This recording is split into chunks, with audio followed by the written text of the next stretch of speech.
Hey.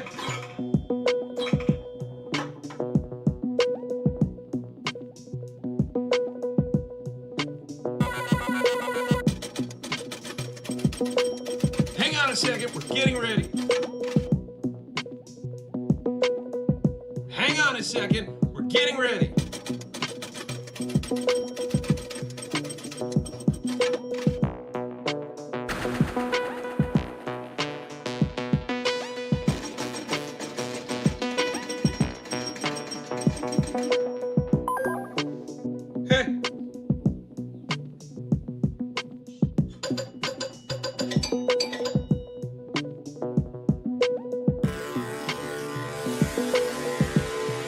Hang on a second, we're getting ready. Hang on a second, we're getting ready.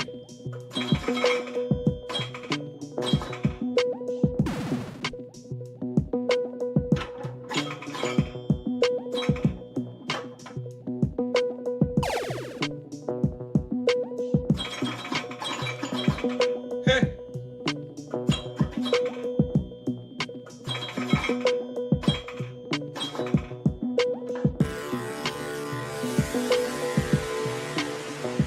Hang on a second, we're getting ready.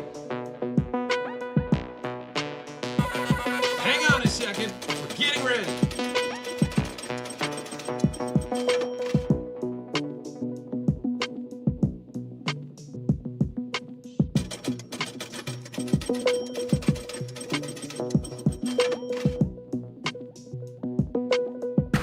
Hey.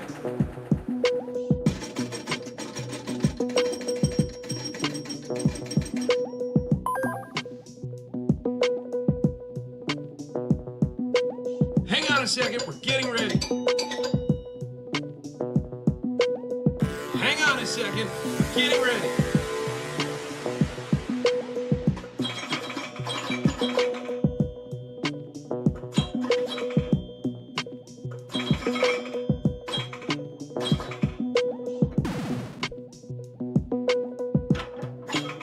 Hey.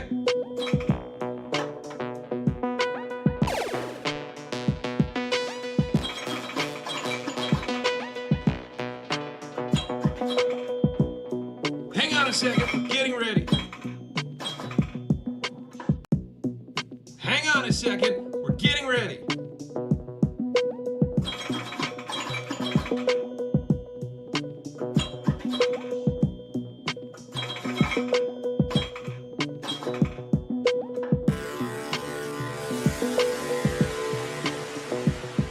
Hey.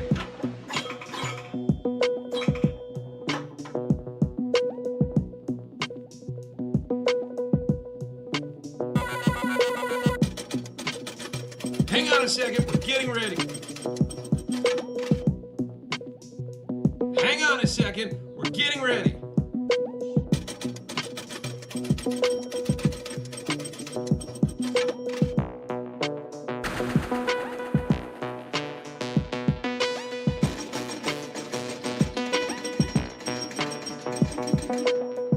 Hey.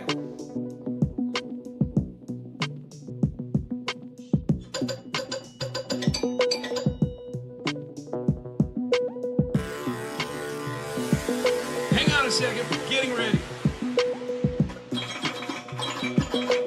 Hang on a second, we're getting ready.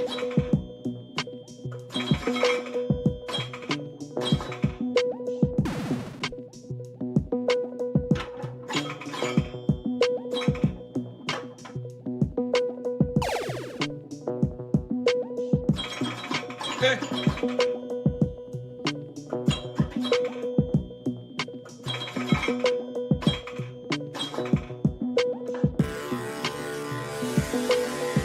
Hang on a second, we're getting ready. Hang on a second, we're getting ready.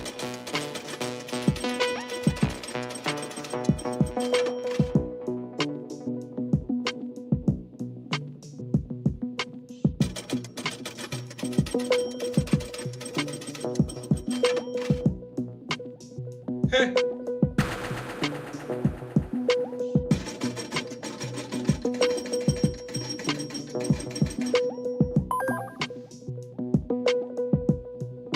Hang on a second, we're getting ready. Hang on a second, we're getting ready.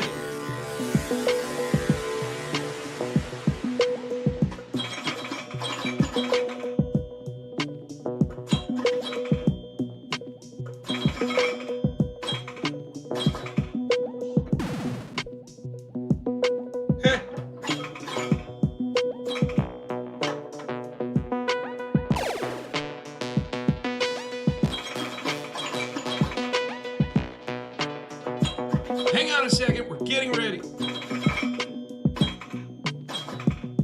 Hang on a second, we're getting ready.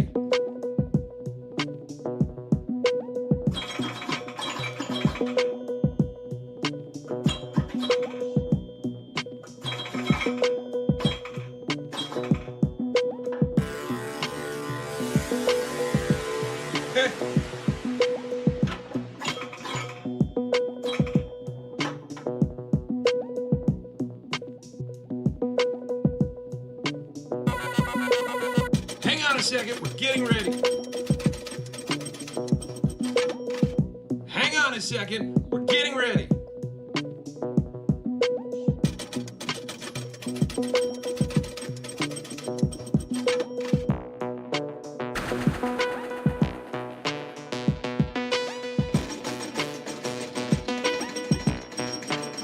All right, pinheads, time to suit up, arm up, and don't forget to... It's Thursday. It's 8 o'clock. My time. Time zones are stupid. Anyway, it's time for a show. I hope you're ready, because it's going to happen live. Oh, hey, it's me. Oh, I look pretty good. Yeah, I know where it's going. Chad gets light. Lit. Yeah. All right, well, fuck off, man. I don't have time for this. Oh, I'm already getting drunk. Live from Logan Arcade. You knew that. No? No. Oh, shit. I gotta go. All right, let's do this. I don't know if it matters, but let's fucking go regardless. Let's fucking go. Hey, guys. Let's fucking go. You know? Do you guys want to... Hey, do you guys want to fucking go? Always a fucking banger with Chad. Says Night's Apocalypse. What's up? Where's Kiyoski at? I don't know, man. Whoa, shit! Steven Schufelt, right from fucking Alaska. $25, Bacardi shot with a Coke chaser. Right from the rip. Right from the rip. Damn. Snail Slime is here. What's up, Snail Slime? We got a long night ahead of us. We do have a long night. Everybody pace yourselves. We've got some very special shit for you tonight. Yeah. Because tonight is from the House of Fame. So I've got a game that I think belongs in our second inducted into the House of Fame. The first one, if you guys remember, was Theater of Magic. Yeah. And we've got a new inductee into the Chad Gets Lit House of Fame. Keelan Seaton says, give us humans! What's up, Keelan? Jeremy for the win. Let's going fuck. Scotty Lad, how are you? Scotty Lad's having a peach-flavored Mr. Pibb, a Mr. Peach. Birkin, Texas is here. What's up, birdos? Yeah, humans! Welcome to the stream. For those of you who are new to the Lit stream, let me explain how this works. First of all, this Pinball Santa shows some respect. Second off, you can also show some respect to yourself, Pinball Santa, by, like, doing whatever you want with your life. You don't have to do this. I do. You do. I already do. You already But this did. is my life. Steven says, perfect night and a pizza pocket. Oh, I'm fucking jealous. They just made my name, and you said my name right. Yeah, I nailed it, Keelan. Okay, we got another $2. Have a drink. Have a drink of water. I look dehydrated. Okay, we should explain what that's about. All right, so for those of you who are new to the Lit stream, if you've never been here before, welcome. There are snacks. Kirsten's here. The way this works is we need to get lit, and it is your responsibility. I don't know if you knew this, signed up for that. James Webb, what's up? But you have to help us get lit. In order to help us get lit, you kick us some cash in the comments. You tell us what we're getting lit with, but because this is YouTube, we cannot actually say that we're doing shots. Instead, we're doing hydrations. So when the hydrations arrive, you'll see this.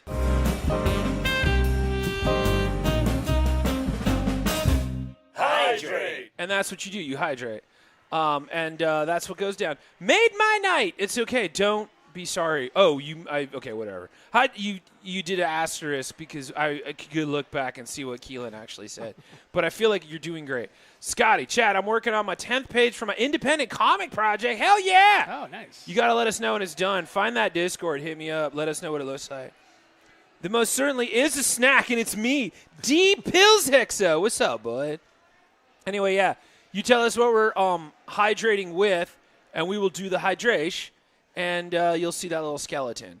So that's the amount of gamification we've got on this stream tonight. not the game notwithstanding. Yes. But, yeah, you are at the House of Fame tonight. We have some specialty guests that'll show up in a little bit here. But before we do, the question on everyone's mind, Santa. Oh, look, it's Nikki that eat a chip. It's Nick that eats chips. It's Nikki the Pinkman. Wait, what? We got chips already? I wasn't even here. No, dude. you didn't. I was just saying they didn't know yet. who you were. Yeah. God There's some damn. news. Yeah, Scotty, Freaks. it's called Chad's Gas and Guzzle. Come find us. Alaska's finally getting above 0 temperatures. Hell yeah, it was 78 today, and now it's 40. Just FYI. Make, Where, Play. Watching some Evil Dead and playing pinball and come see you guys. Make, Where, Play. They're watching Evil Dead. Yeah. Wait, are you in Logan right now? No. Make, Where, Play? Yeah, No. they're here. No. Yeah. Yeah. Oh, that's fucking dope. Ah, That's crazy. They're coming in. That's an inception we're going to moment. say hi. That moment has been incepted. Rare appearance. Rare appearances. Amazing. 23 rare degrees. It's shorts weather. So it was this afternoon. It was like 78, and then it dropped down to 48 with thunderstorms, and everyone screamed, and then and they forgot how to drive. Also, I took a look at my Outback Spotify playlist. I love that you have the Grogans in there. Oh, yeah. Fuck yeah. The I have an Grogans? Outback Like Steakhouse. Josh. Yeah, it's not Josh Like Josh Groban. Groban, dude? That's an Australian Josh Groban. But yeah, I have an Outback Steakhouse playlist on my Spotify. What the fuck does that mean? It means stuff you would hear at Outback Steakhouse. What, like Nickelback? It's for Australian bands. So I just call it Outbacks because it's Australia. Who's an Australian band? Like fucking Glass Animals? AC/DC. Oh my God. Who else is on there? Airborne is on there. Men Without Hats is. Men at Work is on there. I think I just have Men Without Hats. In That's Excess. like just like 3 bands. It's like and Grogans. Where's Terry when you need him? Terry's gonna skin me up, dude. Terry, get on here. Where's Professor I Terry? know, he's giving us some names before. Oh, I need a Discord link to join Discord servers, Chad. Okay, Algon. Oh, that one. Okay. I guess you have to do I have to put the link in the chat? I don't understand what you mean you need a Discord link to join Discords. I don't know what that means. Huh? I don't know either. But yeah, if you go to find us. Someone who knows how to do that, put the link in the chat. I think I can do that. Nick can do it. Nick can do I anything. can do that. Thank you, Chad. Thank you, Logan. Thank you, Chad Support Group. And thank you, all of his hydration friends, for this. I want you guys to know it saves lives. Oh, thank you. Meantime, I guess you guys are probably wondering, oh, the Bengal Puppet Troupe is here. What's up, bud? It's going to be 83 here tomorrow. We got a puppet troupe. Yeah, the whole of them. They're who's There's a whole texting for puppet you? troupe here. Wait, Have I I'm ever met a busy. girl I'm busy. bird like you? No, I have not, but I would love to What? someday. Like, what It's if gonna he's be- gay, though? You never know. You got a problem, dude? I actually don't know if that's Yeah. true because I have See? not met. What you talking about? I have not met What a are you female implying, of the dude? species. See? That's what I'm saying, dude. Going to be 83 here tomorrow, and the pollen counts in the 5,000s, which means my dark gray car is green and I sneeze more. Andrew, School of House Rocks, what's up, bud? All right, so you're probably all wondering what game we're inducting into the Hall of Fame this evening. We know, but I don't know if you guys know. So if you want to guess, it is a classic. It is one that you have asked many times for us to feature on the lit stream this night. So if you want to hit it in the troop, winner gets my admiration. Meantime, Pinball Santa, how are you doing? I'm doing pretty good. Okay. He's full of shit. Still got to eat my dinner, but Yeah, dude. What did you get? He's gonna be Burrito. full of shit. What kind of burrito? I was gonna get chicken, but I figure I better have steak. Yeah, it's a tonight. little fucked up, man. I'm just saying. All right, never mind. Nobody has any guesses. Here's the game. All right, pinheads, time to suit up, arm up, and don't forget to look up because we're up against Attack from Mars. Originally from Midway under the Bally label in 1995, remade by Chicago Gaming in 2017. Not to be confused with its sequel, the Pinball 2000 classic Revenge from Mars from George Gomez. That's a whole other day at the Flippers. We'll get there.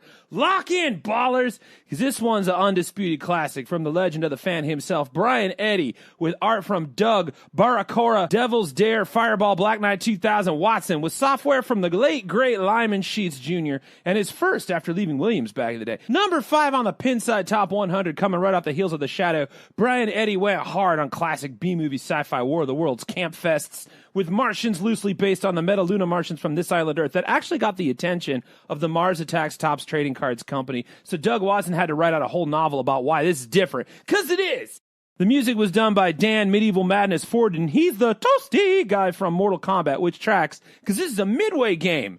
Anyway, Martians are attacking. This game is as advertised. The Martians are attacking Earth in 5 countries. You got the balls to stop them. Light all the lights in the outlane and return lane to get stroke of luck going. That's the scoop shot, which gives you random stuff, including this video mode, which is pure arcade hotness. Hit all the orbits and ramps 3 times to start total annihilation multi-ball. Hit all the Martians and then the scoop for Martian attack multi-ball. Hit all 3 of the force field targets to drop the defenses and smaunch on that saucer to stop the attacks. That's the basic move if you want to be basic about it, which you should, because it's thrilling. Hit the middle orbit to lock balls for more multi-ball madness. Do all of that, and you might just get Rule the Universe, which is the wizard mode, and also the feeling you'll get when you get it. It's easy to learn, but a lifetime to master. It's loud, it's insane, it's an all-out pinball attack, which makes it truly an out-of-this-world Hall of Fame machine and an undisputed pinball classic available only right here on Earth, which is where you are. Bonus, baby!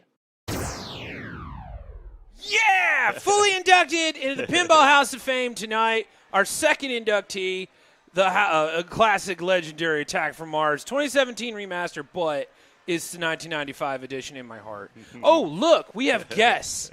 We have new friends. What? They don't look like Pinball Santa at all. Tell the kids who you are and why you're even here. Good question. Yeah. Well, I don't know. I do know. My name is Justin. It's Justin! My name is Robert. And Robert! You drove all the way from St. Louis. Yes, we did. Yes, oh, I'm we sorry, did. especially in this weather. That must have sucked. Yeah. It was 90 degrees where we started from. In St. Louis? Yeah. It was wild, 78 right? here this morning. Yeah. Yeah. What did you do? I don't know. Well, we let's not do it again because it was a rough walk. But it was like I was hanging out outside, and I was like, you know what?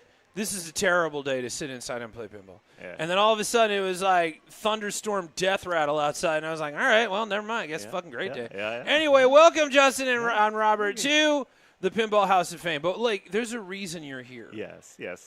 Well, first of all, thank you for everybody us. say hi and be nice. They traveled a long way. Yeah. So we are here today to talk about a new documentary film that we have been working on since 2022. I mean, that's when we first started filming, but it's been an idea kind of that I've been kicking around for quite some time. It is about pinball, but it's also about the larger world of amusements. You can call it out-of-home entertainment or whatever you want to call it. It's coin-op to me. Anything that takes a quarter or some sort of a currency, and in exchange you get some few minutes of fun. So that was legal fun. Legal fun. That's right. I must interject. Yep. Because there's a lot of those quarter strip shows out there in like Utah. Chad Time says DV Halliam. Who else said Andrew School? Dude, the robber guy is so cool. Says Andrew Schoolhouse rocks. Fuck yeah. What's going on? I'd like to get out of St. Louis. If I was in St. Louis, to still Pilsnick. So fantastic. Skip Redstone is in the chat right now. Hey, you know what's wild? Oh, wait, Andrew says he makes really cool music. That he does. Thanks. Thank you. I think so. Yeah, it's called Googleplexia if you want to look it up. Take a look, find it. But I'll do you one better. Here's a stunning trailer for the film you were just talking about. Oh, yeah.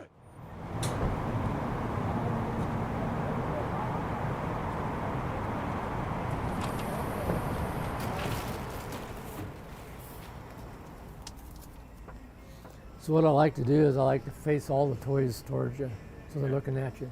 My business name is TNT Entertainment. Anything that takes a quarter, I had it out there. Pinball machines, jukeboxes, kiddie rides, gumball machines, sticker machines, cranes. The pinballs don't do too bad, money-wise. That's about the 3 weeks worth. We knew a guy that he wouldn't give him free credit away to save his life. We used to always put credits on, kind of let him, play it and get used to it. The first arcade cabinet I built, I said, we could put this in the venue and put like old arcade games on it. It was coin op, and we would make like $75 a month in quarters. We were taking that money and buying tacos, and we just thought we were like killing it. I don't do it that much anymore, but in the beginning, I'd come and watch people play all night. Then I realized I was kind of creeping people out a little bit. When I opened up an arcade in the fall of 1981, I was making thousands and thousands and thousands of dollars per week. I was doing it not to make money, even though I was hoping it would, but so that I'd have an excuse to be able to play more and more video games. When I was a pinball operator, games made a little bit more money than maybe they make today. But now you have pinball enthusiasts, and they're putting them on location because there's a lack of operators willing to put pinball machines out in the public. One of the most frequent questions I get is, what's your favorite machine? Well, it's like my kids. I got 7 kids and 175 pinball machines in here. I can't pick just one. I'm more excited about where we are and what's happening than I've ever been before. I can't tell you how many times in old articles, oh, they still make those things? Or ping pong? What's that? I try to explain to them, well, not all arcades are dead. I mean, it was almost like, the comet that killed the dinosaurs. There were a few cockroaches still alive, I feel like while COVID kind of destroyed our industry in the short term, while we were wondering if we were ever going to come back, in the long term, I think it has kind of reinstilled the purpose of our games being things that you can do outside of the house to give you entertainment that is really important. These are incredible people. Out of the depths of the Depression, they started an industry? Are you freaking kidding me? It's one of those things. If you get in this industry, you kind of learn to love it. If you can be doing that, then that's what you're going to do. I'd say within a year, we actually knew how to run a factory. But we didn't have a clue the day we started. I'll say that much. There's no book. There are no papers. It's a bunch of old guys in a tent, passing lessons on from one generation to the next. Early on, the challenges were very much what's going to be the next hit product, right? And that's never been easy. It's a fickle business, entertainment in general. It's what do the people want to play? It's a fight to make these things. It's a fight, and you got to love the fight. We felt like we had spent our lives making games. We thought we were like inside. In the arcade world, we weren't. The actual functioning of the coin-op industry is not a glamour business. These were people who worked absolutely insane hours, and they're out there placing games, fixing games, making sure that people are having a good time. It's just hard to believe it. I could have made a living making a quarter at a time.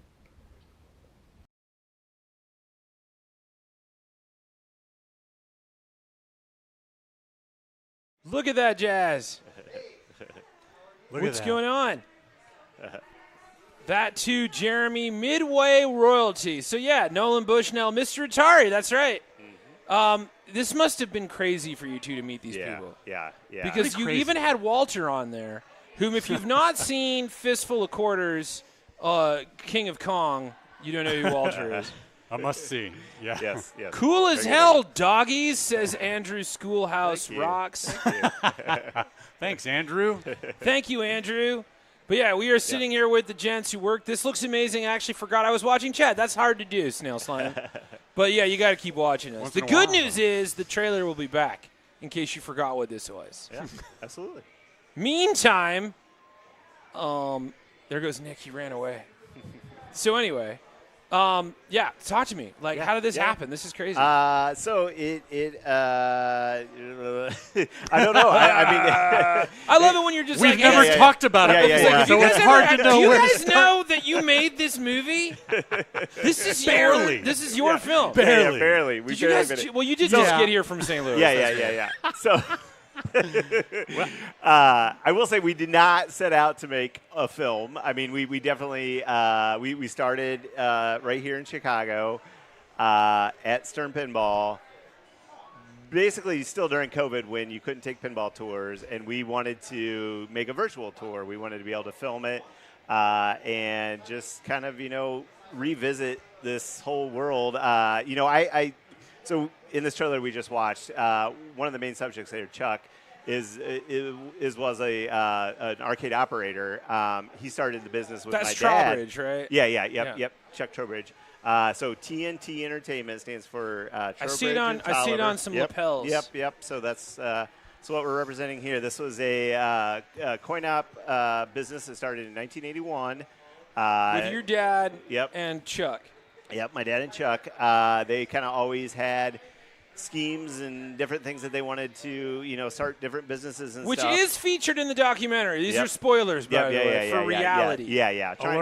Try not to give too much away, but hey, what's going on? It's Tom. Nerds is here. Anyway, go on. I'm sorry. Oh, no worries. So, anyways, they were what's called street operators, so they never actually had an arcade or a single space where their games were. They were just always in any corner of any, bowling alley, laundromat, truck stop, anywhere that they could find to squeeze a game in. They would try to, make a business by just moving these games around on a weekly basis and running the routes and doing all that kind of stuff. So, I had these memories when I was a kid when they had that business. And when I decided to set out on this project, I was like, okay, this is absolutely the world that I want to come back to and, just sort of see, what has been happening over the last, 40 years and how has this industry evolved and changed and all that kind of stuff. So that was essentially the objective, but we had no idea that it was going to unravel and, we would meet, Walter Day and Nolan Bushnell and Roger Gary Sharp Stern and Gary Roger Stern Sharp and George Zach Gomez. Sharp and George Gomez. Yeah. There are so many. This is like the Avengers Endgame of the pinball world. Is in this. We've met a couple of them in time here on the stream, but like you had them all in one room. If you ever wanted to, get the Pokemon Catch-em-all of pinball documentaries. Well, it's not even just pinball; it's all arcade games, right? Eugene Jarvis, I choose you. Yeah, man. I summon you, Eugene. And he just comes out. He's like, "You guys want a beer?" And you're like, "Nah, I'm good, man." He's like, "We'll play some robot." So so he came to Chicago, and we had him on the stream one day, and he left the stream, wandered out into Logan, and started playing his game Robotron. Oh, nice. And we could hear him yelling out in the middle of the arcade, "Who the fuck made this game? This game is bullshit." So that's how we became friends. Shoestring, what's going on, man? Chad, are you still comfortable in that get-up since the source material shat the bed like a 2-week bender? Oh, you talking about my Hellfire Club, my Eddie Munson gear? Yeah, because as far as I'm concerned, Season 4 was the last one. It's fine, though. The first half of Season 5 was okay. And I didn't hate the ending. The ending was fun. It would make a good video game. But other than that, I got lost in the sauce. We're talking about Stranger Things. Okay. Just in case you guys didn't know. Howdy, folks in Bird. What's up? There's Professor Terry. We were wondering where you were. Skip Redstone says, is Billy Mitchell still a figure of controversy? Well, his ties certainly are. Because they're silk. Who wears a silk tie? Dear Pillsex, that's easily the best trailer for a documentary about pinball and other similar machines I've ever seen. Thank you. Yeah. Well, I mean, we've seen a bunch on this stream. Yep. And having seen a screener, brag, it's an incredible thing to watch. Yes, Eugene the Engine. I don't even know if that's his new name, but it's good to see you. But yeah, no, it's like you really are going to see some this is an incredible time capsule because you got so many fucking big time hitters in this one, which I've never seen before all in the same room. Like it's literally the Infinity War of pinball and arcade games. Nolan Bushnell, I've never seen an interview with him that wasn't in the 70s. How did you even manage to... Guys, if you don't know who Nolan Bushnell is, we're talking Chuck E. Cheese. We're talking Atari. And so many other amazing things. But you got to interview him. There's a big feature of him in this documentary. I figured he would just pop in with a sound quip or something, but no, he just hangs out. Yeah, absolutely. James Webb says, I think the question is who would not wear a silk tie? Well, me, for one, because I'm a messy eater. Go on. Sorry. Oh, yeah. No. Nolan Bushnell was definitely somebody that absolutely I wanted to have in this documentary because, he kind of is the epitome of, that entrepreneurial spirit that I think carries through the film and carries through the idea of coin-op in general. And, it is really just this business that, encapsulates on and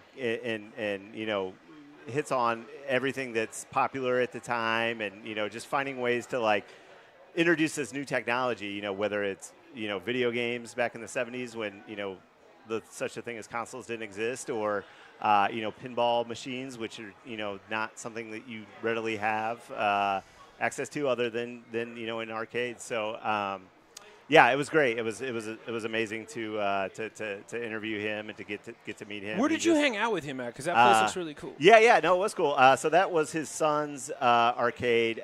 His son is, I'm blanking. We interviewed Wyatt. Well, we interviewed Wyatt, but this was his older brother's arcade. He's got like 9 kids. Yeah, he's got a lot of kids, so it's hard to keep track. But stop procreating, humans. It's very difficult to exist in your world right now. Yeah. But, yeah, no, it was great. And, in fact, it was actually they were getting ready to move the game. So that literally we were interviewing him, and there were movers coming to move the games. And we were like, hold up, we got to stop. Hang on, we got to talk to Nolan. Yeah. Shoestring says, I mean this with the utmost respect. I cannot believe Nolan Bushnell is still alive. I can't either. And that goes for Roger Sharp, too, because they're in their 90s. No. Roger Sharp has to be at least 98. Yeah. But like he doesn't look like he looks like he's in his 50s, and they're all like fucking spry as fuck. Rick Tyndall is here. What's going on, Rick? What wasn't fun? Hang on, I'm gonna go back a bit in the chat. I used to be Mr. Cheese at one point. Okay, Dr. Cheese was your father, Steven. I've been quiet because you're enjoying the sun. Oh, congratulations! That must be fun. We had the sun for about 10 minutes. That was neat. WrestleMania, yeah, really, this was the WrestleMania 40 of pinball and arcade. Yeah, nice. This entire documentary. Yeah. What was the most amazing moment for you guys when you're hanging out with them? Like, one that really sticks out to you? Yeah, that's tough. Besides interviewing like your dad and shit. Yeah. Of course. That was awesome. While you're thinking, I'll answer some questions. Chad, how many eggs on average do my species make? None of your goddamn business. Shoo, I mean, when you're the founder of Atari and Chuck E. Cheese, you have the resources to sow your seeds. Damn, it's right, though. Ain't he right, though? Nolan Bushnell, I mean. Shoestring is a good friend of ours who's been here many times, and they are fantastic. But, yes, ain't they right? Procreating, says Steven. Skip, live long and perspire. Oh, what's up? It's Dr. AC is here. What's going on? All right, go on. Sorry, what was like main moment? Main moment, I would say definitely getting to interview Roger Sharp. We had planned it, you know, for months. He's a super great guy, super communicative, but busy. So we had a time reserved, and then the plan was to go to his house. He's got a ton of pinball machines, as you can imagine, at his house. So perfect location. And then the night before, he emailed us and said, "Hey, I got bad news, guys. My wife has gotten COVID. I really don't think, you know, we should do this at the house." So we had to hurry up and pivot. We ended up filming just at a local park where he walks his dogs. And I was like, I don't know if this situation is going to work, but we got there. He sat down on the bench, and I think we asked the first question, and then an hour later he finished that question, and I was like, this is amazing. We were sitting here in this beautiful park, you know, on a nice March day, and just Roger Sharp's just sitting here talking about pinball in a cozy sweater. Yeah. A backdrop of a duck pond. Yeah. He just looks like he's such a cozy man. I feel like he's willing to offer the lemonade that they just made that day, or the sun tea. Oh, sup, Doc AC. Oh yeah, Shoestring and Doc AC. It's like a reunion.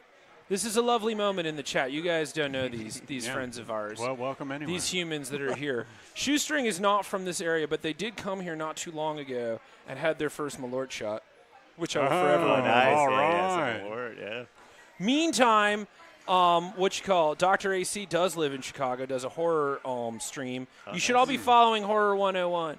We did the Godzilla stream. That's right. That's what Shoestring did with us. You don't know. You weren't there, Justin. I mean, Robert was. I can imagine. Take it in. We just got $20 from Rick Tyndall. I have to bolt. University of Houston's about to tip out. Oh shit, yeah, it's March Madness. Well, thank you so much for being here, Rick Tyndall, and thank you. But what are we hydrating with, Rick? We need to know. That's important. Snail Slime says, has anyone else done a deep dive and found the other half of? Oh yeah, that's right. My roommate was in the show The Chosen. That's real. We can talk about that some other time when we don't have guests here in the studio. talking about their Rob's like, I'll talk about it. I'm happy to talk about it. Let's chat about it. We'll talk about it. Never mind the fact that your movie's going on Saturday, right? Yep. We're playing up here in Chicago on Saturday, and then it's also streaming for 2 weeks as part of another festival. So you can watch you can go online and watch the thing. Yep. I believe that'll be in the chat soon. The chat bot is taking its sweet time. You can also go to our website, foramusement.com. There's a link there. Wait, what is it called? It's For Your Amusement? Well, the film is called For Your Amusement. Right. The URL is For Amusement. Oh, foramusement.com. Yeah. Okay, so there you are. You're sitting with Nolan Bushnell. Was there a question you really wanted to ask, but you were like, maybe I shouldn't? Oh, man, that's tough. He'll never see this. Don't worry. Yeah. I mean, I definitely wanted to know kind of, he's so prolific, and he's Chuck E. Cheese and Atari and all that stuff. But, it seems like he starts a business and then he gets bored and then he moves on to something else. So, I definitely wanted to know, what happened there. Those are two mammoth. Did he talk about Chuck E. Cheese at all? Or? Yeah. We definitely wanted to talk about Chuck E. Cheese because that was, again, it's encompassed in the whole coin op world, and he actually. So the funny thing with Chuck E. Cheese is, guys, they hung out with Nolan Bushnell, Walter Day, Roger Sharp, Gary Stern on the same day, right? It was one day. Yeah. It was a long day, but a long day. So according to him, he started Atari just so that he could have games to put inside Chuck E. Cheese. So that's how much he was invested in the idea. He started Atari because of Chuck E. Cheese. Well, he always had this idea of having a restaurant with some sort of form of entertainment. And the idea of, the animatronics and the coin op games were really just a way to fill this restaurant with things that, could be easily replicated, and you could take that model and, put it all around the world. So yeah. I mean, he always wanted to work for Disney. He wanted to be, he loved. Guys, write this down. Yeah, I mean, just watch the doc. Well, you don't talk about it. Yeah. Okay. But I mean, he comes from amusement park. That's kind of how he got his start, and that's how he learned to fix up coin op games, is because he managed the arcade at the amusement park. So that's crazy. Yeah. No, I mean, it kind of all seems like a natural fit. So did you guys get to play any games with these guys? Did we get to play? Did you get to play pinball with Roger Sharp? I did not. No. We got to watch. We got to watch. You just watch him play. Yeah. Fucking brag. Damn. We played some with Zach though. Oh, yeah. You did for sure. They're talking about Zach Sharp, who's Roger Sharp's son, who I got to meet. Brag. When I was over at Stern. Skip Red Zone. Chuck E. Cheese HQ is in Irving, Texas. Oh no shit. That's pretty dope. Meantime, who's in the chat right now? DV Halliam says March Madness only has basketball. That's true. You only have pinball on my stream. March Madness is just Moneyball. Meantime, you tell me which is better. I can't tell you. Mr. Cookie Face says I can't wait to stream this. Well, you won't have to wait too long. When can they stream the documentary? Right now. Right now. Well, after this is over. No, don't leave. Guys, stay here. You can go. Honestly, if you guys want to go watch the documentary, go ahead. We're going to be here until midnight. Just come back in. Yeah, you got plenty of time. You got time. You got plenty of time. Go watch it now, come back, and then you can ask them a bunch of questions. Yeah. Meantime, I heard Chuck E. Cheese was initially a coyote. Oh, I have he was a rat. He was a pizza rat. At one point, I have such a deep dive on this one. Shoestring knows. Bowling for Soup from the Knights of the Zodiac theme, which was a cover of Flock of Seagulls, I ran. Holy shit. Shoestring is already on it. So Shoestring is resident deep divist. She's incredible. Cool. She'll take you places, but she cannot do a shot of Malort. I'm just saying. In time. Shoestring, yes, they did the Phineas and Ferb song too. See, this is what happens. The chat is on some next level shit. And I keep jumping in the middle of it going, wait, what are we doing? What are we doing? What are we talking about? I need to be writing this down. You guys have two folks here who got to hang out with pinball legends and game. You got to meet with Eugene Jarvis. Eugene Jarvis came in. Jeremy says, did we ask about the Rockafire explosion? Well, I would hope you did. I would well, hope you asked about well, it. technically, the Rockafire explosion is Showbiz Pizza. Uh-huh. So that, and there's a whole backstory on that one. In Man, that, the guy that did, oh my God. So I did a deep dive on Showbiz once to talk about, because it was about the Rockafire explosion, which is a whole experience. Steven says, enjoy the hydration. I need to take care of some stuff. You mean go get sun? You need that sweet D? Get out there, Steven. Get your pores happy. We'll take care of it. Looking into what Grimace is. Check out the documentary. Get out of it. We will. Hey, look, it's Nicky Pinkman over there. Look at these two over there. Holy shit. Meanwhile, Pinball Santa is about to start clanking on the game that we're all here to celebrate here at the House of Fame. But have you seen how the singer of Bowling for Soup looks now? I have not. Meantime, so the Rockafire explosion is technically Showbiz Pizza, which is actually kind of a dark story. Yeah, it is kind of a dark story. Which we'll talk about right now. So anyway, dude killed again. No, I'm just kidding. Meantime, Nolan Bushnell goes and does Chuck E. Cheese, but they did Showbiz first, right? Because he was the one that did the animatronics. Yeah, well, it all came down to the animatronics because he, what was the guy's name who did Rockafire Explosion? Do you remember? Dr. Rockafire. Yeah, let's go with that. Dr. Explosion. Yeah, Dr. Explosion. Nolan, so Dr. Explosion had a exhibit of his animatronics at like IAPA right when Nolan was getting ready to launch Chuck E. Cheese. And he said, these are great. These is exactly what I'm looking for. So he came up with an agreement with this guy who made all the animatronics. And then at the last minute, somebody else, Mr. Showbiz, came in and swooped up this guy. Steve Showbiz. Steve Showbiz. Nick, Professor Terry just said you need to eat a chip.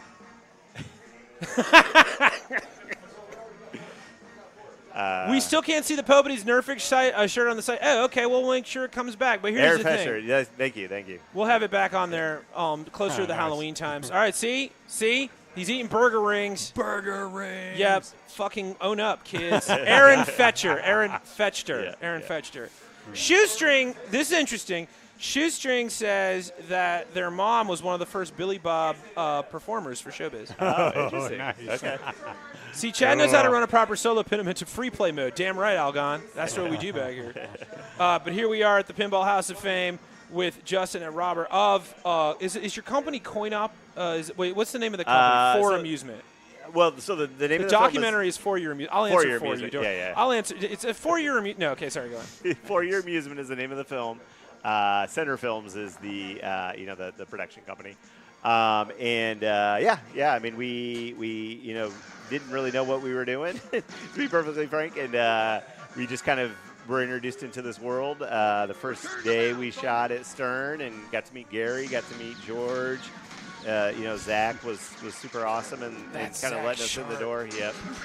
And from that moment on, it was like there is so much more to this story than just a pinball tour. Than we even knew. Yeah.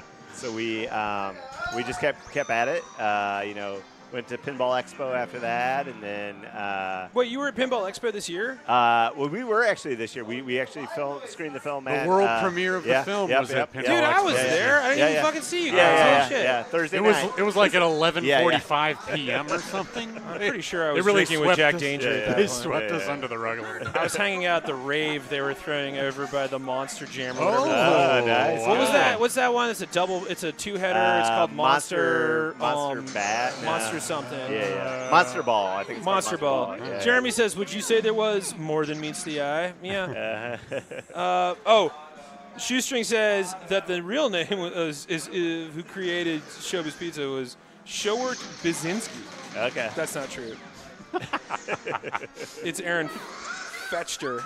I'm glad somebody chimed in with Fetchter. I hardly barely know her. Anyway, James, the Popedy's Nerfix shirt's not on the site. I'll put that out in October because it's a Poe-themed shirt, so get over it. There's other stuff on there. Also, the Stone Bold Beef Boston shirt will be available soon. We finally figured out how to do it without getting sued. We're doing fine. And Churd and Dork, that'll also be on there. Just saying, stick with me, kids. I'm not going anywhere, especially not tonight. Not that I've got For Your Amusement with me right now. For Your Amusement, which is the name of the documentary. So, so here you are. You're doing the documentary. You're running around. What was, the hardest interview to get? Oh, boy, that was tough. It took a while to get Roger Sharp, honestly. He hangs out. He doesn't hang out with the normies anymore. Yeah. He chills in the burbs. No, yeah, he was super down to earth guy though. Yeah, but cool. busy for sure. So that was a long interview. Busy just being a legend. Yeah. I don't feel like Roger Sharp is the kind of guy that's like, I'm helping a bunch of people get some cabinets on a truck right now. Somebody else that I always want to interview and finally came through was Larry DeMar. Yeah. So if you know Larry DeMar, LED? LED. Tell the kids who Larry DeMar is because they, and they don't know. So speaking of Eugene Jarvis and Larry DeMar started a company called VidKids, and they did Robotron and Defender and. I believe what I was told by Eugene Jarvis, so let's take that with a grain of sugar. Yep. Is that Eugene Jarvis is the only designer that has a game on a U.S. postage stamp. Because Defender is on a U.S. postage stamp. Oh, interesting. But that's coming from Eugene Jarvis while he was here on the stream. Yeah. And it was more like, I'm the only one with a U.S. postage stamp. And they release like approximately 7 million postage stamps a day. So if that was like a week or two ago, they might have released more by now. Right. Come to Volum Auto Museum for the animatronics of Chuck E. Cheese and Showbiz Pizza. Holy shit, Algon, I didn't know they were there. There's no Biz Pizza like Showbiz Pizza. Like no Biz Pizza, I know. Jeremy, as always, for the win. Yeah. Meanwhile, Nick is on fire on the fucking game right now. What are we looking at here? Just getting that fucking, keeping that fucking shit alive. Woo! Look at all those bunch of bones. million. Well, this game is fucking cranked, though. Yeah. I once saw more than meets the eye at Spike Mackinac back in '93. Guess you had to be there. Look at this fucking multi-ball that's happening right now. Woo! You guys play a lot of pinball, or do you? Are you like arcade fans? We like to. I'm terrible at it, but I like to play. Yeah. Yeah, I mean, it definitely has been the one thing that I've kind of rediscovered through all this. Like video games, I still continue to play video games even after the arcade. But pinball and doing this documentary, I just had no idea. That there's all these manufacturers out there making games again. And, How long ago did you finish the documentary? Well, really right before Pinball Expo. Oh, no shit. So, literally like that last year. Yep. Wow, so you were on the tour. 6 months ago, Yeah. One drunk wizard wants to know, did we get Pokemon? Yeah. They have Pokemon Pro here. The Pokemon Premium's coming. We will be streaming it. Don't freak out. Tonight we're doing House of Fame, though. This is a famous game. Pokemon needs some time to marinate. Snail Slime says, I'm pretty decent at pinball. Congrats. There's a smaller arcade near me. If I came up to this saloon, would I be able to go up against Pinball Santa? Fuck yeah. Snail Slime, Pinball Santa's always ready to show down and fucking school you. That's how we met, actually. He's one of the best. And Nikki's pretty good, too. Just FYI. Anyway, sorry, you were saying. What was you don't I saying? remember? Yeah. I don't either. Let's talk about pinball. What's a favorite game? What do you guys like right now that's out there? Game. I like that Jersey Jack Wizard of Oz. I think it's pretty fun. Underrated. Yeah. I would agree. Yeah. It's a cool game. Yeah. Now, you're all out in St. Louis. Do you have a place that you like to hang out? Oh, countless. Yeah. What was it? I'm just saying, like. Oh, countless. I thought you said the name of a place. You're like, Calcus. Well, yeah, there's Calcus? There's a waiting room. There's a silver bar room. There's Atomic Pinball Arcade. There's Redfish, Bluefish. There's all kinds of crazy places. Yeah. This looks like a hydration moment. For its size, St. Louis has a wealth of pinball places to play, which is pretty amazing. What is this hydration? This is Malort? Yeah, you can play. No one would give you a Malort in a glass that big if you're not from here. I'm ready to do a Malort in a glass this That'll big. definitely happen, I promise. I'll take that Chicago challenge or whatever. Wait, Robert, have you had a Malort before? I'm no stranger to Malort. Okay. Yeah, I've had it. All right, wait, what is this that we're drinking, Pinball Santa? They export it down to St. Louis. Well, good. DV Heim says, come to Chat Town in May. Only 2 days, but you can bet your ass you're coming to Logan. Fuck yeah, DV. You got to let me know when you're in town. Hit me up in the fucking DMs and shit. I'll come find you. DV Hallium is coming to Chicago in May. Just FYI, Pinball Santa. He doesn't have his headphones on, so he can't actually hear me, but I'm talking to him. Meantime, I don't know what this is, but let's find out. It looks like some kind of rum. There's rum in there? Okay. All right. We're waiting for Nikki to stop dominating the field right now. It's what? Is it a mix of something? Oh, it's a spicy rum and coke. Okay. Nice. Oh, yeah, because we were asked to do a spicy rum and coke. May 2nd, Stevie, I'll be in town. You're choosing to drink Malort. My God, who hurt you? New name, it's when in Rome, baby. We'll do a Malort shot later, I promise. Lolo Frosty is here. What's going on? Oh, shit, the video mode. Hell yeah, check this shit out. This shit's awesome. I didn't know that this did this until we were playing that one time when we were shooting the video for the explainer for this game. Oh, incredible. I didn't know that there was a video mode. Solid score there. Wow. Fucking dope. Cool. I am okay. How about you? We're fucking getting lit tonight. That's what's happening. Is that Aruna's? My God, look at that glorious beard, says new name. Pinball Santa, if you know, you know. Meantime, Nikki's having a hell of a fucking game right now. Yeah. Skip Redstone. Hey, Lolo, we meet again. Well, I'm glad you guys know each other because I don't know who they are. Meantime, Shoestring can tell you a story or two about Malort, but we don't need to bring that up again. Oh, yeah, that's right, Professor Terry. If you hit the launch button, you kill all the aliens in the video mode. Nicely played. Yeah. Look at that score. Yeah, nice. 2 Bilgies. Hell yeah. All right, I guess we're going to have to hydrate. All right. Wait, hydrate.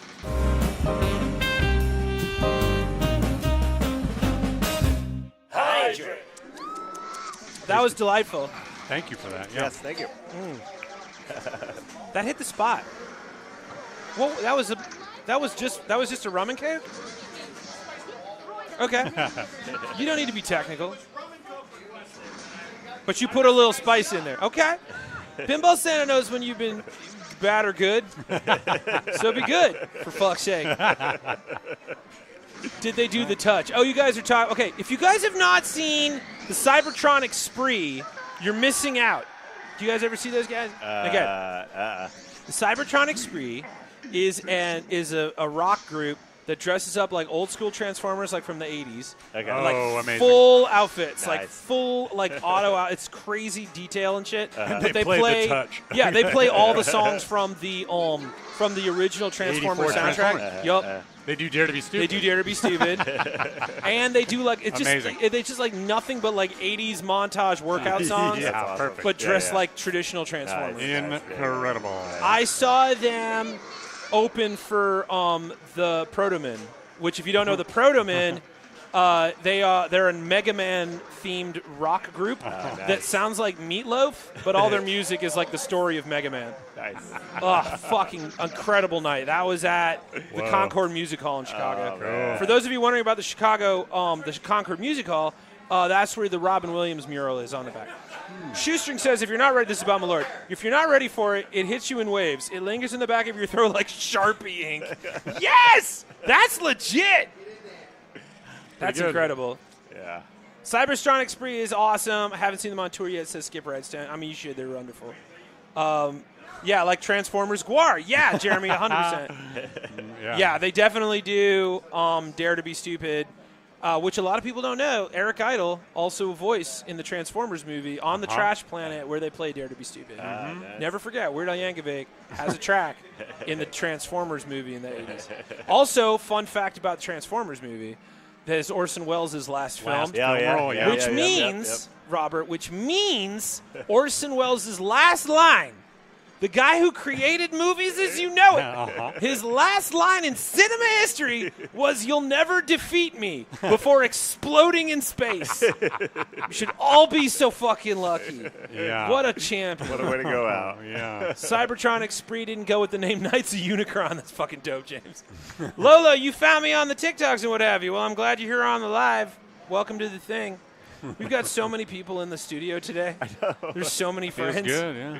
You guys is huge. Well, of course, it's a Hall of Fame night. We're doing a House of Fame game, doing the great Brian Eddy fan classic Attack from Mars. Now, this is the Chicago Gaming Attack from Mars, which is their remaster from 2017. The original one's from 1995. But it's the same board, same game, just like, you know what a remaster is. You guys got Red Dead for PS4. You know what they do. They fucking amp up the graphics. It's the same fucking game, but it's prettier. Same deal with this one. I've heard stories that Chicago Game is going to remaster Circus Voltaire or American. It's either American or Chicago Game. I think it's American. Is going to remaster Circus Voltaire. And Medieval Madness is next. Oh, cool. I believe. They're doing, that's a third one. Yeah. because they remastered it already. Oh. Chicago Gaming did.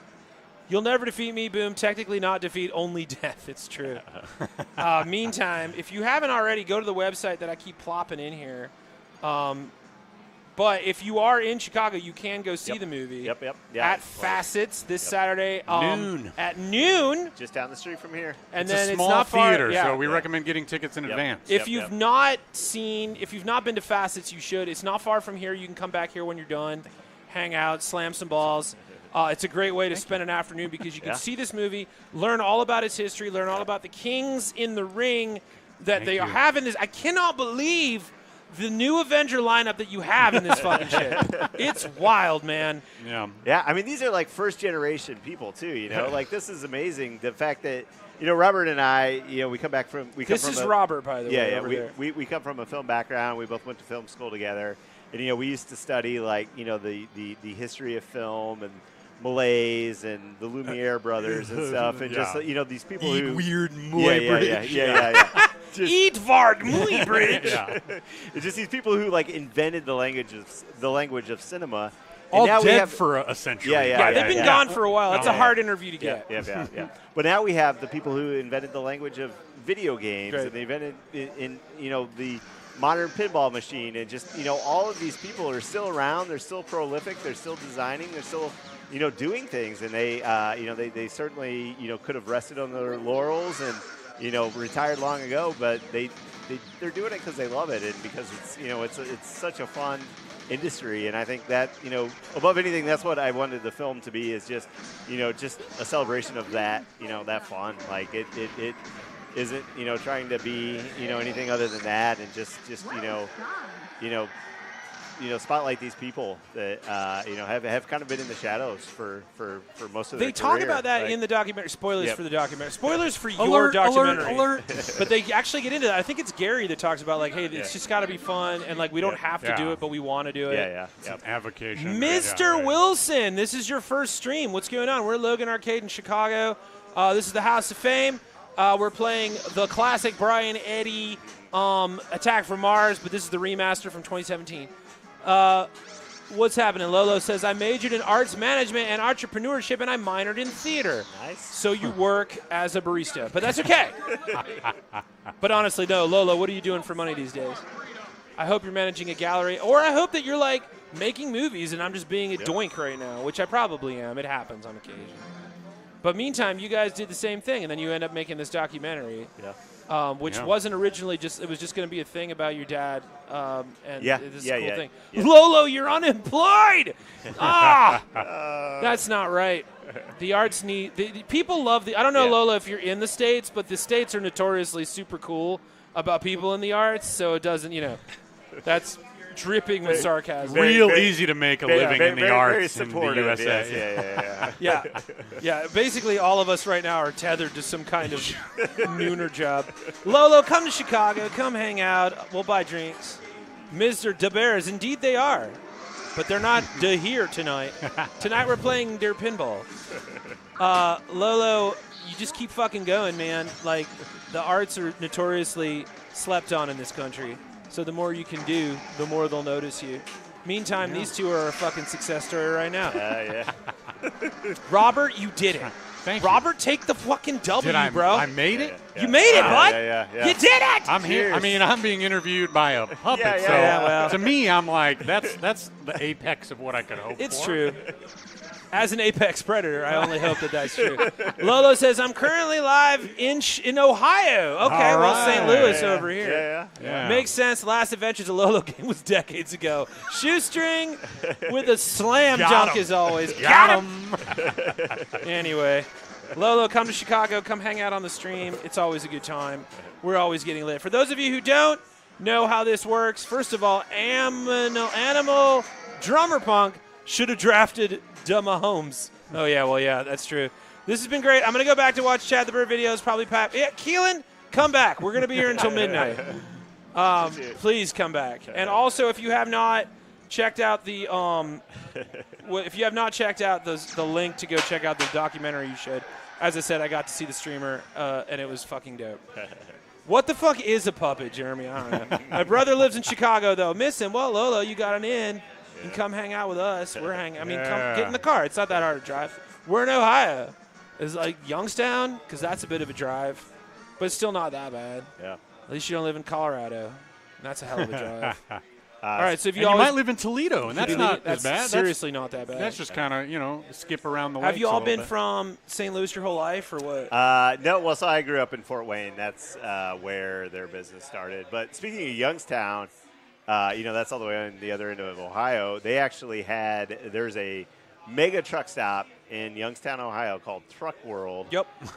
It's like a shopping mall basically. But there was an arcade in Truck World, and TNT Entertainment serviced the games there. So they would drive all the way across Ohio on a weekly basis to fix up the games, collect the quarters. So that's just, again, testament to, the amount of labor and the amount of time that had to go into a business like this of, arcade operating. So did they not have locations in Pennsylvania, all the way to? Yeah. They went as far east as Pennsylvania. Yeah. Youngstown's basically right on the border, and then I think they had a couple one right additional over there. one. Okay, Yeah. First of all, Mr. Wilson, not everybody has a Chicago accent in Chicago. I am from Laguna Beach originally, so after the amount of Malort that I drank and coffee that I've had, I've kind of developed a Delco accent for some reason, which I don't know why.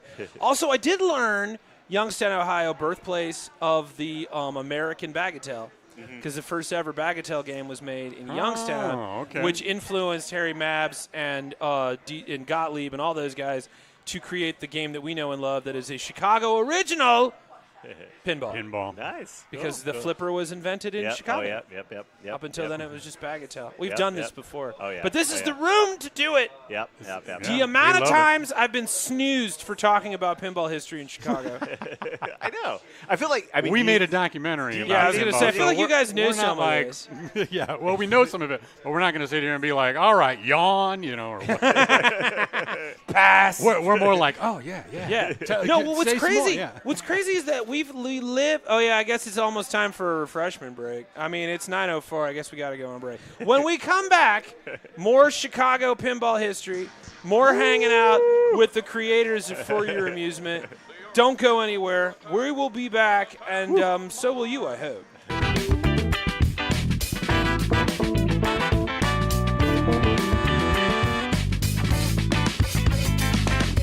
Don't freak out. We'll be right back. We all need a little help these days.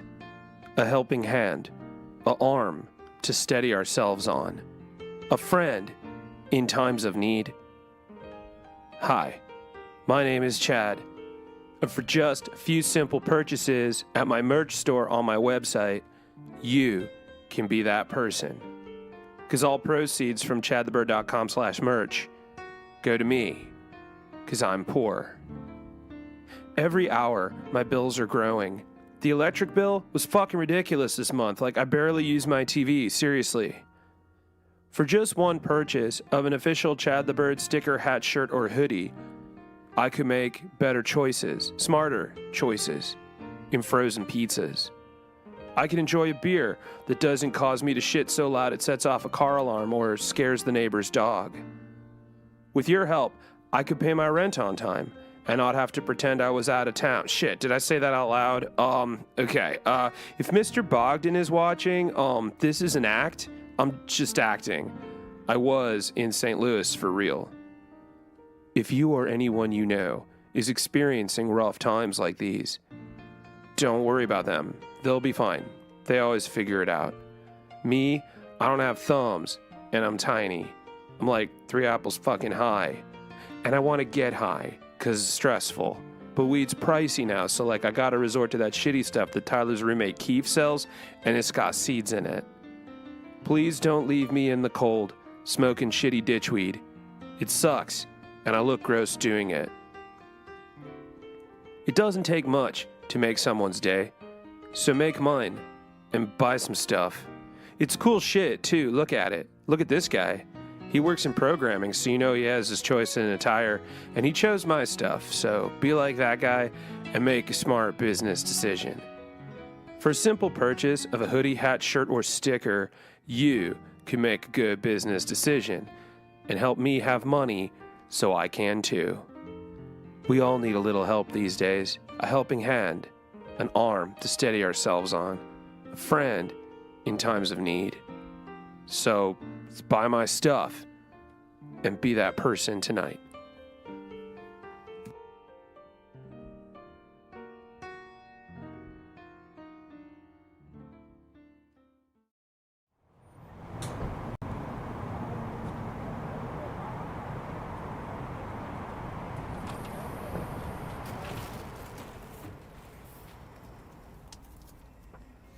So what I like to do is I like to face all the toys towards you, so they're looking at you. My business name is T&T Entertainment. Anything that takes a quarter, I had it out there. Pinball machines, jukeboxes, kiddie rides, gumball machines, sticker machines, cranes. The pinballs don't do too bad, money-wise. That's about 3 weeks worth. We knew a guy that he wouldn't give a free credit away to save his life. We used to always put credits on, kind of let him, play and get used to it. The first arcade cabinet I built, I said, we could put this in the venue and put like old arcade games on it. It was coin op, and we would make like $75 a month in quarters. We were taking that money and buying tacos, and we just thought we were like killing it. I don't do it that much anymore, but in the beginning, I'd come and watch people play all night. Then I realized I was kind of creeping people out a little bit. When I opened up an arcade in the fall of 1981, I was making thousands and thousands and thousands of dollars per week. I was doing it not to make money, even though I was hoping it would, but so that I'd have an excuse to be able to play more and more video games. When I was a pinball operator, games made a little bit more money than maybe they make today. But now you have pinball enthusiasts, and they're putting them on location because there's a lack of operators willing to put pinball machines out in the public. One of the most frequent questions I get is, what's your favorite machine? Well, it's like my kids. I got 7 kids and 175 pinball machines in here. I can't pick just one. I'm more excited about where we are and what's happening than I've ever been before. I can't tell you how many times in old articles, oh, they still make those things? Or ping pong? What's that? I try to explain to them, well, not all arcades are dead. I mean, it was almost like, the comet that killed the dinosaurs. There were a few cockroaches still alive, I feel like while COVID kind of destroyed our industry in the short term, while we were wondering if we were ever going to come back, in the long term, I think it has kind of reinstilled the purpose of our games being things that you can do outside of the house to give you entertainment that is really important. These are incredible people. Out of the depths of the Depression, they started an industry? Are you freaking kidding me? It's one of those things. If you get in this industry, you kind of learn to love it. If you can be doing that, then that's what you're gonna do. I'd say within a year, we actually knew how to run a factory, but we didn't have a clue the day we started. I'll say that much. There's no book. There are no papers. It's a bunch of old guys in a tent, passing lessons on from one generation to the next. Early on, the challenges were very much what's going to be the next hit product, right? And that's never been easy. It's a fickle business, entertainment in general. It's what do the people want to play? It's a fight to make these things. It's a fight, and you got to love the fight.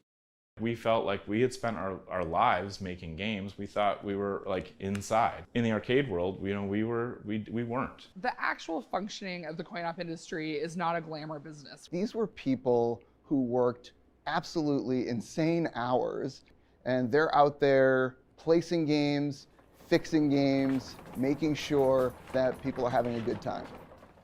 It's just hard to believe it. I could have made a living making a quarter at a time.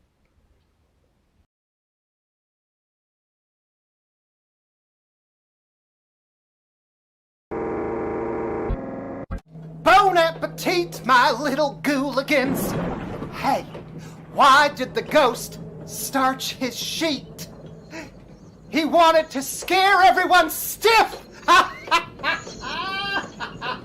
Oh, look at me. I'm laughing till I'm coughing. I'd tell you something scarier, but I don't have the guts. I'm Lars Pulowski. And I'm Olaf Pulowski, co-owner and founder of Pass the Passions. right off of 95th and Cermak. Come on down on Monday nights, taco night. Need something light before a movie? Why don't you come in for a basket of chicken wings with some ranch dressing and carrots? Tuesdays, the family feast. Bring your kids, you have a guaranteed place to sit. Feeling frisky? Fantastic. We're famous for our fish fry. We got a steak dinner that you gotta see to eat. On Wednesday night, pancake supper. Also, Fridays. Pasta's something we're crazy about. So come on down to Pasta Passions. Where pasta is the thing we're crazy about. We like pasta. We're open on Saturdays. I'm Lars Pulowski. And I'm Olaf Pulowski. And we do law. Are you currently someone who is in need of law? Well, look no further than us, because we do it. Have you been hurt? Have you hurt somebody? Are you planning on hurting somebody? Got a car you need to finance? Don't call us, but we'll make sure that car is street legal. Don't suffer in silence. We don't do just fine print. We do the finest print. Your print will be fine. Zoning, divorce, custody, franchising. We got every kind of law there is. That is a legal guarantee. Because we do law. Come on down. Don't come down. As legal counsel, I don't advise you to come down. Call us at 777 Law, L-A-W-S. Law, L-A-W-N. We do law. I'll also do your line. See, I told you we'd be back. Oh, my face! Okay, find the way to the bar. Excuse me, pardon me. I'll play that game later. Yeah, we're still at Logan Arcade. Don't freak out. Shit, we're back. All right, pinheads, time to suit up, arm up, and don't forget to look up, because we're up against Attack from Mars! Originally from Midway under the Bally label in 1995, remade by Chicago Gaming in 2017. Not to be confused with its sequel, the Pinball 2000 classic, Revenge from Mars, from George Gomez. That's a whole other day at the Flippers. We'll get there. Lock in, ballers, because this one's an undisputed classic from the legend of the fan himself, Brian Eddy, with art from Doug Baracora, Devil's Dare, Fireball, Black Knight 2000, Watson, with software from the late, great Lyman Sheets Jr., and his first after leaving Williams back in the day. Number 5 on the Pinside Top 100, coming right off the heels of The Shadow, Brian Eddy went hard on classic B-movie sci-fi War of the Worlds camp fests, with Martians loosely based on the Metaluna Martians from this island Earth that actually got the attention of the Mars Attacks Topps Trading Cards Company. So Doug Watson had to write out a whole novel about why this is different. 'Cause it is! The music was done by Dan Medieval Madness Ford, and he's the toasty guy from Mortal Kombat, which tracks, because this is a Midway game. Anyway, Martians are attacking. This game is as advertised. The Martians are attacking Earth in 5 countries. You got the balls to stop them. Light all the lights in the outlane and return lane to get stroke of luck going. That's the scoop shot, which gives you random stuff, including this video mode, which is pure arcade hotness. Hit all the orbits and ramps 3 times to start total annihilation multi-ball. Hit all the Martians and then the scoop for Martian attack multi-ball. Hit all 3 of the force field targets to drop the defenses and smaunch on that saucer to stop the attacks. That's the basic move if you want to be basic about it, which you should, because it's thrilling. Hit the middle orbit to lock balls for more multi-ball madness. Do all of that, and you might just get Rule the Universe, which is the wizard mode, and also the feeling you'll get when you get it. It's easy to learn, but a lifetime to master. It's loud, it's insane, it's an all-out pinball attack, which makes it truly an out-of-this-world Hall of Fame machine, and an undisputed pinball classic available only right here on Earth, which is where you are. Bonus, baby! Is it what? Is it all over Chicago now? Waymo. It's almost, it's like coming into Chicago. Okay, it's like being tested. Okay. Mr. Wilson, I'm so glad you're here to hang out. I just saw in the chat, TNT partner, Justin, your dad is in the chat right now. Hi, Dad. Hi, Dad. Hi. Look at this man. Look at these boys. Fucking killing it out here. Yeah. In Chicago, nonetheless. Yeah. Guys, put the drinks down. Your dad's in the chat. Guys, keep it 5-0. All right, it's cool. Dad, it's cool, man. It's cool. Nothing's going on. What's going on here? Guys, open the window.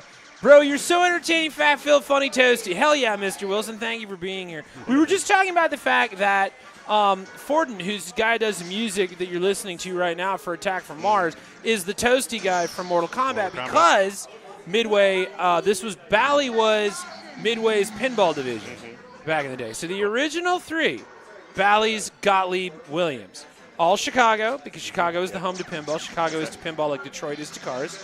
And yet we don't have any museums I know. or anyone knows that. I'm like the only one out there on the street being like, Mayor Johnson, we need to talk about this shit. Hey, I made it before the show ended. Sweet. What's up, Eric Money? Good to see you. But yeah, no, Chicago is the home to pinball. That's right. You ask any of the old heads out there, they will tell you that I didn't know that. And it's true. They don't know that, and we don't know why. So that's why we're doing what we're doing. Yeah. But yeah, so Bally's, Gottlieb's, Williams. So here's the thing. Midway in Chicago, Mortal Kombat, what have you, all the guys from Bally's was their pinball division. So you got Steve Ritchie as well, Williams and such. Steve Ritchie is the voice of Mortal Kombat. He's Finish Him. He's all that. But he's also fucking Black Knight 2000, Black Knight Sword of Rage, my fave. Bally's, Gottlieb, William, the three houses alike in dignity. It's true. In fair Chicago, where we lay our scene. Because they were inspired by the Bagatelle game that they saw that came out of Youngstown. So technically, Youngstown is the creator of the Bagatelle America, but Bagatelle is a French game. But Bagatelle comes to America through Youngstown. Harry Mabs, DJ Gottlieb, and all those kids see that. They decide to make their own version. Wiffle. What's the other one? Ballyhoo. All during the Great Depression. All during the Great Depression. Yeah. So like Bally got its name, Ballyhoo created Attack from Mars, which we're watching, from the game Ballyhoo, which was their take on Wiffle, which was the Youngstown version of Bagatelle. There, that's free advice. Good for trivia tonight. No one will ask you about it. But that's what I was saying. Nobody ever asked me any pinball questions. Nobody ever asked me to talk about pinball. But we are in Chicago, and no one talks about it out here. So it's just a treat to have St. Louis representing Chicago's pinball obsession.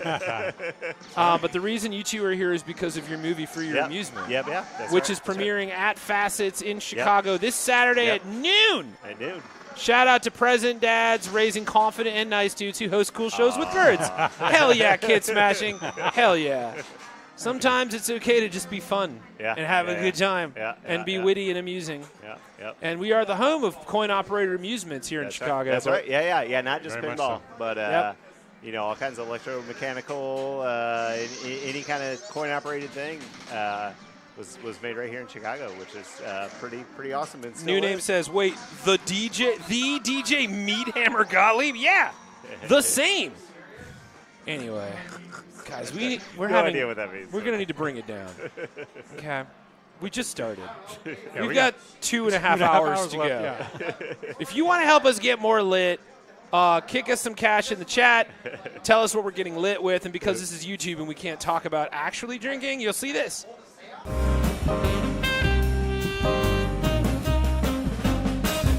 Hydrate. And you hydrate. Nobody asks you to talk about pinball. Meanwhile, every day with the Star Wars, we're not going to talk about Star Wars. We are going to talk about pinball tonight, though. Yeah. Especially because we're playing Attack from Mars. Now, all right, so you guys have played your share of pinball. You guys like a pinball game. I would hope so anyway. Do you have any faves? Do you have, like, your go-to machines? I am at a bar with you two. There's a ton of pinball. Yeah. What are you going for? I'm definitely going for that classic 90s Bally Williams. From something Chicago. about something about those machines. I love the metal, hand plate there, and just the the mechanics That's of those called ones. The apron. The if apron. you are curious. Thank you. Write it down. We've secretly replaced the apron. Anyway, go on. Yeah. No, I mean all that stuff in the 90s. All right, so you get to have kind one. of I get to have one.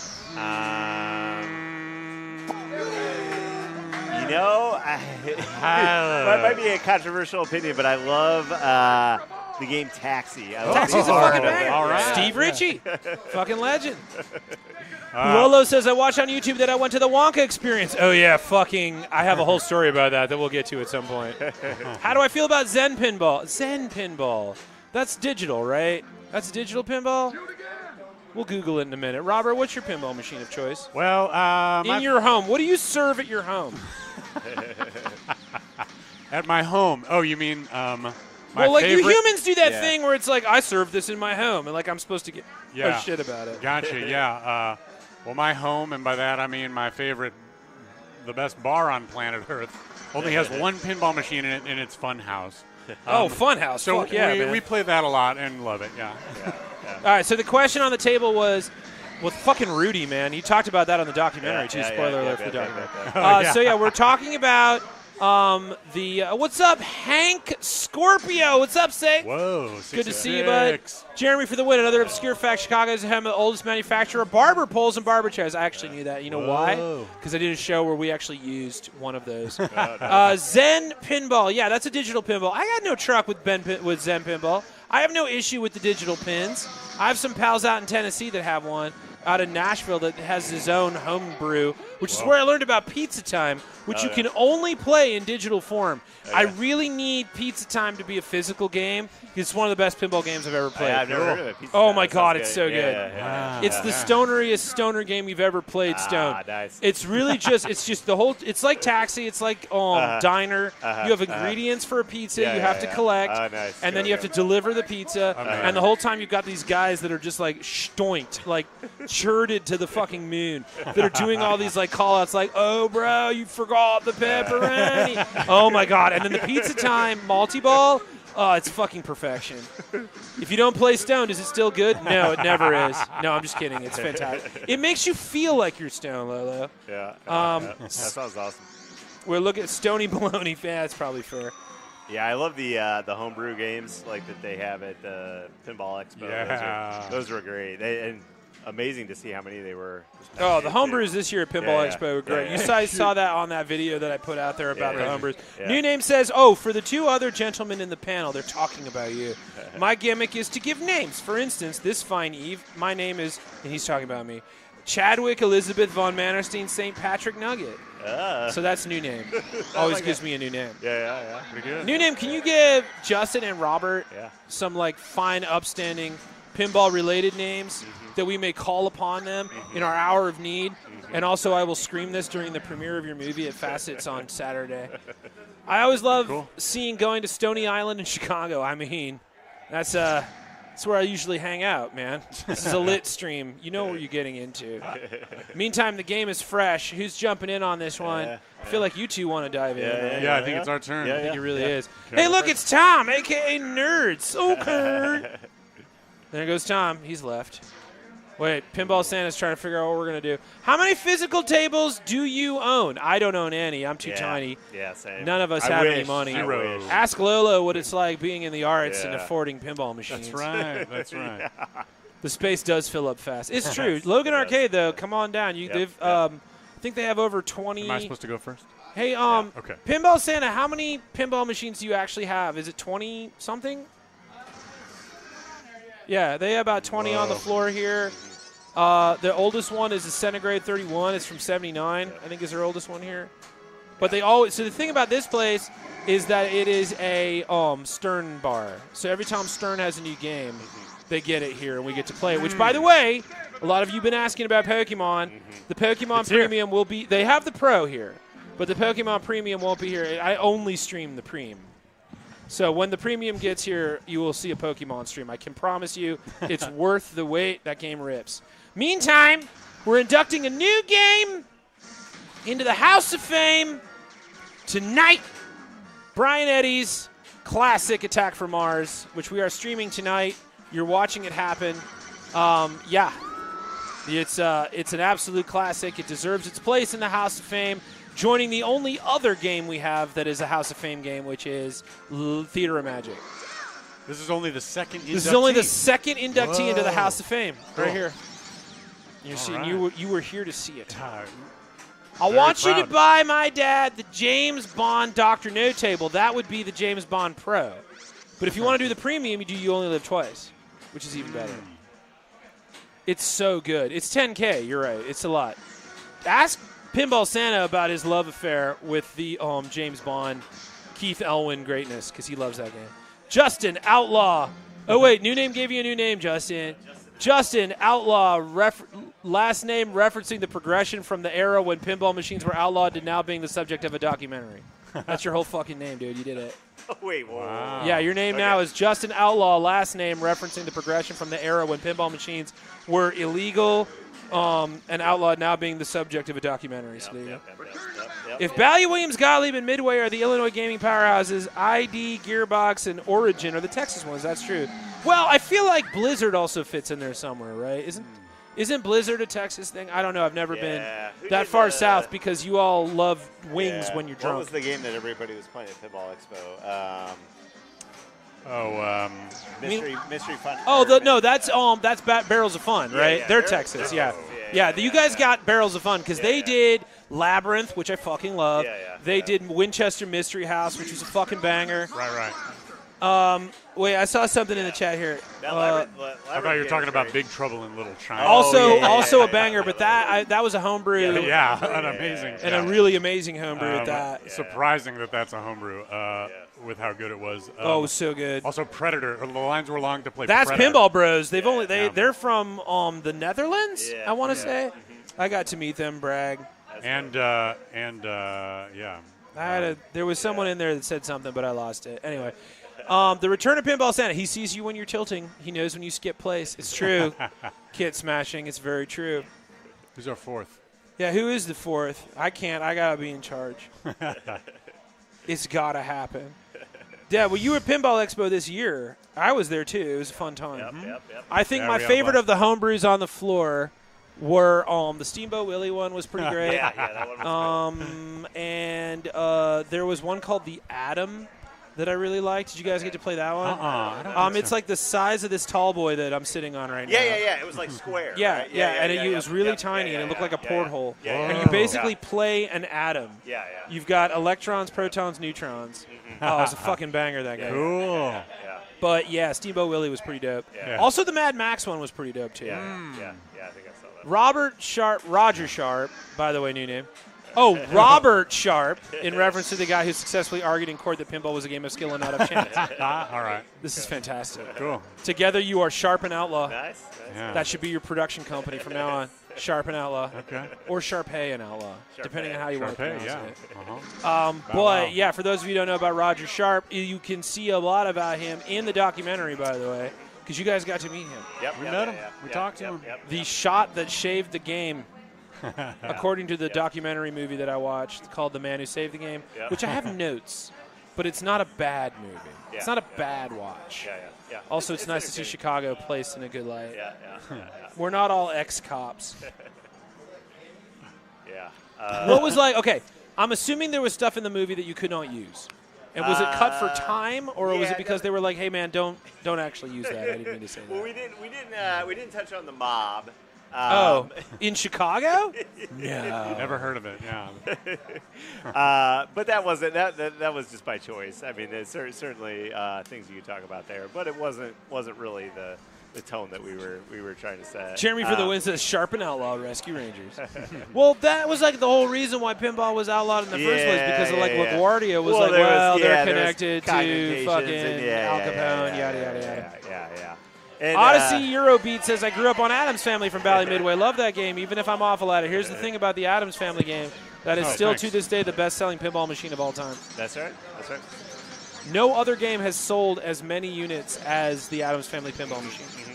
Yeah. Although Godzilla is getting close, from what I've been told. Really? Wow. Yep. Yeah, there was, when we talked to Larry DeMar, he had a whole backstory about about the Addams Family being the number one selling pinball, and I guess half of those sales went to like one guy in Germany who was like the main like distributor of pinball machines or something in Europe. Yeah. It's my turn. All right, but that's a really good one too. There's a reason they made so many. Well, now that he's gone, fun. come scoot over, come hang out with me. Okay. Robert. Yeah. How are you? Hi, I'm doing fine. Good. I don't know why Justin took his headphones off, but okay. It's good. He didn't want to hear anything. It was good to see him, though. He's a professional. But we got Nikki in the corner. All right. Getting ready to churn some dork and slap some cheeks. I mean, cool. They don't necessarily have to be slapped. That's true. You can, as long as they're acknowledged. Acknowledge the cheeks. The cheeks must be acknowledged. Acknowledge the cheeks, kids. That's the thing you got. Everyone has cheeks. Everyone shits. You know, yada yada. Read the book. It's probably it's read in a to book. you. Ever heard of it? Yeah, you guys know books? Yeah. Odyssey says, I see why. It's fantastic. It's true. There's a whole reason why the Addams Family machine was such a popular thing, because it was like the first game with like really clear modes. Ooh, I have the most amazing factoid about Addams Family. Everybody shut up. I have, okay, so Addams Family, the pinball machine. Before they made it, they were given the script of the movie. The film, okay, right? yeah, cool. Before the movie came out. And when that script was made at the time, the main antagonist was this big fucking ominous cloud in the movie. So they made the pinball machine as if that was the anecdote. As if that was the the antagonist. So that's why on the pinball machine there's this huge cloud and there's this huge magnet in the middle. That there's this big storm. Then when they made the pinball machine and they finished it, they're like, oh, we changed our mind. That's not the antagonist anymore. Yeah. And so they're like, oh, I guess fuck me. We already made 3 billion of Yeah, these it's the machines. most sold pinball machine of all time. Crazy, because the game really doesn't have much to do with the movie. Like everybody's in the you're not about finding Fester, you're not about any of that shit. It's just like everybody's already there. But there's this like the power is happening. The Like, power. I do not remember Raul Julia dealing with that. Exactly. However, Raul Julia was the only one to actually record his own dialogue because Angelica Houston didn't want to do it. So Raul Julia, they were like, he came into the studio and he was just like so game for it. Oh, cool. Because he's cool. He's cool. Raul Julia. R.I.P. Maybe Chad knows this fact. All Walk of Fame stars have to be paid for and maintained by their actors or their estate, who is responsible for Godzilla's star. Oh. Or Bugs Bunnies or Kermit the Yeah, Frogs. it's probably Mark Ruffalo. I feel like it's Mark Ruffalo. I feel like he's out there every day with like a broom just being like, no, I got to do my job. Got to keep it real. What, Hollywood changed their mind and didn't tell the Pin Boys? Yeah, new name. Rude. Rude. Yeah, imagine that. Hollywood being Imagine rude. that. It was probably the first and only time Hollywood was rude. Yeah, they learned from their mistakes back in 1991 with the Addams Family It never pinball. happened again. No, in fact, it's been pretty cool ever since. Yeah, everyone's just sweeping up all the Hollywood stars. Brendan Fraser has that not made a they're movie in 20 responsible for. years. Everything's great. Yeah. No weird hotel parties have happened. None of them. No people have been arrested. None. Nothing. Not a It's one. fine. Not Is a it? one. It's crazy. But we Oh, should. you're up. You're up.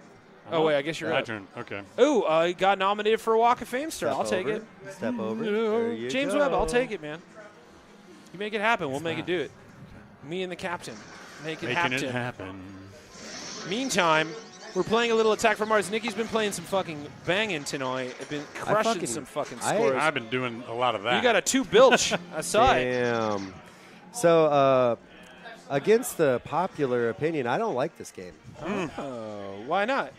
Because it's too mean. It is mean. That middle target will slap you right back. But that's a Brian Eddy thing. It's just too mean. It's the same thing with Stranger Things in me. just If too you hit mean. that middle target, Yeah, that game's also pops it too right mean. back. I like Stranger Things though. Okay, interesting. Well, Stranger Things has like more dynamics to it. Well, you know? it's a Like- newer game. Yeah. So it It's a learned fun from one, yeah. this one being a dumbass. Like who wouldn't? No X-Men producers. Oh, damn, Jeremy. It's true, though. Kid smashing. Are you telling me Addams Family almost got on the Skybeam and amorphous cloud antagonist 30 years before Disney? Yeah. There we go. I would have seen that movie, though. That could have been number 3. I love the Addams Family movies. Fuck yeah. Yeah. Dude, who Jeremy's like, doesn't? Nick's Are you like, this crazy? game don't got enough cheeks. Next. For real? No, For real, this seriously? game has 0 cheeks. Like, I love all cheekless. the like partying aliens and stuff. Like, I can relate to that, but like, just like the Sling Town shit, man. Like, dude, go somewhere else, dude. James says that you remind him of a stoner version of Krieger from the show Archer, which is the best compliment I've heard all night.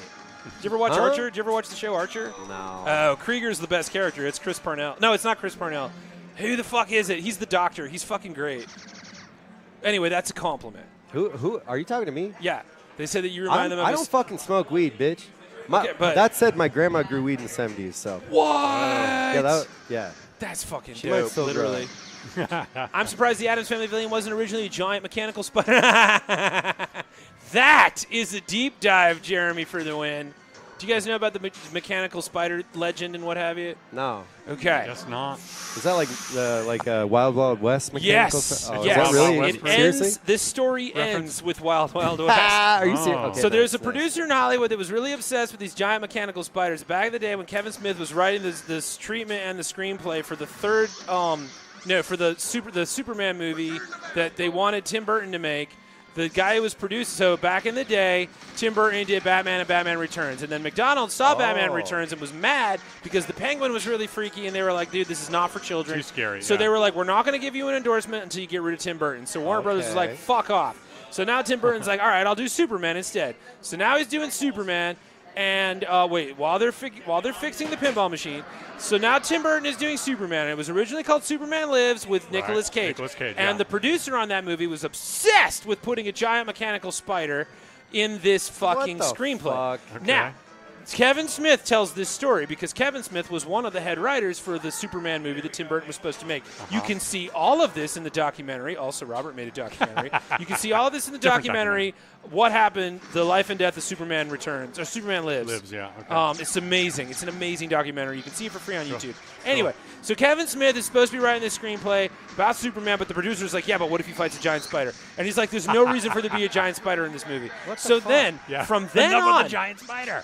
that same producer would go on to pitch a ton of other movies, and all the writers were like, this one producer kept saying, why don't you put a giant fucking spider in it? John Peters is the producer. Thank you, Jeremy, for the win. So, we flash forward. So now Will Smith is the king of 4th of July. His last movie to end the whole thing was a movie called Wild Wild West, was produced by John Peters, and what do we have in that movie? But a giant fucking spider. Yo. So that dive... Incredible. Jeremy for the win. Yo. That dive is an incredible. And like, go look up that shit because the sidebars on that, oh my God. It's like crunchy mind snacks for days. Can we give a couple claps for Chad the Bird for the truncated version of that lyric essay I'll real take quick? it. I'll take that. Let's clap those cheeks real quick, Clap dude. those cheeks. Clap them bird cheeks. Clap those cheeks. Let's fry that chicken, baby. I'm gonna fry that chicken with that dirt weed. I'm gonna smoke that chicken. Get smoked out. Sharp Edge Soda's here. Hey, CTB, what's up, Sharp Edge Soda? Good to see you. Damn, but yeah, that check was out that documentary. It's fucking dope. Incredible. Chad, what's up, dude? I had to delay my bowling game with my son due to work. Yeah, it's Sean. We needed yeah, that we update. need to know this update. We needed What's that update? No, he had to delay it. He had to delay it. But I'm officially doing it on Easter Monday. Okay. Oh, okay. Easter Monday? That's Easter even Monday. better That's because right fucking after you dope. have like a family thing. Oh, this is going to be great. Robert, okay, so guys you have to missed hear out this. on this. You So have to hear Sean, this. You have to hear this. oh, yeah, wait, You have to wait. hear this. You have to Wait, hear this. You have to Sean, hear this. put it in the chat. Tell everybody. I don't need to tell your story for you. Yeah. Sean, put it in the Yeah, chat what tell we're us, talking tell about. us, tell us because what's we were happening. so fucking excited. Robert, I'm man. sorry that this is happening. He asked so us much for going advice. on right He now. asked us for advice. So basically, what happened was, Sean, I'm going to tell your story until you do. You got to do Sean it. Sean had to play his son in bowling, and he was like, "Should I smoke my son? Should I fucking own him in the thing?" And we immediately said, and we "Are were you like, "Yeah, kidding dude, me? fucking teach Duh. him a lesson." What? But there was some Teach him pretext. a There was some lesson. pretext. It's like, "Oh, I haven't talked to my son in a while." In a long time. Yes, you should smoke his bitch ass. Yeah. Immediately. That's a direct quote. Okay. Swifty Cat says, "Clap speeches." Yes, Robert, there is lore. Sharper Soda says, "We have Attack from Mars at Galloping Ghost Pinball." Indeed, you do. Do you have the original from '95, or is it the 2017? No, this redo? is a remake. This is a remake. Well, I know this one's the remake. Is Do the they have the Galloping remake Ghost at Galloping Ghost? There's a great app called Pinball Maps. You can look up right now. It's true. Let me show you. I'll look it up. No, on my show. phone. You can show it. Get on Check the it out. World Wide Web. Check it out. Yeah, if you guys don't have Pinball Map, you're missing out. It's one of my favorite apps. I use it everywhere I go. It tells you where every I pinball can't hear machine you, dude. is. But yeah. Do they have the 1995 one at Galloping Ghost, or is it the 2017? Dude, what? But yeah. Thank you, new name. James says Chad is fried chicken when smoking that ditchweed. You're not wrong. Anyway, Sean, you need to give us an update on how you're feeling You say right Attack from now. Mars? It's the remake. It's a remix. It's a remake. Okay, the remake is At at Galloping Galloping Ghost. Ghost. Also, check out Pinball Map if you don't have it. Sean, is I'm sorry I stepped on your one of the story, best. but I got really excited. Dude. But yeah, Sean was like, should I fucking school my kid at bowling? And Nick and I were like, fuck yeah, man. How's Hey, kid going to learn? I jumped on this mic because I wanted to talk to you guys. I didn't want to just listen to the fucking bird yap in my ear like I do every week. Yeah. Because He doesn't that need that is right now. great. I don't get that every He week. doesn't need that Yeah, right now. you guys have had 2 hours of that. I figure you guys needed a break of that. Yeah. I wanted to ask you guys how your interview went with Josh DeBonis. Oh, yeah. How'd that go? Because I am wearing a Killer Queen shirt, and I play Killer Queen competitively. In fact, I have 2 national championship trophies. Whoa, cool. I'm a very good Killer Queen player. Playing right here at Logan Arcade. Yeah. This is one of the amazing. original ones, right? Is it? It's the first It's public the first one. one, right? Yeah. Oh, The no first kidding. public Cool. one of all time. So for those of you who don't know what Killer Queen is, Nick. Killer Queen's the first indie arcade game of all time. It came out 12 years ago. It's a 5 versus 5 platformer resource joust-based fighting team game. Joust-based, There yeah. you go. That's as fast as I can do it. Oh, wait, we have an interruption. Sean says, I got in touch wanted with my to son talk to you about recently. how you- I'm 31, he's 18. He had no idea there was a bowling legend, average 269, 11 tournaments. He has no idea fish in a barrel. Sean, school that bitch! Oh, that's even better. You're like a Yo. No, he's a semi-pro. fucking pro. Okay, yeah, amazing. He's a fucking bowling legend. Oh, His average is dude. 269. Oh, this Yeah. is awesome. Oh, I can't wait for this to happen. Oh Sean, my you God, I'm have so to let us excited. know how this goes. Trounce this kid. That is really good details. That was really important. So good. Cheers, y'all. All right, what is this Cheers, one y'all. now? What is this one now? It's fucking Malort, dude. It's a mix? Okay. I smell Malort in there. Time to get in a fight with your I dad. smell Malort in there. Hydrate. Dude, that was literally just Malort. What was that? It was Malort. The hell was that, bro? That wasn't Malort. That was Malort. Oh, it's a Jepson's bourbon. Oh. Oh, I didn't get a Malort. I got a bourbon. Suck it, nerd. That was definitely just Malort, dude. I had Malort. I got a bourbon. Ha ha! Are you happy about a Jepson's bourbon? The That's Jepson's hilarious. bourbon is okay. You No, can it's run your not. car with it. Yeah. Fuck out of here, dude. Jeremy says, just as You're a follow-up. silly Oh, as yeah, fuck. no, John Peters sucks, though, by the way. Just FYI. He kind of sucks. Apparently also a serial sexual harasser. Yeah. Surprise, surprise. In Hollywood? Yo, really? In Hollywood? Really? Crazy. Cuckoo crazy. Crazy. In this economy? Did I not bring something up like that earlier? Yeah, That's maybe. Crazy. But yeah, you guys got to interview It the guys boggles the mind. that created Killer Doesn't Queen, which is wild because that's a whole other part of the documentary we didn't even get into yet. We talked to them at IAPA, the International. What is IAPA? We always forget.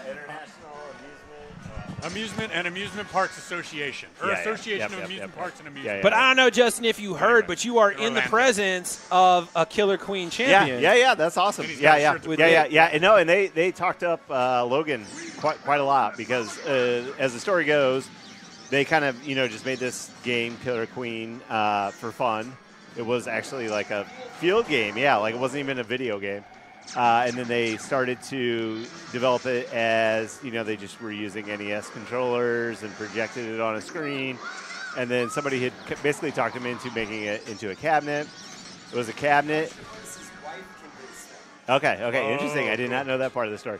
And then, lo and behold, somehow Eugene Jarvis kind of got wind of this game, and he talked to Zesby, the owner here at Logan Arcade, to put that game into this arcade. And really, I mean, if it wasn't for Logan, I don't know that the game would have taken off the way it has. Oh, yeah. So, super awesome. We were able, again, just shout out to Logan to being so welcoming and letting us, film here. And we were here on a tournament or on a league night on a Wednesday night. Yeah, Alyssa and just the whole crew there. And it was really cool. And also in Brooklyn, they have a pretty good scene at Wonderville. So Wonderville sounds like the coolest place, man. Yeah. Have you been there? No, I've never been. I've always wanted to go. Yeah. I got to see inside of it for your documentary. Spoilers for the documentary. Yeah, for the documentary. Which, by the way, there's the link in the chat right now. Go check it out if you can. Yeah. One of my favorite games at Wonderville is the only arcade version of Don't Touch My Hair, which is a black woman and a bunch of white hands start floating towards her hair. And the arcade version is you standing away from the machine and you...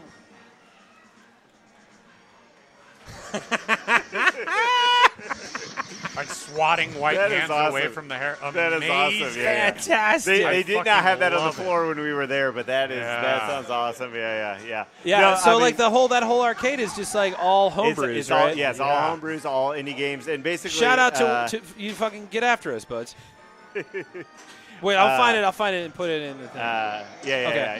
Yeah. So Wonderville is the name of the place. It's in Brooklyn, yep, right? Yeah. It's in Brooklyn. An awesome bar. I'm blanking on his name right now. Stephanie and Mark. Mark.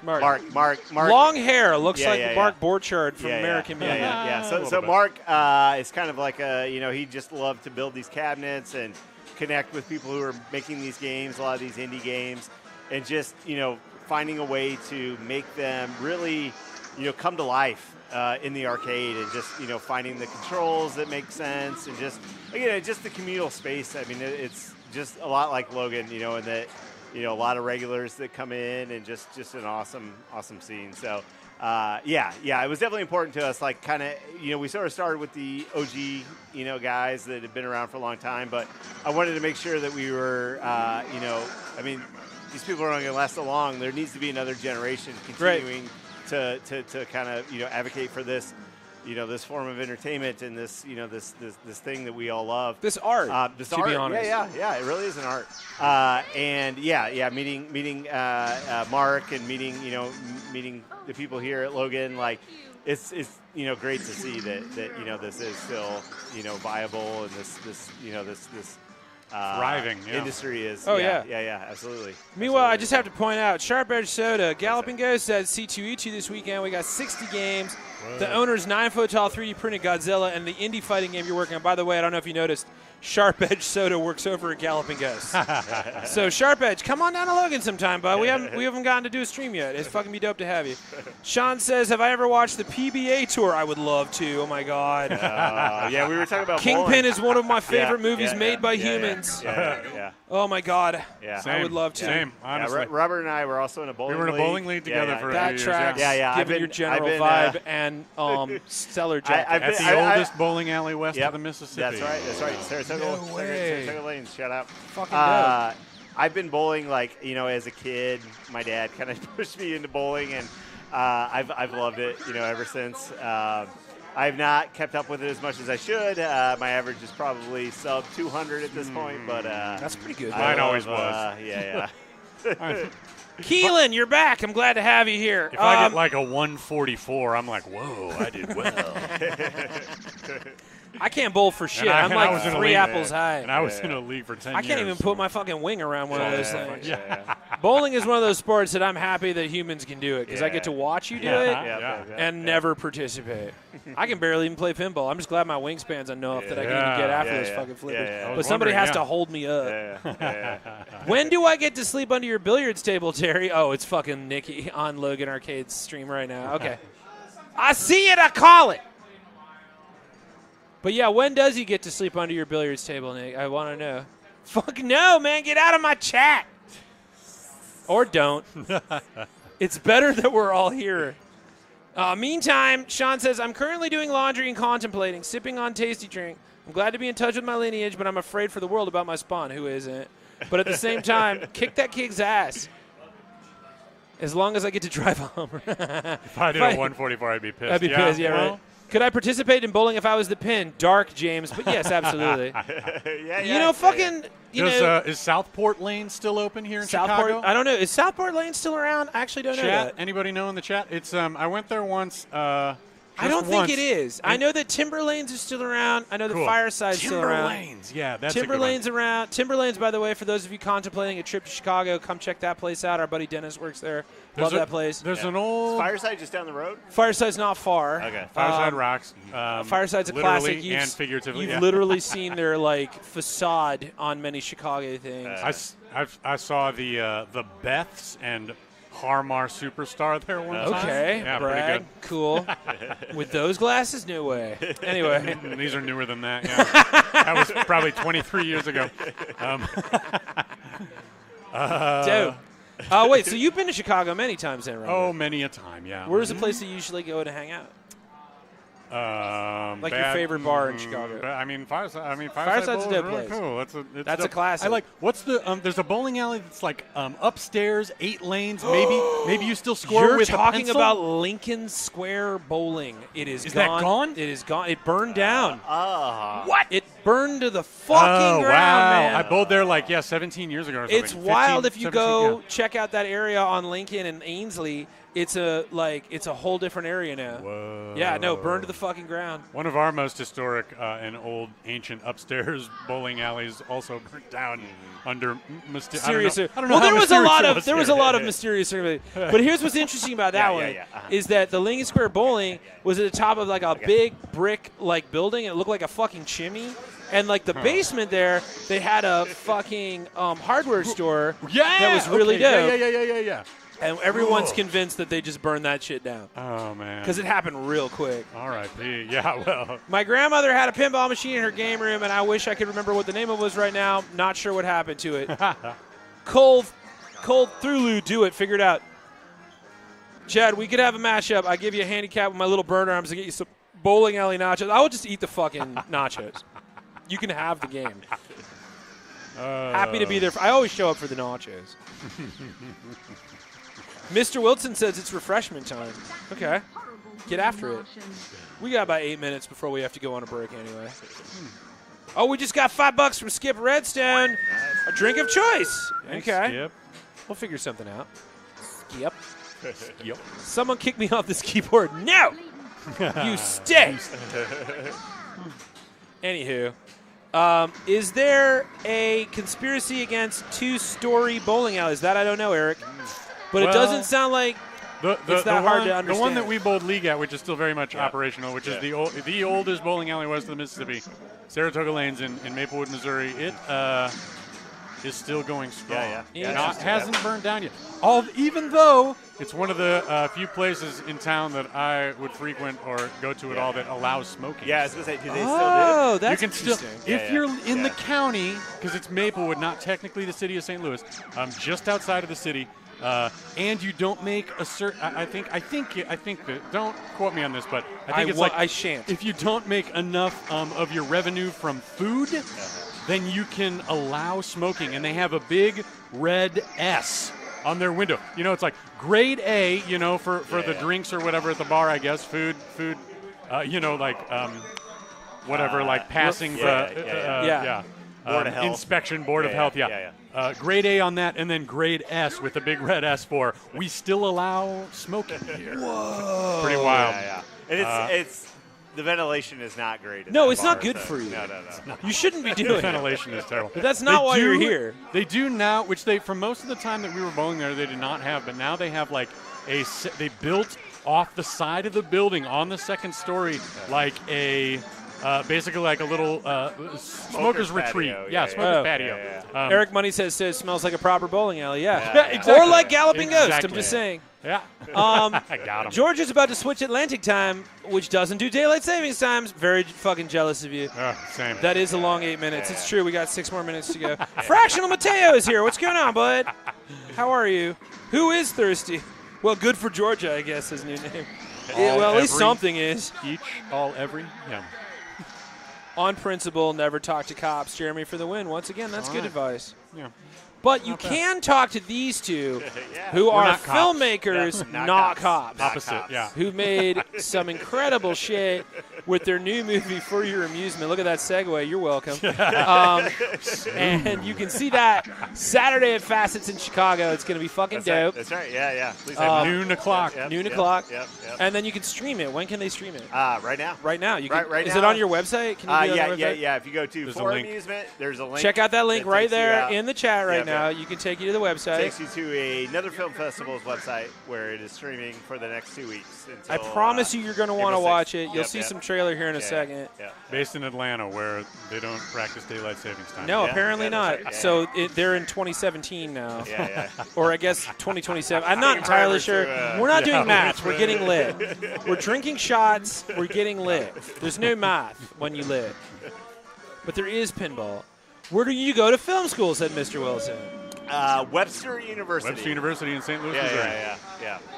the fine university of. I mean, at the time, it was, for better or worse, one of the only film schools, certainly in the Midwest, that was still teaching on like 16 millimeter film. So we graduated from college like with degrees in filmmaking just in time for all of our knowledge to be totally obsolete.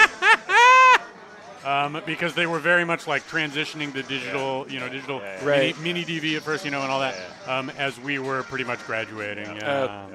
So what like a ride it has been. At the time, it was kind of like a point of pride. Now it's kind of like a point of embarrassment. Like, well, all my knowledge is obsolete. I don't know, whatever. Well, no, I feel like we can load a. It's coming back around though. It's going to be cool again. Yeah, it'll be cool. It's analog, man. People are still into vinyl. That's right. And Meantime, VHS tapes, yeah. Hold on. Skip Redstone's going to bed. Good night, Skip. It was good to see you. Sharp Edge Soda from Galloping Ghost says, fuck, is that what that smell is? We don't allow smoke. Oh, fuck. All those old cabinets and where they came from. Yeah. Sharp Edge, that's why it smells like a proper fucking arcade. Have you guys been to Galloping Ghost? Yeah. Oh, yeah. Okay, I figured you did. It's in the, Is it in the documentary? Just a little yeah. Okay. I mean, we I don't remember it in the documentary. Well, we weren't able to interview, what's the guy's name? Crazy Dude. What's his name? Crazy Dude. Sharp Edge Soda. Who am I talking about? Because I believe we talked about this. Long hair. Yeah. He's fucking awesome, but he's nuts. Jacket. Yeah. Fucking nuts. I'm going to have him on the Birdcast sometime. He was not available to be interviewed, so we ended up just filming. You are missing out. He's fucking nuts. Yeah, well, there was so many, like, look forward to For Your Amusement Part 2. Part 2. Yeah, just Galloping Ghost. Sean Marsh just gave us $20. Saratoga Lanes. I'd love to go. I got 3 trophies for picking up sour apples. 5, 7, 10 split pickup. No shit. Nice. Toot that fucking horn, baby. Yeah. What pound ball do you roll?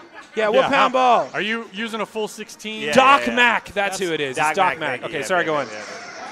I mean, I guess most pros and like people who are serious about bowling use a 16 pounder. What was your? I'm weak and my arm would fall off if I did that. So.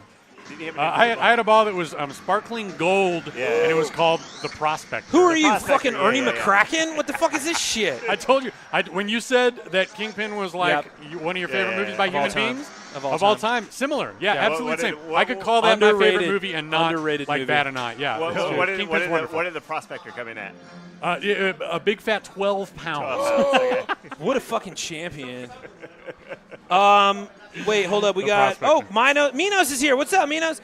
James Webb, have I ever heard of a place called the Chattanooga Pinball Museum? I have actually been to the Chattanooga Pinball Museum in Tennessee. That place is fucking dope. I have pictures on my Instagram. Come follow me on Instagram. It's been a while, but Sean says 14-pound ball, Rhino. Oh, okay.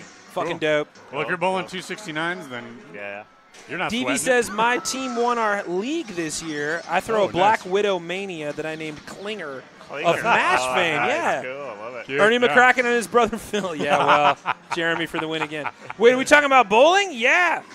My grandpa was a pin boy. This is why I asked about Southport Lanes, because it's apparently one of the only bowling alleys, or was. I was there in probably like 2008 or 9, and it wasn't open at the time, but like I wanted to go there because they were like, we use human pin setters. We don't have machinery. I remember that place. I've been there before. So you have to like call ahead and book it. Because like they don't have a pinboy they don't have a there machine. every single night. They don't have a machine and they don't have a pinboy back there like on call at all time. So they gotta be ready for you. For those of you who are curious, it did close after 100 years. I do remember Southport? this. Southport is gone. Yes. All right. But it's been gone. But I do get to go there. There was a bowling. You might actually be interested in this, Chad, because there was a bowling alley in the basement of this bar in St. Charles, Missouri, which is just outside of St. Louis as well, about half an hour. And it dates from like 1865 or something. Fucking dope. But it's a special kind of bowling called no, not candlepin. It's called cocked hat bowling. Cocked hat. And at the I don't know. It's kind of like duck pin, but it's kind of like duck pin. You're using the tiny ball that's like just a little bigger than a. It's like a bocce ball. Yeah, right. And it's only 3 pins. Yeah. Oh, interesting. And they do use a human. They don't have machinery setting the pins. It's just a human yet. So yeah, it's a human just like kind of standing to the side as these pins go flying. But it's a really. Did you ever go there? Down there? Okay, if you have not been duck pin bowling, as a bird, I can condone duck pin bowling. And it was a spiral staircase to get down to it. Like it was like a hatch in the floor that opened. It was like basically that's absolutely. dope. It's amazing. I don't know if it's still there. I mean, I know Corner Bar is still open. but I don't know if they still. I mean, they have to because they were. I feel like they were renting it out like all the time, and they were doing leagues and like it was a big deal. I only found out about it weirdly because the International Bowling Hall of Fame and Museum, which used to be in St. Louis, I went there on one of the last days that it was there. They moved it to Arlington, Texas, so it's still open. You can still see it. But like one of the displays was like about variants on bowling, and it was like candle pin this and duck pin that, and it was like. Cocktat bowling, the only place where you can still do it in the world is in the basement of the Corner Bar in St. Charles, Missouri. And I was like, well, that's very close to here. Whoa. And come to find out, a friend from college's family owned the place, and her birthday was like very close to mine. So we did a couple of like joint birthday parties down there in a row. It was amazing. Very cool place. Check out the Corner Bar in St. Charles, Missouri. And call ahead and see if they have any availability on renting out that bowling alley in the basement because it's cool as hell. Speaking of joint birthdays, we're going to go outside and experience this beautiful Chicago weather for just a hot minute. We'll be back in about 5 minutes. But before I go, Amina says, best thing about Cocktat Bowling, the name for the pins are Skittles. Oh. So put that in your fucking pipe. See you in a bit!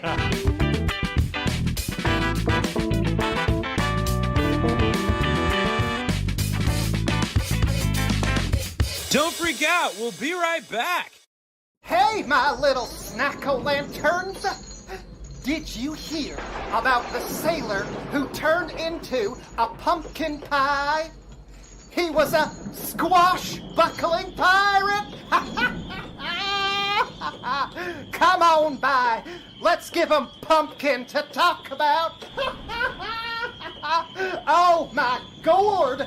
That one was terrible!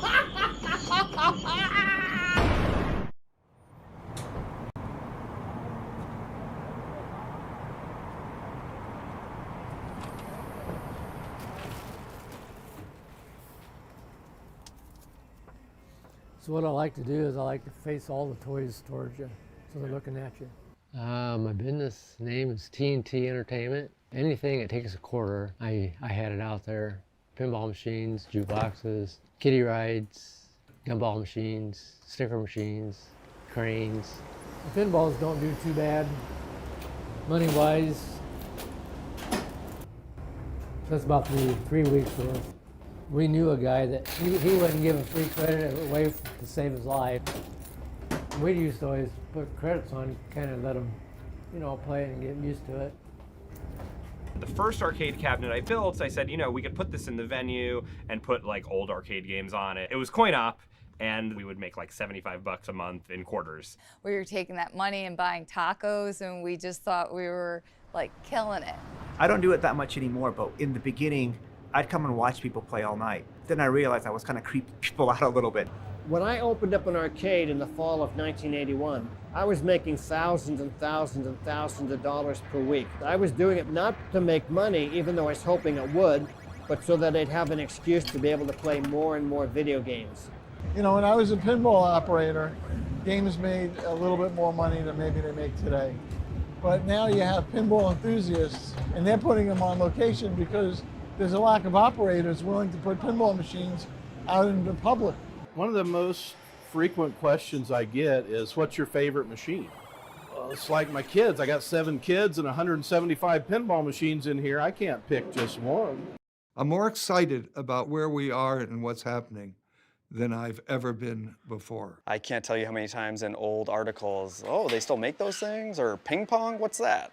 I try to explain to them, well, not all arcades are dead. I mean, it was almost like, the comet that killed the dinosaurs. There were a few cockroaches still alive, I feel like while COVID kind of destroyed our industry in the short term, while we were wondering if we were ever going to come back, in the long term, I think it has kind of reinstilled the purpose of our games being things that you can do outside of the house to give you entertainment that is really important. These are incredible people.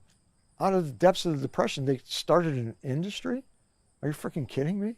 It's one of those things. If you get in this industry, you kind of learn to love it. If you can be doing that, then that's what you're gonna do. I'd say within a year, we actually knew how to run a factory, but we didn't have a clue the day we started. I'll say that much. There's no book. There's no, there are no papers. It's a bunch of old guys in a tent, passing lessons on from one generation to the next. Early on, the challenges were very much what's going to be the next hit product, right? And that's never been easy.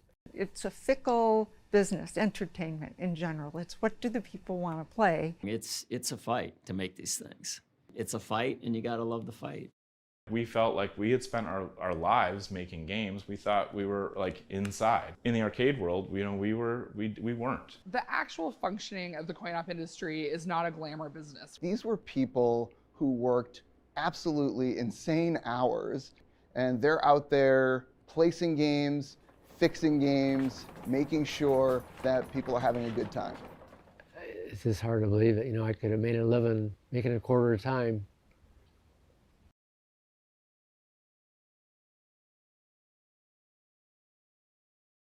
I'm Lars Pulowski. And I'm Olaf Pulowski.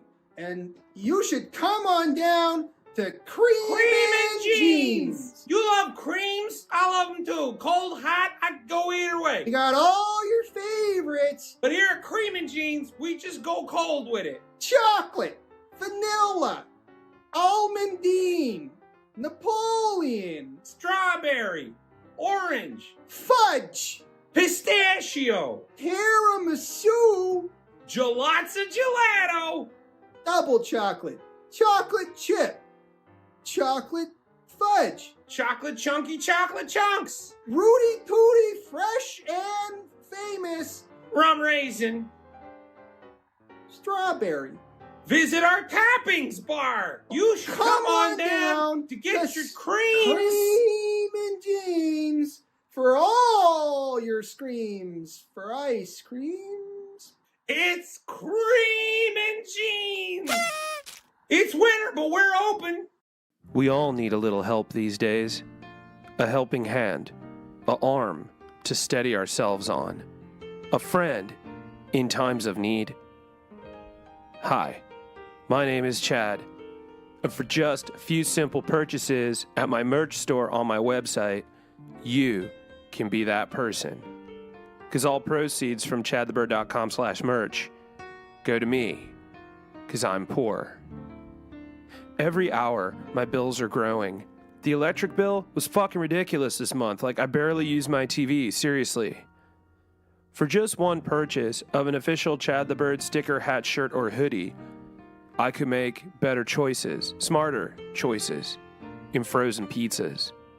I can enjoy a beer that doesn't cause me to shit so loud it sets off a car alarm or scares the neighbor's dog. With your help, I could pay my rent on time and not have to pretend I was out of town. Shit, did I say that out loud? Okay. If Mr. Bogdan is watching, this is an act. I'm just acting. I was in St. Louis for real. If you or anyone you know is experiencing rough times like these, don't worry about them. They'll be fine. They always figure it out. Me, I don't have thumbs, and I'm tiny. I'm like 3 apples fucking high. And I want to get high, because it's stressful. But weed's pricey now, so I gotta resort to that shitty stuff that Tyler's roommate Keith sells, and it's got seeds in it. Please don't leave me in the cold, smoking shitty ditchweed. It sucks, and I look gross doing it. It doesn't take much to make someone's day. So make mine and buy some stuff. It's cool shit, too. Look at it. Look at this guy. He works in programming, so you know he has his choice in attire, and he chose my stuff. So be like that guy and make a smart business decision. For a simple purchase of a hoodie, hat, shirt, or sticker, you can make a good business decision and help me have money so I can too. We all need a little help these days. A helping hand. An arm to steady ourselves on, a friend in times of need. So, let's buy my stuff and be that person tonight.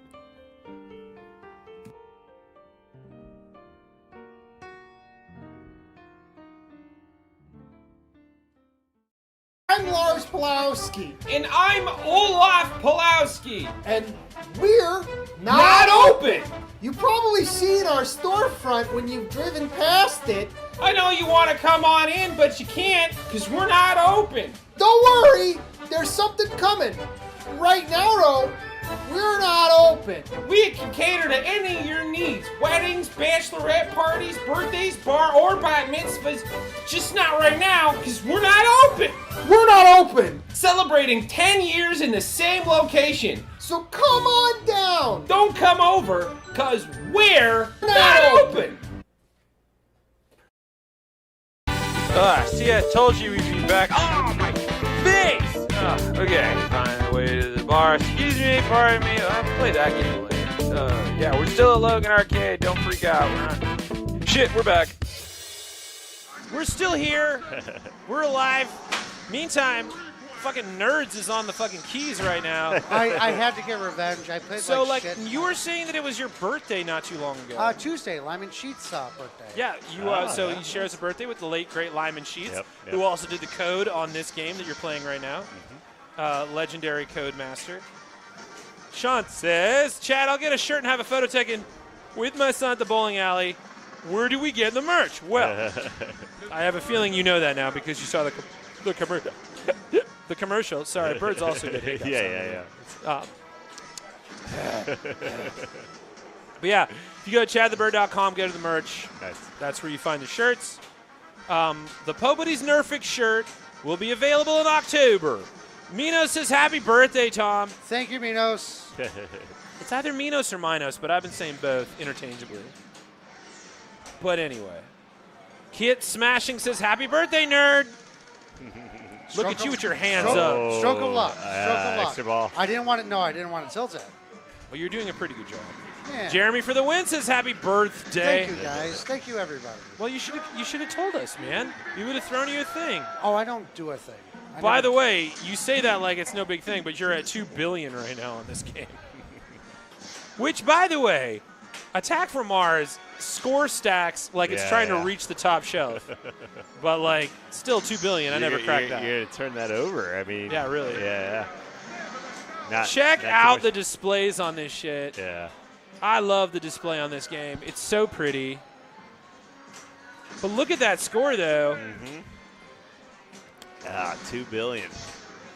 Still crushing that because, right now you're just breaking that shit up. Extra ball. But you got that extra ball. It's a ball, 3 ball. Yes, Jeremy for the win. We talked about this. Stone Bold Beef Boston. We're making it happen. The problem was we had some issues with the imagery because they may or may not allegedly represent a famous wrestler. So we had to change it a little bit. Churds and Dorks, I actually have a good friend working on that design right now. My good friend Zachary Kern, if you don't know about him, you should check out my Instagram. Yeah. I don't do these things either, man. I haven't celebrated a birthday since 12, says Kit Smashing. Well, we're celebrating it now. Oh, you got that strobe multi-ball! Yeah! This is one of the best multi-balls. Yeah, if you want to have an aneurysm. But yeah, maybe I do, man. Maybe I like to party. Whoa. God, this game. Oh, man. Yeah, this is game crazy. Is so good. Yeah. Oh, the name? Pronunciation depends on which Greek mythologically linguist you ask. Oh, well, I'm going to go with Minos because it's easier and I sound American when I say it. James Wood, hey, Chad, Saturday, my wife's birthday. Could I do me a favor, wish her a birthday as RFK Jr.? She's watching right now. Is it going to be from a sauna with Big Rock? Okay. James Webb's wife, Mrs. James Webb, who's watching right now. Just pretend I'm, like, topless with jeans on, currently sitting in a hot tub right now. Happy birthday! You! Happy birthday! You! Horse milk! Horse milk. Happy birthday to you. Happy birthday, Mrs. James Webb. Horse milk. You're welcome. That guy's in charge of health in this country. Did he kill a bear in Central Park or something? I think he fucked a bear in Central Park. He kept saying, like, oh, yeah, I killed a bear and I put its head in the back of my hatchback. And I'm like, nah, dude, you gave a bear head in the back of your hatchback. Anything to get into the club, right? I killed a blue whale with a ball peen hammer. We're doing RFK Jr. jokes now. Ball peen hammer. Yeah, it's a bummer, right? It's bad for your health. Better than a golf ball? Happy birthday. Anyway, James Webb's wife, happy birthday. Happy birthday. Sharp Edge Soda, it's like Banjo-Kazooie character. It truly is. It truly is. Meantime, how long is standard shipping? Not long. I don't know. I think it goes like 3 to 4 weeks. I don't know. We use Video mode! Oh, shit, yes, the video mode. Nice. Look at this shit. It's so good. Destroy the saucers.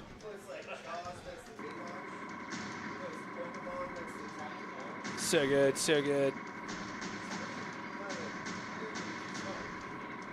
I love a video mode on a pinball. Like, shake it up a little bit, especially if you can, like, 16! But look at that score. We're at 6 billion now. Yeah. Talk about dirt weed. Just remind me to put an order at a local weed store. Fuck yeah, do it, bud. Oh, I tilted. The brainworm made him fuck the bear in the park. Yeah, that's probably true. The worm tells me the spice must flow. Anyway. I got points, says Minos. Oh, wow. But yeah, no, I think it's like 3 to 4 weeks, I think is right. I can't be sure. They'll say so on the website. Meantime, you guys made a movie. We made How's that this feel movie. to make a movie? It feels pretty good. Feels pretty good. Yeah, it's a good one. Yeah. It's 115 minutes. Yeah. Quality, full on infotainment. 2 hours. Yep. With some incredible fucking interviews. Yeah. Absolutely Yeah. stunning. And I mean, so much that we couldn't include too. So just to. What's something that you? I'm assuming plug you're gonna do YouTube BTS channels. and shit like that, right? Yeah, absolutely. I mean, Eugene Jarvis alone could have made he a talks. 2-hour He fucking talks, man. He had so many great one-liners that I had to hold back. I just couldn't put too much Eugene in there. But yeah, I mean, so we're working on a Raw Thrills video right now that should be out. Now explain what early that next means. month. to the kids that don't So know. Raw Thrills is. Wait, Eugene- hold up. 8 billion points, Tom. Oh my God! Happy fucking birthday, bro. All right, sorry. What were you saying? Raw Thrills is. Likewise. Yeah. Nice job. Yeah. Stunning. That's Eugene Jarvis's company that makes video games, arcade games. If you guys don't know who Eugene experiences. Jarvis is and have not been watching the stream, you won't remember that Eugene Jarvis was on the stream. Yeah, Google him right now. It'll blow your mind, this man. Like the shit that he's worked on. Did you know Eugene Jarvis worked for Atari? Yep. He took over. He's one of the OGs. Yeah. He took over Steve Jobs' He sat at Steve Jobs' desk before Jobs left Atari. But And like we were saying earlier, he's like the only game designer that ever had a game on a U.S. postage stamp. Yeah. I thought you were going to say a cameo in News Radio. Oh yeah, also yes. a cameo in News Radio. By the way, my favorite show of all I time. fucking love that show. It's Beignet. Beignet is here. It's good to see you, bud. Matt Plock says, I want to play pinball so bad right now. Come on down to Logan Arcade. They got a bunch. As answering a question you asked earlier, Chad, about Thank you for remembering. What was like one of the coolest things that we saw, or I wanted to say it was amazing, and I only saw like the slightest tip of the iceberg surface of the Strong Museum of Play in Rochester, New York. Go on.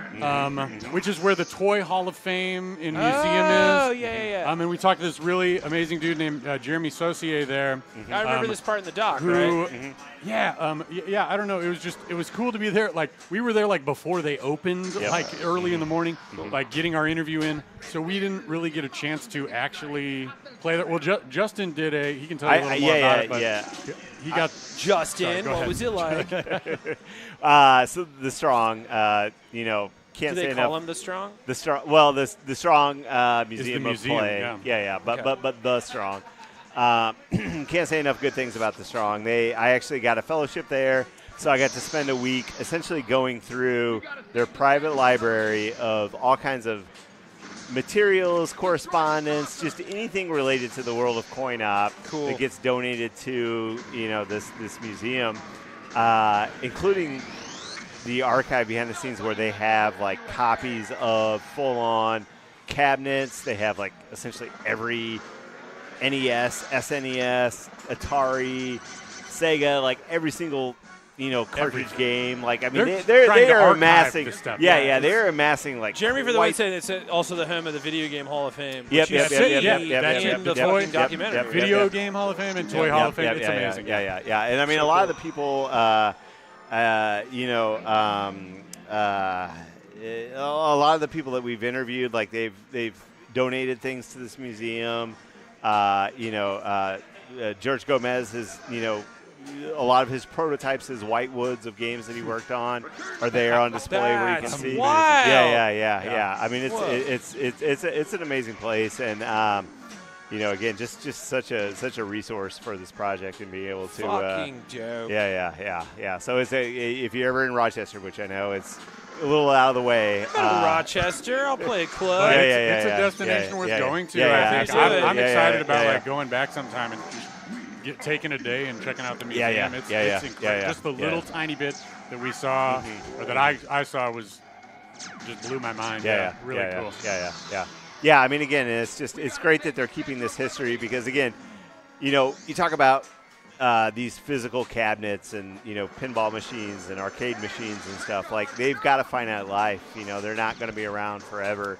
And just the fact that people like the Strong and some of the other folks that we interviewed, like they're preserving this, and they're at a certain point though, it's going to be oral history. It's going to be people talking about how awesome these games were, and it's going to be like humans like, sitting around a fire, being okay, so they were two brothers named Mario and Luigi. Hear me out. They were plumbers. Okay. In the apocalypse, I think my grandfather told me. Yeah. I mean, if you ever stop and think about, like, this is amazing, like, just the amount of change and stuff that we've seen in our lifetime, and like, we were on the cusp, the very beginning. His name was Link. He was the hero of Hyrule, I think. But then he was in space. I don't remember. Minos, you can't just name a dude Beignet and move on. His actual name is Bennett, but you go by Beignet. Bennett just looked up like, my name's not actually Beignet, but we could make it that way. But we call them Beignet. Meantime, we're talking about Farscape, and also we're talking about Babylon 5 in the chat. They are wow. on another planet right now. Literally, I'm not going to jump in. Live your lives. Yeah, it's definitely, Farscape was a Henson project. That's true. Old school arcade monitors are like fantasy lost tech. Yeah. The CRTs, totally. Yeah, it would be sitting amazing around if a somebody fire. made a CRT again, and I mean, you can't. I wanted to one of the first things I ever streamed, and I don't know if Shoestring is still on the stream, but we streamed together this. We used to do 90s point-and-click games. So like I did all the Lucasfilm games. The Sierra. Yeah. We did, I think altogether we did Myst, we did Seventh Guest, Myst, we did Phantasmagoria, Shivers, all of the Lucasfilm games. Full Throttle, Cinemax, The Dig. One of the Monkey Island games. I think it was Curse of Monkey Island. And what was there? Oh, there was a game with Christopher Lloyd called Toonstruck. Oh, yeah. I that played we played. it. It was Amazing. fucking wild. Cool game. I mean, Another hydration. We finally got a blue one. We've been waiting on a blue one all night. We've graduated to blue? Is that how it works? It's a tradition on the stream. Okay, cool. Nice, Eventually, we have to have a blue shot in the same Yes. way. We made it to that point in the Grim night. Cool. Fandango, Minos, we did Grim Fandango. Love Grim Fandango. Yeah, I heard that the Seventh Guest is getting a remake. It's one of my favorite games, so I'm very excited about it. One of my favorites is Freddy Farkas, Frontier Freddy Pharmacist. Pharmacist, baby. Amazing. Hell yeah. All right, are we ready? Yep. All right, let's dance.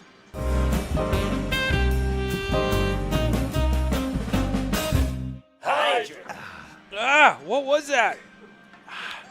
That was wild. It was blue. That tasted like blue. Had distinct blue flavor. I feel like you cleaned out my intestine. Are you sure that wasn't Windex? God. Like surprisingly fruity, but definitely poison. Chad, have I seen the new Hail Mary? I have not seen Hail Mary yet. I'll be seeing it soon. Follow me on Letterboxd for my review. It's fun. It's cute. It looks fun and cute. Yeah. I did just get to see the Ready or Not sequel. Also which, great. Fun and cute. I love Fun it. and cute. I Check out my Letterboxd. It lived up to I had a good to the time. franchise, yeah. Monkey Island series were underappreciated. I don't know if I agree with that, Eric Money. I think a lot of humans love that fucking series. Day of the Tentacle. Fuck yeah. Did I say Sam and Max? I did. Damn. DOTT. Yeah, love that game. You're not you're going on Sunday. No spoilers. Everybody, no spoilers for Hail Mary. Any new movies, don't spoil it in the chat. I would never. Yeah, I would absolutely go see these ones. I mean, like, I love a movie in the theater, so I'm never going to be mad about it. Yep. But, like, I mean, Ready or Not 2 is just like, churd the fattest dork you can and go in super lit. You'll have a great time. Go with friends. That's a good friend movie. If they make a third one, I hope they call it Here I Come. Here I Come. And if they make a fourth, Gonna Find You. Or no, Here I Come, You Can't Hide will be the third one. Is the third and Gonna Find You will be the fourth. Sorry. Yeah. I've been hydrating too much. Well, we do what we can here. Maniac Mansion, we did a little bit, but then we realized how much we hate playing that level of point-and-click game because we're like, oh, my God, the emulator was so bad. But we did play Day of the Tentacle, which is a little sequel, bit. Yeah. Which you can play the entirety of Maniac Mansion inside of. Inside of, yeah, it's true. Maybe that would have been faster than if your I had emulator. known at the time. That was the last game that we streamed was Grim Fandango. We never finished it. Oh, Grim is good. Yeah, man. Oh, look, Extra Ball. What's up? Lauren Hill won't show up until the 6th movie. I mean, I hope she shows up in any movie. Also, They Will Kill You with Zazie Beetz, I think, that's coming out. Should be the sequel Today. to Ready or Not. We're going to see that next week to see which one's the proper sequel to Ready or Not. Yeah, cool. Although, having Sarah Michelle Gellar in Ready or Not 2, Here I Come, was fucking choice. Yeah. I've literally known like 4 people at Monkey Island, and 2 of them were brothers. Well, listen, Eric Money, you need to come hang out with us in Chicago more often. Yeah, old LucasArts, man, they were fucking nuts. They had it going on. I think my favorite, the ones that we played, was Full Throttle and The Dig. Full Throttle is If you've not played The Dig, if you can get your hands on like a GOG emulator or something like that to play one of those. Yeah, how do you like play these games now? I don't. Oh, it's on stream. You bought them for like $1. You buy them on GOG, yeah. Oh, okay. Or GOG or Scum VM. Yeah, okay. But like, The Dig was the Steven Spielberg Alien movie that he couldn't make because he didn't have the budget to make it live action, so they made it in a point-and-click game with Robert Patrick as the lead. And it's a fucking great story. It feels like a YA novel from the 90s. Like, it's real weird and trippy, but it begins like a Steven Spielberg movie. Nice, And like the intro is a straight-up film. It's so fun. Yeah, I had a CD-ROM, Steven Spielberg, like, direct your own movie game, like on CD-ROM. I remember that. Like, basically there was just like all these scenes, and then you would click like an angle. It was more like a how to edit game. Yeah. You remember that game? Yeah. I feel like Toonstruck was the weirdest one we played, but I didn't hate it. It was just a weird game. I think Toonstruck is cool. It's very cool. It's strange. It's also very strange. Yeah. Mostly because it's like everything else in this game is an animated character except for Christopher Lloyd. Who you're like clicking so that he just like shuffles to the next thing, and you're like, Christopher Lloyd, I don't need to make you walk around, man. You look tired, dude. I need you to lay down and drink some water, man. Because like every time you click on him, he's just like, oh God. Yeah. Oh, I'm in the Toontown. You're like, Chris, man, drink some tea. being struck by tunes. Which is ironic. Battlefront by LucasArts on PS2. Hell yeah, man. A lot of the old LucasArts guys who left when shooters became popular were devs working on Psychonauts. That is the second Psychonauts reference. I wish Shoestring was still here because I know for a fact that Shoestring's favorite game is Psychonauts. They wanted me to do a whole dive into Psychonauts. We can make that happen at some point. Meantime, we're live from Logan Arcade. We're playing Brian Eddy's classic Attack from Mars, but it's the 2017 remaster from Chicago Gaming. Entering into the House of Fame, our second entry of all time. Yeah, what was the first? Theater of Magic. Oh, Theater of Magic. Okay, nice. But then we had House of Game, which is different.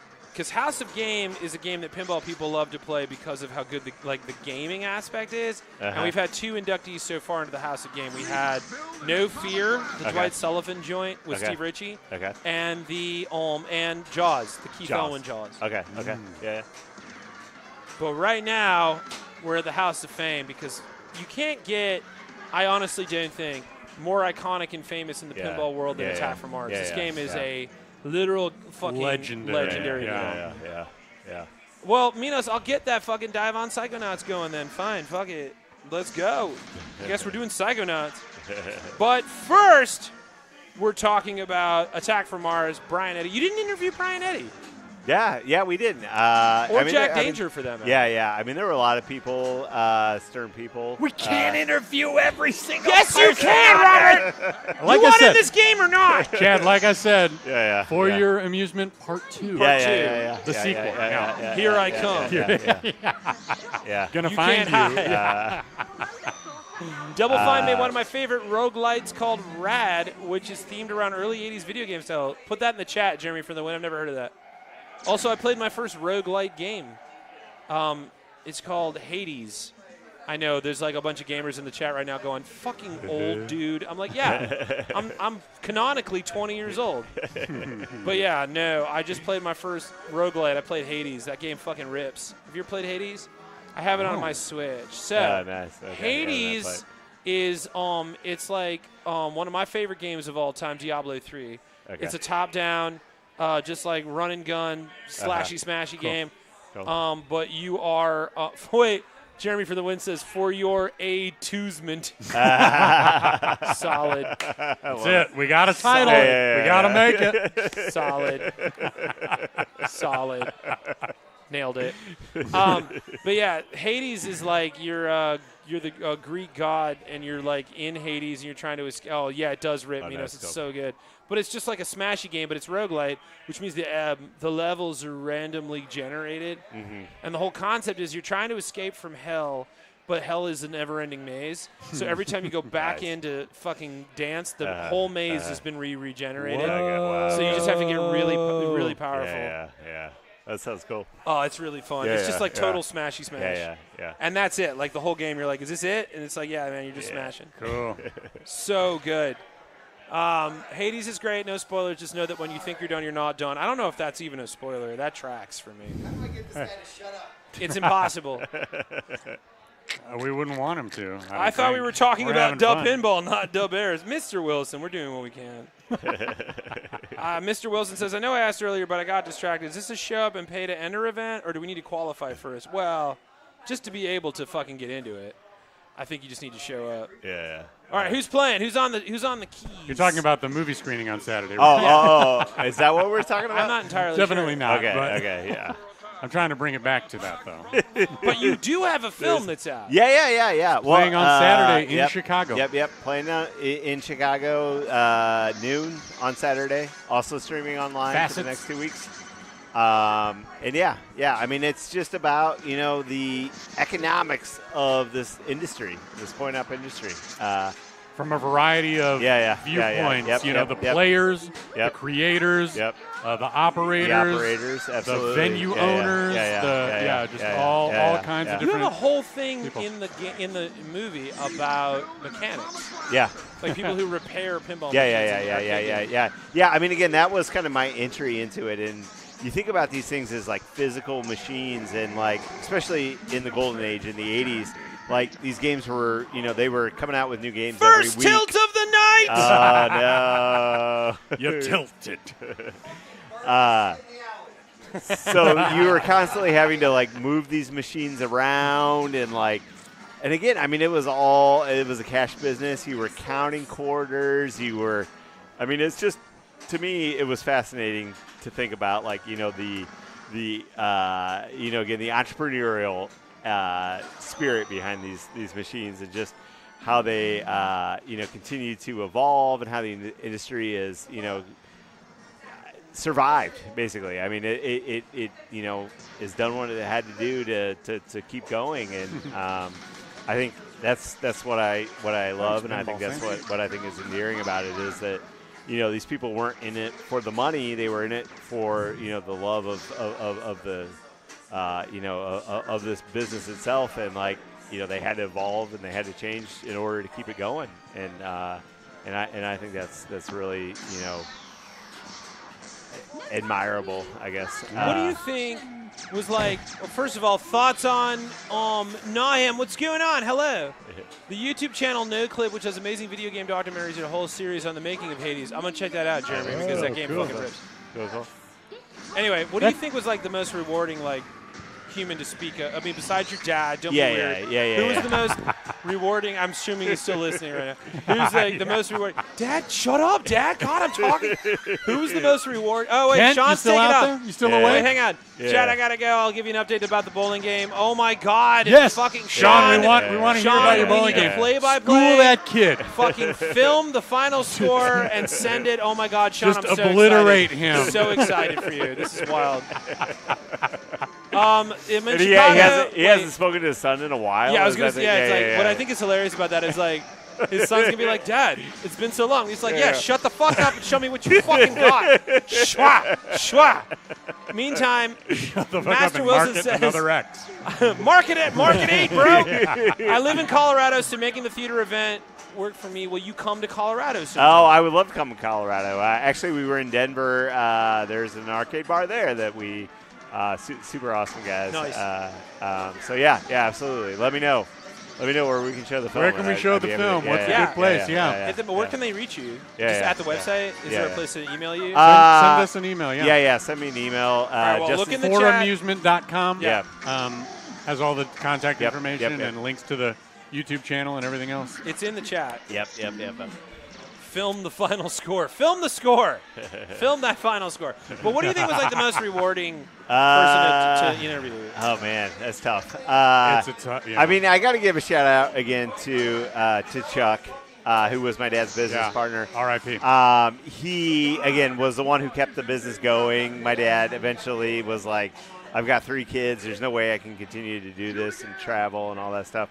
But Chuck just again woke up, started the route till he went to bed, and just continued to do that for 40 plus years. And I think that was just kind of reconnecting with him and getting to know, kind of how he kept that business going and just kind of what kept him, him interested in it was ultimately like kind of the inspiration behind this whole project. So, and I think if I can add a couple No, of... Robert, you can't. Yeah. Okay, fine. Continue. Just kidding. No. Is it okay? Please. Also, Robert, hold we're on. talking. Before he Justin, talks is it out, I want to point out this shirt, which I don't know that is coming across on the thing, but it is made can of you quarters. see this? The shirt's made. Holy Nothing. shit, I didn't even notice that! And the buttons Oh are my tiny God. little dollar signs. That's so cool! So This way. Oh. How's it taste? Is it good? It's like money. Has that like metallic taste, right? No, actually, it tastes like your arm, which is Yeah. odd for me. Just a Anyway, look at big that fucking goodness. thing of quarters and the dollar sign buttons, yeah. Website's been bookmarked. Hell yeah, Mr. Yeah, Wilson. nice, awesome. Sorry, I didn't mean to interrupt you, That's but okay. like the idea of just the transactional element of this whole business is what I putting a coin in the slot. still love and still endear. Like, and I mean, it is a cash business. I mean, there's card swipes and there's all kinds of other ways to activate a machine, but I still love the physicality of it. The sound of a quarter being dropped into a slot and going into a machine of some kind. Which is why I love Logan, because everything is still quarters. Quarters only. Yep. Not tokens. Yeah. Which is one of the reasons why I fell in love with this place too. Yeah. Because you really can just get in here and like have an actual, like true quarter experience. Mm-hmm. Nikki's on the keys. He hates this game. He does. Algon says Illinois 44, Houston 26. Let's fucking go. Eric Money says I need that shirt. Where did you get that shirt? It's a custom one of a kind. One of a kind. My mother made it. Very impressive. Very impressive. And we can talk about that in a minute, but I wanted to say to the point of Chuck, like, and this movie's exploration kind of like the life of an operator. Look at that bounce. I just got to put it out there. That was a fucking stellar fucking bounce right there. And Sorry, he hates this. And he hates this game. So like, he does hate this game. What's the prize pool? Dignity. What else you need? It's bragging rights and nothing else. Second Oh, he tilted it. Tilted it again. Which, so like exploring like an operator, the business of the operator, I think is a thing. And I haven't seen every single documentary about video games and coin operator machines on planet Earth. I feel like but, I have. I think it feels like it's a less explored aspect of the business. Right. Is these people that were dollying the Pac-Man into the bowling alley and checking it every week for the quarters and missing a week one time, and then the machine breaks because there are too many goddamn quarters in it. Spoilers for the movie. Spoiler alert. But there is a really good story. I think it was Chuck that was talking about it, like trying to get that centipede into the frat house. Oh my god. Heartbreaking. Just to get the physicality of it, having to move it up and downstairs and just all that stuff. But again, like, I'm biased because I know that story, but those are the people that brought these machines to us. Like if it weren't for those people, like we wouldn't have stumbled upon Pac-Man, or we wouldn't have stumbled upon. Yeah, you got to get it off the truck, man. The people that get it off the truck, that's the whole reason you even got to see it. Yep. Thoughts on Hum says no, so a small prize pool. I think it was Jeremy Saucier at the pinball expo who was like making the point that the operators are like sort of the unsung heroes of the industry, and you don't see a lot of like exploration of that aspect of the business in these different documentaries that are focusing on the industry at large. So I don't know if that's something, if like an everyman just working a job to pay his bills and also in an ancillary way loving games and gaming and whatever appeals to you, then this documentary you might like. Now here's a question from Sloanamite. Says that pinball is a CIA front for 1950s mind control. What was that like learning that? Oh yeah, as you made this honestly, I can't talk about that part of it. But surprise! Just another one out here for big pinball. Let's just say you're onto something there. Oh God. No, I mean, again, to get back to Chuck, he nice loved. Segue. Solid segue. This is not the morning news, dude. You don't have to be that fucking coy. No, but honestly, it was a lot of fun to make this movie. He's the beating heart of the movie, though. So I think honestly, I think it's important to. It can't be stressed enough. The claw machines, it was very imperative to him that he arranged all of the stuffed animals so that they were looking straight at you. Yeah. It's just like that level of detail. Yeah. We do have a question. Are you working to get it on Netflix, Amazon, Tubi, etc.? I mean, any of those would be amazing. Any of those would be amazing. Yeah, do you know how? Yeah. Call us. Yeah, Mr. Wilson, call them. Slowmy says pinball. Cointel, bro. Nice. That's so good. Oh my God, that's so good! I want to make that documentary. Or Canopy or Hoopla. Those are my two favorite streaming services. Hoopla. Put it on Hoopla. Put it on Quibi. Where'd Quibi go? Quibi was here. It's only 5 minutes on Quibi. Remember that when Steven Spielberg tried to reinvent primetime? Yeah. When he was like, "Oh, it's 5-minute movies, but at night they're different," and you're like, "So primetime?" Yeah. So do you go all the way back around and come back to TGIF? From first principles. Steven? Yeah. What the fuck, man? Well, Quibi is no more. But I do love me some Tubi. Tubi. I'm a big fan of Tubi. Tubi with ads. Yeah, well, I actually love the ads. Yeah, really? I love the ads. Because they're targeted to you, right? And I feel like I'm watching TV like the proper way. Like the proper human way. Where it's just like they break for a minute. They're just like, hey, by the way, the fucking ads on Tubi are unhinged because they fucking come in at the weirdest times and they're that's what I hate about it. Maniacally different tonally from what you're watching. Terrible. I think I was watching Candyman on Tubi, and halfway through, he was just like, "Be my victim, Ozempic," and I was like, "Holy shit, that is unhinged!" Wow, so bright. We just got $20 from 20 Venom 10. 20 Venom 10 says, I recently stumbled upon the Venom pinball game at my local Alamo Draft House, which was awesome. I've been waiting to play, and because of that, dirty toothbrush. God damn it! What's a dirty toothbrush? What is a dirty toothbrush indeed? Is it like Rumpelmans and... Oh, no. I'm excited for this. No. Put it on Hallmark Plus, yeah. Do they do documentaries on Hallmark Plus, that would be perfect. That's a perfect. How many documentaries are on Hallmark Plus? I didn't know that Hallmark had a streaming They channel. have but- to. Yeah. Thank you, 20 Venom 10. I guess, Nick, you've made Nick's day. We're doing Turdy Toothbrushes. What is it, though? You'll find out soon enough. Yeah, I can't wait. Don't worry. Sounds like something I would like. Jeremy's like, I'm waiting for your doc to premiere on CISO. So that'd be CISO? dope, What is actually. CISO? Well, you'll find out. Okay. It's the dirty toothbrush of streaming services. Yeah, the commercials are fucking wild, but I love it because you're like watching proper TV. I think I'm spoiled. Yeah. I feel like we all are in a way. Yeah. Waiting for the. Okay, listen. So there will also at some point be a physical copy of this. Are you serious? Buy it on Blu-ray. Yeah. Buy it on Blu-ray. Get the 4K Ultra, baby. Yeah. That's fucking dope. No, I don't want. I want you to put it on VHS. I want you to put it on VHS. Oh, we should. That would be fun. So you want to talk to? So my buddy Chris LaMartina, who did the Out There Halloween mega tape. If you've not seen those movies, his whole thing was. He put that movie on a VHS tape and left it at cons. Oh, nice. Okay. And then like people would find it, and then it became this like secret thing. They just like picked it up. Yeah. So like do that.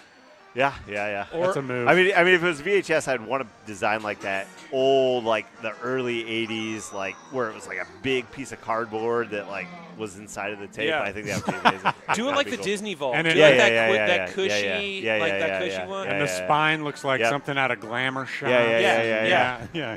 Just put it in the cases from the Black Cauldron. Yeah.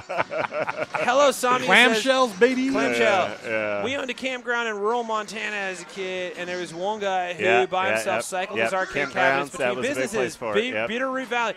Joust 2, noise. Oh, amazing. Yeah. Oh, yeah, Limited Run Games. You guys should reach out to them. They put that out on Blu-ray for real. Okay. Yeah, I don't know. Check that, out but Limited Run Games. Okay. Check them out. Yeah, will you email that to us, please, on foramusement.com? Yeah, you can find our email I'll address. put it Justin Tolliver at centerfilms.org. I mean, YouTube will stream it. And like my first special is going to be on YouTube probably next year.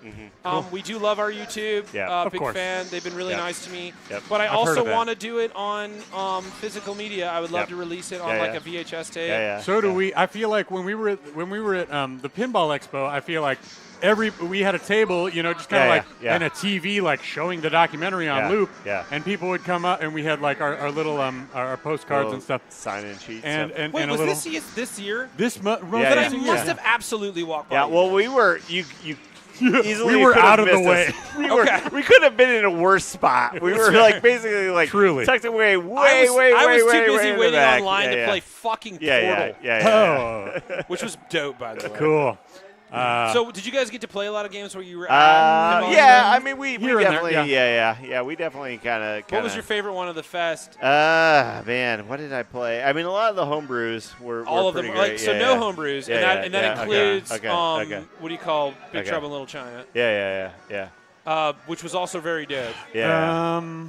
But like my favorite that I played was honestly like, and I loved Winchester Mystery House. That game is a fucking Yeah, that line was too dope long. game. That line was too long. Yeah. It feels like you're playing a haunted puzzle, and it's so good. Oh, that's cool. It feels like classic 90s point-and-click game. Like, it feels that way. Nice. Like, the game itself, the sound effects, and the way the board changes. Like, every time the board changes, there's, like, a ratchety sound that sounds like a clock. It was so good. But my favorite was Predator. Do you think there's Predator was good? Do you think there's a market for a missed pinball game? Discuss. Yes, please.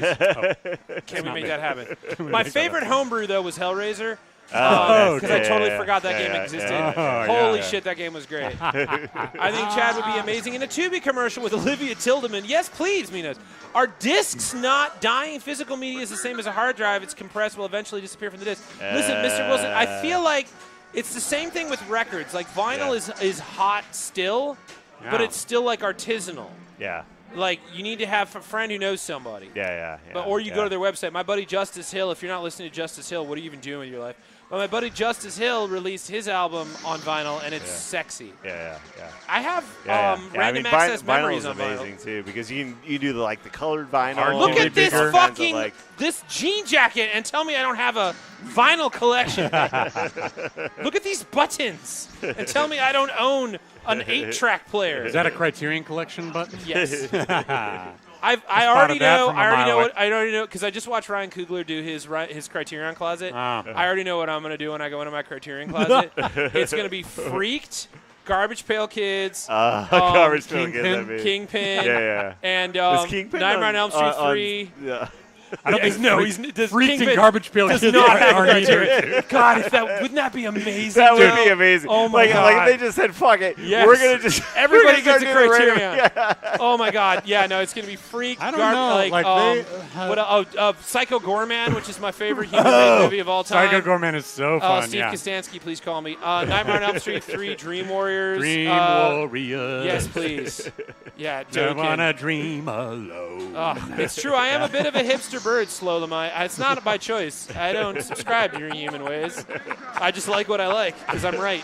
Armageddon does have a Criterion. So does RoboCop. Yeah. RoboCop out of does. print. Yeah. And they finally put Spinal Tap, which it was like number 12. They finally redid it and gave it the 4K treatment. Fucking Mr. Wilson, I would argue that there are analog video games and they're called pinball.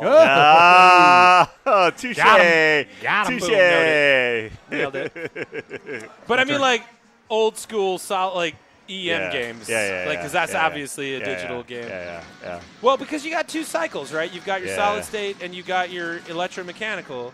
Yep. This is obviously a solid state game. But if you guys don't know, but now there's going to be the Spike 3, which is like a whole different vibe. I got to play one of those. They got one here at Logan. Oh, really? Yeah, they got Pokemon? the Star Wars. Well, they have Pokemon too. Okay. Yeah. But yeah. Yeah. Disc rot is a thing. I got nothing. Yeah. It is. Yeah. I mean, everything especially is with Warner Brothers titles or MGM title. What is what's the studio? The one that had the like paper, like the cardboard with the. I'm not talking about that. I'm talking about like the disc quality. There was one of the studios, okay. like all of their discs from like before, like 2000 and X whatever, like just don't work anymore. Oh, really? Oh. I know Laserdisc had that problem. Okay, what's too, your what's your Criterion closet? But it has to be documentaries.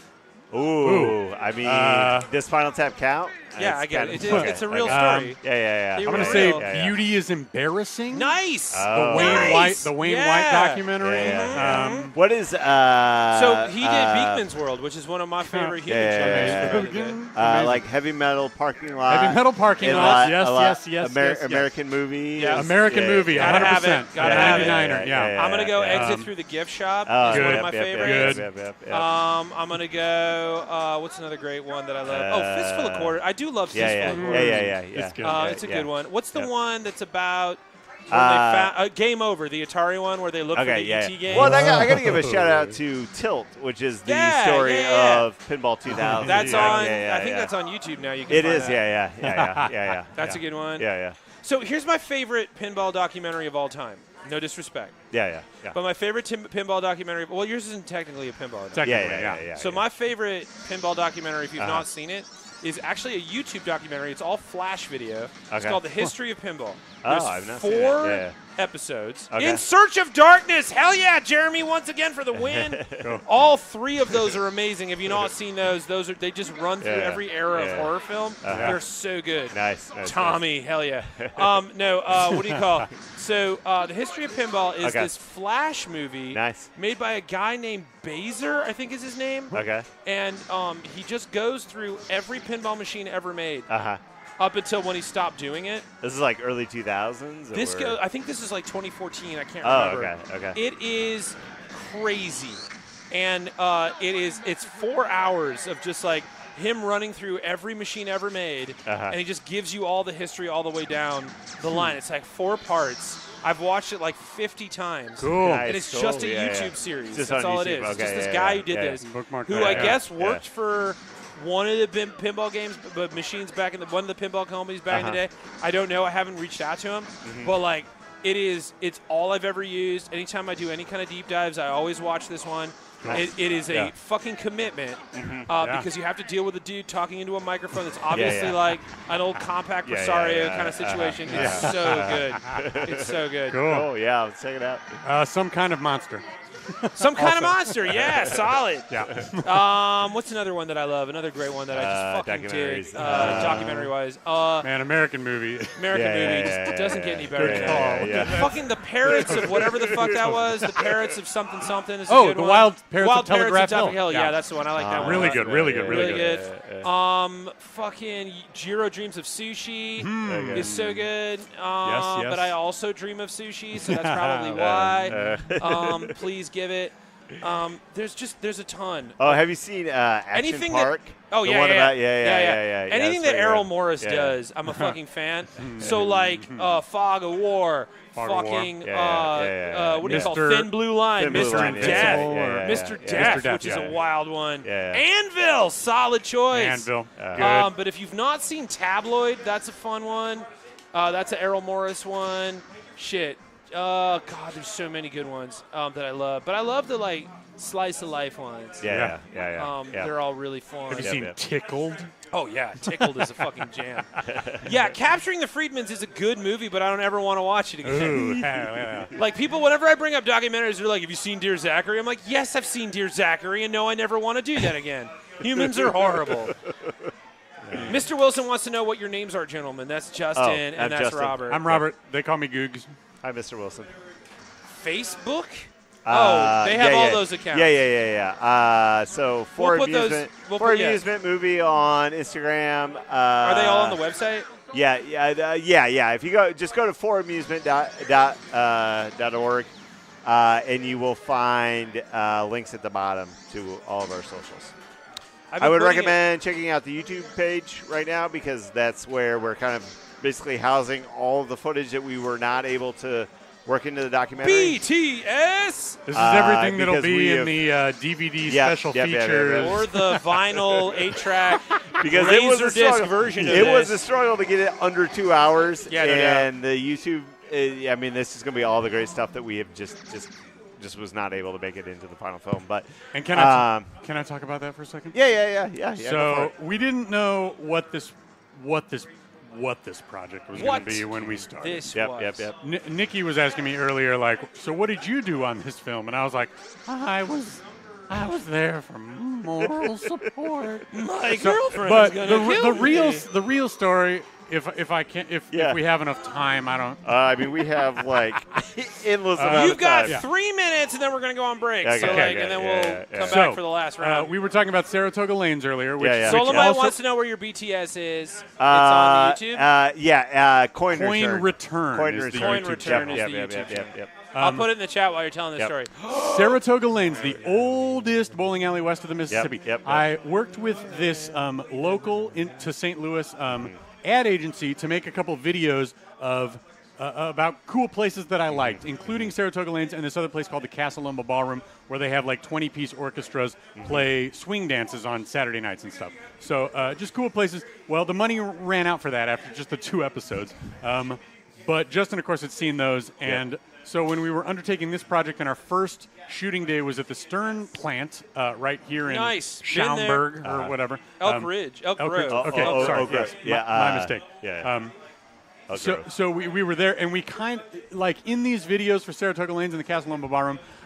You can find them on the World Wide Web, but like I'm there as on screen as like a host, narrator, guide kind of. I can't presence. find Coin Return. You can look this up yourself. At youtube.com/coin return. /coin return. Yeah. I don't have the time. COINRETURN. Yeah. So Justin had seen these, and he was like, well, let's maybe think about doing that for the Stern Pinball Factory. So we did. We shot it that way for the most part. And it was me talking to Zach Sharp, who was giving us like the guided tour through the plant. And, he and I like faced off in Jurassic Park pinball. And, of course, he's the greatest pinball player in the world, so he destroyed me. But, like, so it was like. Well, when you do it all day. Yeah. So it was like me talking to people and like showing off all the different features of the factory and all the different steps that are involved in making a pinball machine by hand. Oh yeah, they do that all as by hand, they by the do way. all day long. It's an amazing place. Mr. Wilson says Coin So- Return on YouTube doesn't show you guys. All one There word? it is, right there. Yeah, all one Try word. that. Yep, yeah. At coin return. Yep. So one of the most, maybe the most recent video that Justin has posted. Yep. Anyway, the most recent. Yep. Well, to say first, very quickly we decided like this is not the direction we're going with this documentary. It's not going to be me on camera like, hey everybody, and we even had my mom make this shirt and 2 others that are equally I love cool. that your mom made that shirt. She's a incredible. great shirt maker. Which she should go into business for herself. Which Gary Stern even commented on. He's like, where did you get that shirt at? It wasn't this one. It was one with pinball machines all over it. Yeah. And the buttons are silver balls. Anyway, but Mom, make a shirt with me. Make me a shirt. Chad make the me a bird. shirt, man. Chad the shirt. She's not watching. She's in bed already. Wake her up. Dad, are you watching, Dad? Is Justin's dad still on? Justin's dad. Give a shout out. Robert's mom. If you're still proud of us. If you really love us, you will make us a shirt right now. You're getting a tattoo after this stream. Yeah. So we decided quickly this is not the direction this documentary is going in. Right. But we still had all this footage from the Stern factory tour of me like pretending that it was going to be. So the most recent upload to the Coin Return YouTube is a reconstitution of the footage from that day of shooting with me as kind of like, hi, I'm Robert Severson, the host of blah blah whatever in the Saratoga Lanes and Casa Loma Barroom videos. I was like, I'm St. Louis's cultural ambassador to the world, or Are you whatever. though? Well, sure, as much as anybody is, yeah. Oh my God, that'd be so cool. I want to be a cultural attaché. Yeah, these videos, I wish I had links or knew how to send them to you. Or Algon says we're all going to have fun trying to sleep with the Attack from Mars trumpets. Yeah, good luck. You're welcome. That's what happens when Is you it get my lit. turn? Am I holding everything up? I'm all right, so while sorry. Robert is playing, All we're right, gonna I just want to say though that video, which is our most recent video on YouTube, is by far the highest performing. So that goes to show There you must be that something- we don't know what we're doing. Maybe we did it wrong. Maybe it should have been me on camera talking to Eugene Jarvis and Gary Stern and everybody. Oh my God! But there will definitely be more if it was on Eugene YouTube. Jarvis, you'd make a whole documentary just talking about it. My dinner with Eugene, yeah. There we go. Which one of us is the Wallace Shawn? I It's don't know. mostly just gin. All right, friends, we'll be back in about 5 minutes. Don't go anywhere for the last hour. Hanging out with Robert and Justin from For Your Amusement, that documentary. You know what I'm talking about. Fuck.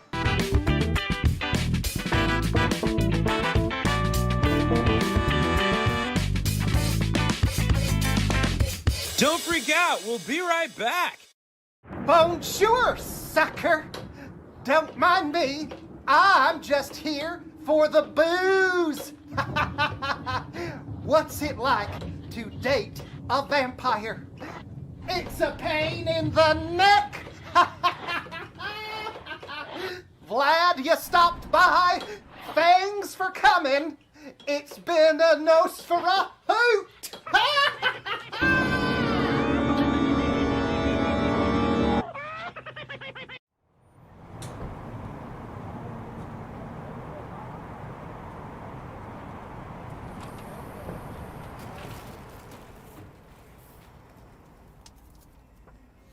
So what I like to do is I like to face all the toys towards you, so they're looking at you. My business name is T&T Entertainment. Anything that takes a quarter, I had it out there. Pinball machines, jukeboxes, kiddie rides, gumball machines, sticker machines, cranes. The pinballs don't do too bad, money-wise. That's about 3 weeks worth. We knew a guy that he wouldn't give a free credit away to save his life. We used to always put credits on, kind of let him, play it and get used to it. The first arcade cabinet I built, I said, we could put this in the venue and put like old arcade games on it. It was coin op, and we would make like $75 a month in quarters. We were taking that money and buying tacos, and we just thought we were like killing it. I don't do it that much anymore, but in the beginning, I'd come and watch people play all night. Then I realized I was kind of creeping people out a little bit. When I opened up an arcade in the fall of 1981, I was making thousands and thousands and thousands of dollars per week. I was doing it not to make money, even though I was hoping it would, but so that I'd have an excuse to be able to play more and more video games. When I was a pinball operator, games made a little bit more money than maybe they make today. but now you have pinball enthusiasts, and they're putting them on location because there's a lack of operators willing to put pinball machines out in the public. One of the most frequent questions I get is, what's your favorite machine? Well, it's like my kids. I got 7 kids and 175 pinball machines in here. I can't pick just one. I'm more excited about where we are and what's happening than I've ever been before. I can't tell you how many times in old articles, oh, they still make those things? Or ping pong, what's that? I try to explain to them, well, not all arcades are dead. I mean, it was almost like, the comet that killed the dinosaurs. There were a few cockroaches still alive, I feel like while COVID kind of destroyed our industry in the short term, while we were wondering if we were ever going to come back, in the long term, I think it has kind of reinstilled the purpose of our games being things that you can do outside of the house to give you entertainment that is really important. These are incredible people. Out of the depths of the Depression, they started an industry? Are you freaking kidding me? It's one of those things. If you get in this industry, you kind of learn to love it. If you can be doing that, then that's what you're gonna do. I'd say within a year, we actually knew how to run a factory, but we didn't have a clue the day we started. I'll say that much. There's no book. There are no papers. It's a bunch of old guys in a tent, passing lessons on from one generation to the next. Early on, the challenges were very much what's going to be the next hit product, right? And that's never been easy. It's a fickle business, entertainment in general. It's what do the people want to play? It's a fight to make these things. It's a fight, and you gotta love the fight. We felt like we had spent our lives making games. We thought we were like inside. In the arcade world, we weren't. The actual functioning of the coin-op industry is not a glamour business. These were people who worked absolutely insane hours, and they're out there placing games, fixing games, making sure that people are having a good time. It's just hard to believe that, I could have made a living making a quarter at a time.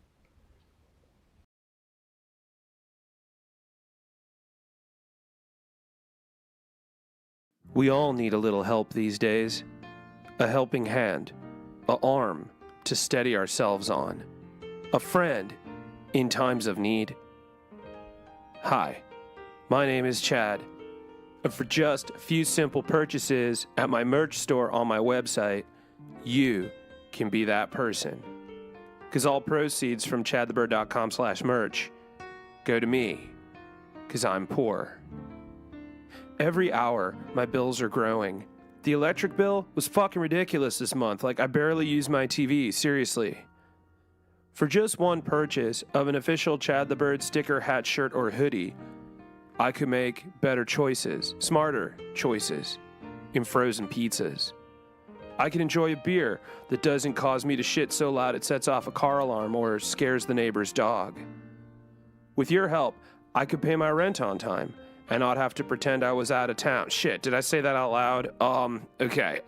If Mr. Bogdan is watching, this is an act. I'm just acting. I was in St. Louis for real. If you or anyone you know is experiencing rough times like these, don't worry about them. They'll be fine. They always figure it out. Me, I don't have thumbs, and I'm tiny. I'm like 3 apples fucking high. And I want to get high, because it's stressful. But weed's pricey now, so I gotta resort to that shitty stuff that Tyler's roommate Keith sells, and it's got seeds in it. Please don't leave me in the cold, smoking shitty ditchweed. It sucks, and I look gross doing it.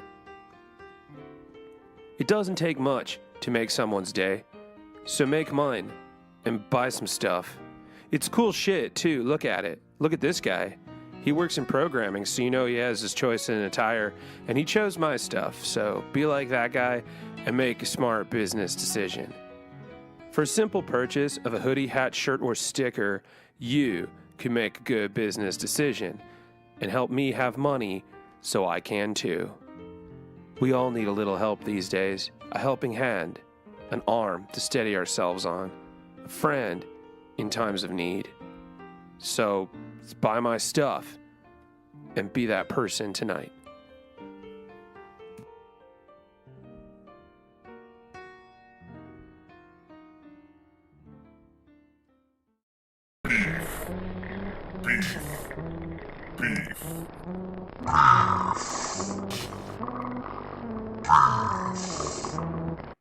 I'm Lars Pulowski.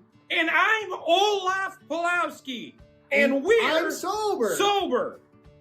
It's been hours since my last drink. I haven't had a drink in 7 days. 7 hours. You should come over. Please come over, because I'm now sober. So far, I feel fine. Very hydrated. You pee more than I thought I was gonna. Drink a lot of coffee, water, alternate. Just peeing. I'm peeing all the time. I'm peeing right now. Come on down. We got nothing to do. You know the old saying, if you ain't peeing, you're... See a doctor. So come on down. I don't really know why we're telling you this. I just thought it'd be a good thing to let you know that we're sober. I have no more night sweats, no more night terrors. Because we're sober. Fuck it. Ah, buddy. See, I told you we'd be back. Oh, my face! Okay, find a way to the bar. Excuse me, pardon me. I'll play that game later. Yeah, we're still at Logan Arcade. Don't freak out. Shit, we're back. All right, pinheads, time to suit up, arm up, and don't forget to look up, because we're up against Attack from Mars! Originally from Midway under the Bally label in 1995, remade by Chicago Gaming in 2017. Not to be confused with its sequel, the Pinball 2000 classic, Revenge from Mars, from George Gomez. That's a whole other day at the Flippers. We'll get there. Lock in, ballers, because this one's an undisputed classic from the legend of the fan himself, Brian Eddy, with art from Doug Baracora, Devil's Dare, Fireball, Black Knight 2000, Watson, with software from the late, great Lyman Sheets Jr., and his first after leaving Williams back in the day. Number 5 on the Pinside Top 100, coming right off the heels of The Shadow, Brian Eddy went hard on classic B-movie sci-fi War of the Worlds camp fests, with Martians loosely based on the Metaluna Martians from this island Earth that actually got the attention of the Mars Attacks Topps Trading Cards Company. So Doug Watson had to write out a whole novel about why this is different. 'Cause it is! The music was done by Dan Medieval Madness Ford, and he's the toasty guy from Mortal Kombat, which tracks, because this is a Midway game. Anyway, Martians are attacking. This game is as advertised. The Martians are attacking Earth in 5 countries. You got the balls to stop them. Light all the lights in the outlane and return lane to get stroke of luck going. That's the scoop shot, which gives you random stuff, including this video mode, which is pure arcade hotness. Hit all the orbits and ramps 3 times to start total annihilation multi-ball. Hit all the Martians and then the scoop for Martian attack multi-ball. Hit all 3 of the force field targets to drop the defenses and smaunch on that saucer to stop the attacks. That's the basic move if you want to be basic about it, which you should, because it's thrilling. Hit the middle orbit to lock balls for more multi-ball madness. Do all of that, and you might just get Rule the Universe, which is the wizard mode, and also the feeling you'll get when you get it. It's easy to learn, but a lifetime to master. It's loud, it's insane, it's an all-out pinball attack, which makes it truly an out-of-this-world Hall of Fame machine and an undisputed pinball classic available only right here on Earth, which is where you are. Bonus, baby! And we're back. We're back. With me, Pinball Santa. The final hour of tonight. Yeah. What an evening it's been. It's been a great... But what did we learn? I don't know. I didn't get to hear most of it. Jack Dotzel says Earth or Chicago. Mr. Wilson wants to get that movie sent to Colorado. Hell yeah. But are you driving hell for leather from Texas to Florida to beat up your ex's new squeeze? Minos, I don't know what that means. We were on a break, and I come back to this shit? I don't have time to figure it out, but I'm happy that you're all having the moment that you're having. We are here, live from Logan Arcade, playing the incredible, the unfucking indisputable classic Attack from Mars from Brian Eddy. What makes this game such a classic? Yes, Mr. Wilson, it's like a pinball Jerry Garcia, but we call him Pinball Santa. But he will get by. You know, I think I always advise anybody that wants to get better at pinball. Guys, listen. Play this game. is Pai Mei. This is a Pai Mei moment. Yes! Play this game. Yeah. This is a game to learn pinball. It teaches you very well about paying attention to the playfield to see what you need to be going after. The targets are big and bright, very easy to see. You know, people always say, you know, pinball, hit the flashing lights. Like, Yes, well, what's that your rules? is- What's the Pinball Santa rules? If it's flashing, hit it. If it's flashing fast, hit it now. Yeah, most definitely. Write it down. But yeah, you know, a great game to learn the skills of pinball, especially Oh my God, wait. dead flip skills and such. And, Oh yeah, we were rated. You guys, you and the Logan Arcade were rated from Bill Larkin's stream. Oh hell yeah! Yeah, what's up, Awesome. folks? Who rated from Bill Larkin's stream? I'm assuming Bill Larkin is there on the Twitch. Welcome, Jack Dostal. Yeah. Sorry, go on. You were Thanks in the for middle of rating. talking. Robert is here, behind you. Hi. Don't mind me. Don't solid mind me. Robert. Solid Robert moment. Well, we got. Speaking of crap from a couple minutes ago. Speaking of we crap? we got hydrate. Is it a dirty toothbrush? It's a dirty Oh toothbrush. shit! We're- You we're did this to us. Getting this out of the way. Yeah, let's get this out of the way. I I can can't smell wait. it. I'm pumped I can about smell it from over here. It's across the room, yeah. Bill is likely packing up and waiting for the train bus. I hope Bill's coming by. I was told he might show Bill? up. Bill Larkin. You don't know Bill Larkin, but I hope you do. Pinball Santa, we have some guests in the room tonight that are not our documentary filmmakers. We haven't gotten a chance to acknowledge Who them might yet. those be? Well, let's do this first, and then we can say hello. Let's do this dirty toothbrush. Oh, God. I the can. dirty It can. toothbrush. I can. The air is. Come thick on, with baby. It. What do you got to The drive air tonight? is thick. You have with to wake it. up early tomorrow. Oh God. Yeah, you guys do. You have a thing. That's Saturday. That's What are you Saturday. guys doing Yeah. tomorrow? It's Thursday. I don't know. What should we do? Yeah, what's going on? I have ideas. Okay. But let's do Oh. this first. Okay, And we'll talk okay. about it. Oh my God. This is on you. This is what you did. You did this to You. us humans. You. This is your first. This did is your it. first. This is your first dirty toothbrush, right, guys? Yes. Yeah. This is a Logan Arcade yeah. special. Woo! Oh boy. Smells like something Okay. I would love. I Good can't night. wait. Good night, kids. Cheers.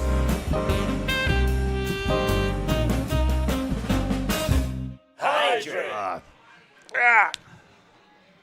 It's like Fireball and mint and ugh. It never. really- it doesn't get better. It really just tasted like Rumplemans. You said there was Malort in There is that? Malort in there. Oh wow. Because it gets worse.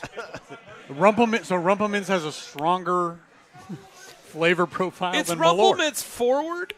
Yeah. I mean now I'm tasting the You Malort. taste that Yeah, Malort? yeah, Yep. yeah. It doesn't leave you. Oh Yeah. God. That's okay. I don't Oh hate God, it. it's awful. I've always loved it.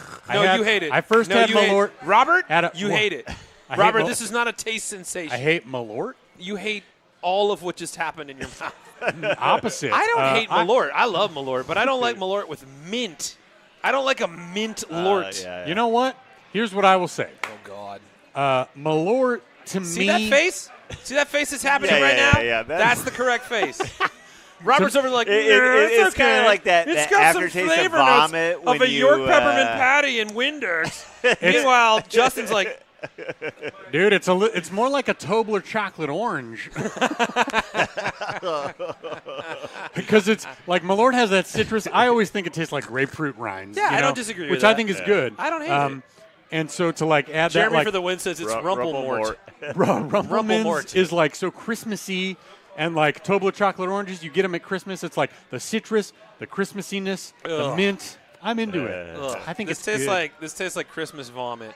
Algon says Illinois won. Yo, what's up? You going to the Elite Eight, baby? That's why you're in Chicago, baby. We were talking about all kinds of shit. Yeah, what yeah. were we talking about? We went on a deep dive. We were on the Criterion Collection closet about Mr. Wilson, documentaries. you can come hang out anytime you want, baby. We were. Meanwhile, talking we've about got some Chuck- friends hanging out. In the house. Who are our other friends? Nobody's here to operate the camera, so we can't say hi. No, to we them. can't say hi. To them. Okay. But they're over there. Meantime, what Is were we that talking about? usually Nikki's job? What are you going to do? Oh, yeah, Illinois versus Iowa on the 8th. Yeah, Jack, it's going to happen. Okay, so what are you guys going to do tomorrow, Friday, in Chicago? Yeah. What should we do? Sleep in. Yeah, you should do that first. We love that in the city. We I think the film festival, Chicago Film Frenzy, which Yep. is the I don't think we've We even have- we said have that the- yet. we have the That's kickoff. the film Yeah, yeah. festival Yep. that Yeah, our Oh, you are film in is that playing film at. festival. Yeah. Is that yeah, at yeah. Facet? Chicago Facet, Film yep, Frenzy yep. dot. I think they have like some midnight screenings. Oh, really? .com maybe. Yeah. So Chicago Film Frenzy. There's only one. Yeah. Oh, I can feel it in my guts. So that doesn't start, but that doesn't start till like 5 p.m. Yeah, So yeah. what should we do in Chicago while we're waiting? Mr. Wilson for that? says wake up at noon. Okay. I can get behind that. At the earliest, yeah. At the Thank you. earliest. Okay, well, I mean, you've been to Chicago. Many a time, So you know the vibe. There used Where's to be your a favorite megabus that went between Yeah, St. there is, Louis yeah. and it's Yep. not anymore. But No, and it's okay. You've had your pizzas in Chicago, right? Yeah. Have you had your Yeah, Chicago? but- Have you done your deep dish? Yo, yeah. Okay. Yeah. Where's your deep dish place? Oh, I don't know. I Well, mean, wherever. St. Louis is the opposite of deep dish. Right. So, Right. Well, we don't eat deep dish in Chicago. We do tavern That's style. the tourists. Yeah. Thin crust, as it is known across the globe. Yeah, But if you're going to St. do Louis style deep too, yeah. dish in Chicago, you got to go to Pequod's. That's the only deep dish that I Oh, accept. Never heard of it. It's named after Moby Dick, though, so Wait, I like you've not been to Pequod's? That is what you're doing tomorrow. I'm a tourist. Okay. You got to go to Pequod's near in Webster Place. Go to Pequod's. Okay. Get your deep dish. That's a deep dish, though. Yep. I did go to a deep dish place that was very tiny and out of the way one time. Okay. Was that when we were? There was like some little strip mall place that we went to. Where Mr. we had Wilson, deep I don't dish. disagree with you. I'm When not we- the biggest when we fan of shot deep at dish, but Stern. the only Yeah, deep yeah, dish that I yeah, like yeah. is at Pequod's. Was the Okay, cheese on the top? No. Okay. I feel like that was not tomatoes. Chicago. That was not Chicago style. It wasn't. Okay. Chicago style okay. deep dish, I guess, has the cheese, has the sauce on the top. yeah, but maybe hear me it out, was, I don't yeah, like yeah, it. yeah. I think you should put the cheese on top, and you can still do deep dish. Yeah. So you gotta do. It's not like there's not enough. Swizzlefish, how are you, bud? You got to do Pequod's. Pequod's is Okay, the best Pequod's. deep dish in the city. It's the only deep dish I will ever recommend in Chicago. Okay. But that is a day. Like it's an evening. Like you We- go we there need to make time and you're for- done yeah, for yeah, at least yeah, an hour and a half yeah. afterwards. Oh, So okay. hear me out. Yeah. Go to Pequod's and then you go to Elston Electric, which is Logan's Yeah. sister Yep, business, yep. which is near the Salt Shed, Yep, which is like yep. right down the street from Pequod's. And that's like an elevated Dave & Buster's with like Yep. classic Oh. arcade games. Yeah. Classic Cool. arcade games. Do they have ice ball? That I don't know. I do know they have a game where you can shoot cans, which I think is really okay. fun. Nice, That is nice. fun. Yeah, yeah. They have I'm like into- a Ghost yeah. Chasers there. Okay. No, it's a classic space. yeah. But yeah, that's it's like called again? It's called Elston Electric. Okay. That's a whole day, man. It's harder That's to like a day. remember because Yeah, it doesn't have a literary tie. So if you go to there's no alliteration in Elston Electric. it's not from a Herman Melville novel, so I don't. Go to Pequod's, go to Elston Electric. Those are your two things you got to do in the afternoon. Nice. Okay. And then shit, I don't know. It's Friday. There's not. I mean, like you can go. We to got Lincoln. passes Yeah. to see some films at the Yeah, film yeah. Go do festival, that. so we Do might that. check that Yeah, out at yeah, Facets. Yeah. Some midnight Solid screenings, thing. Yep. Shit, man. There's like a lot. I mean, there's a lot to do in Chicago. Yeah. Depends on the weather. What? Right? Yeah. Right. Do I do this from city to city? I would love to. I do. Luminoli's all the way. Okay. Luminoli's all the way for tavern style or thin crust. Okay. For deep dish, my only answer is Pequod's. There's none better. Yeah. It doesn't get better than Pequod's. I'd prefer that. You know Okay. why? Because the cheese is on the top. Yep. Okay. Yeah. And Yeah, that's which I do. Technically I a do enjoy pan that pizza, stuff. but I don't give a shit. Yeah. That's the only deep dish you need. But like it is truly a rite of passage to have had Pequod's in Chicago. Okay. Nice, So nice. go to Okay. Pequod's in the Important. afternoon, and then go to Elston Electric and Yep. hang out there Yeah, for a yeah, while. yeah. It's Yeah, really yeah. great. Yeah, Love yeah, it. yep, Love yep, it. yep, Cool. yep. No, I don't do this. I don't do pinball streams from city to city, although I would love to. Please have me in your city. But I do shows from city to city, just not pinball related. Someone's quoting Macho Man in the comments. Oh, is that Jack Dostal? The green rises to the top. Yeah. Oh yeah. Oh yeah. We didn't mention yet that I'm an announcer for professional wrestling. Yeah, that's true, Robert. That's Tell them about that. Where can they find That's you on my that? profession. I'm I wouldn't say full time, that's how he but pays the that's my bills. job. That's what Yeah, I'm yeah. paying the bills Yeah, with yeah. right So now. hear me out. Robert does professional. Yeah, seriously. I'm the ring announcer for a promotion called Professional Wrestling Epic, PW Epic. Yep. Follow us on YouTube, Facebook, Instagram, and Give me Twitter. give me that wrestling shit. Yeah. I mean, can you call this? Can you call all this right, game all right now? All right, Can you call this game right now. Announce Chad Can I side with you as we, Chad and I are can I about side to- announcer with this while you're doing what? We're calling the game. I thought I was going to announce you as a wrestler who's coming into the ring. Okay, we'll do that. Okay, I'll do that. Okay. All right. Well, first of all, you're not allowed to say "Let's get ready to rumble." No, I can't do that because that's like we'll get copyrighted. sued. Yeah. What's his name? We'll sue you for sure. Yeah. What is his name? McMahon. Vince McMahon. No. The guy who does the Let's Get Ready to Rumble. And his brother does the MMWA.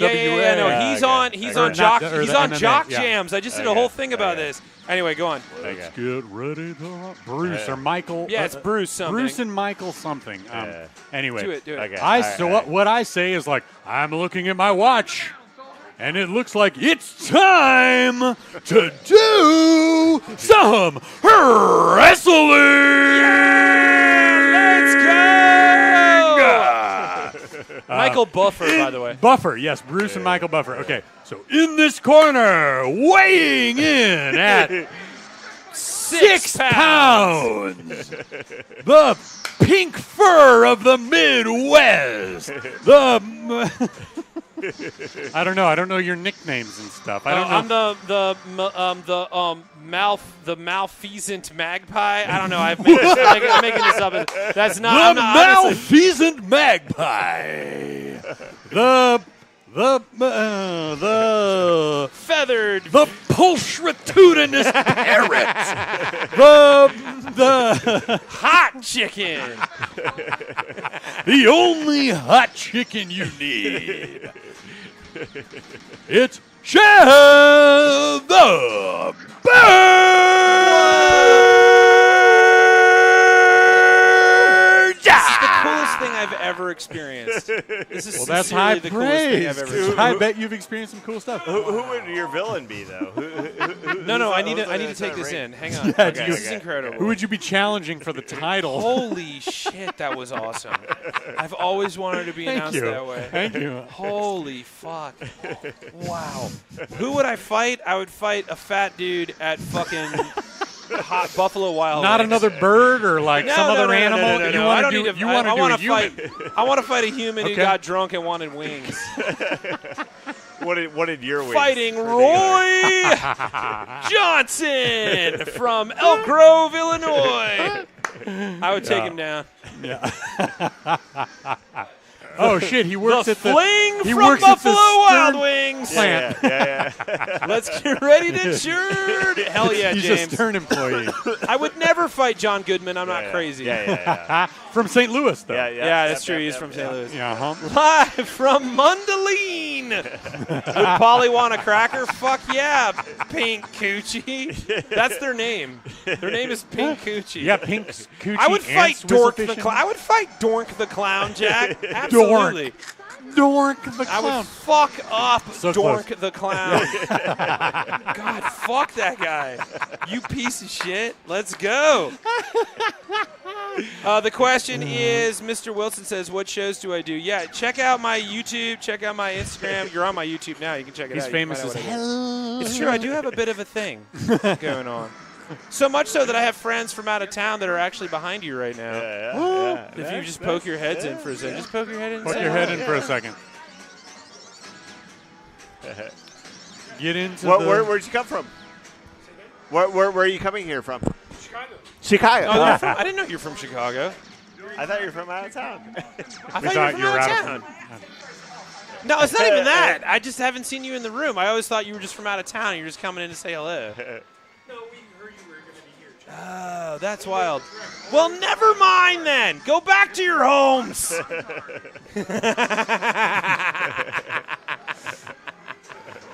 But poke your head in. They couldn't even see you. Yeah, they couldn't even see you. Get in Wait, here. go Come on. behind Hey, do you Pinball wanna sit Santa. here? They Do can you see wanna you. sit here? If you look over there. There you go. Yeah, look over there he his is. shoulder. There There they he are. is. What's up, bud? You've seen Hell him playing yeah. pinball tonight. Nice. Yeah. Well, good that you're here. He had the high score in the game that I was playing. I feel like such a dork now. But not I was knowing. second, and I was doing shit. So yeah, these are whoever my I was friends playing against, playing thumbs this down. game. Except Everybody for who you. keeps talking about that goth, and I quote, chick, is you. They're talking about her. But that's not your name. And also, Chad goes to Sesame Street and fights Big Bird. Yeah, He's in the I other would do one. that. I would do Yeah, that. yeah. Robert is now the So- only person we want to talk for the rest of the stream. All right. Good. Well, I don't know. I don't know Incredible, what sir. to say. Incredible, man. I didn't know this about you, Robert. I'm beyond. Name drop. Oh, they want to know your name, but you don't have to be on the stream if you don't want to be. Yeah. Wait, pop a headset on. Not that we and tell signed everybody any who you are. agreements or anything. If you don't have to be, if you don't want to be. But Well, we then want, pop your but head we in and want say you hello. to be. God, it's really weird being on this side of things. Well, then Pretty come cool, over here. right? Come over here. Come over here. A little farther. A little farther. There Yeah! you are. Tell the kids your name. Well, on like social media, I'm Make Where Play. It's Make Where Play, Red. But I guys. don't do Ooh. anything other than join this chat. Yeah, you guys have seen Make Where Play Red in the chat. There she is. No, in no. the face. It's Make Where Play. My husband is Play Where Talk Red. Oh shit! I do this wrong every time. we haven't exactly. Well, no, technically I'm right because Make Where Play Talk Red is the fucking combo. Okay, now you've. I fucked it up wretchedly. Jeez. I'm so bad at this. I'm sorry. It's hour 4 of this. I'm just and you a want bird. me to do syntax? Oh my god. Anyway, Disaster. all right. You tell them who you are, and I'll shut the fuck up for a minute. I'm Sophie. I enjoy pinball. As you can tell, not from Chicago. But I have lived in Chicago for 5 years now, and I am not moving anywhere else. No, never leave. Yeah, just my husband got me into pinball. We found this place, and the rest is history. We're now here.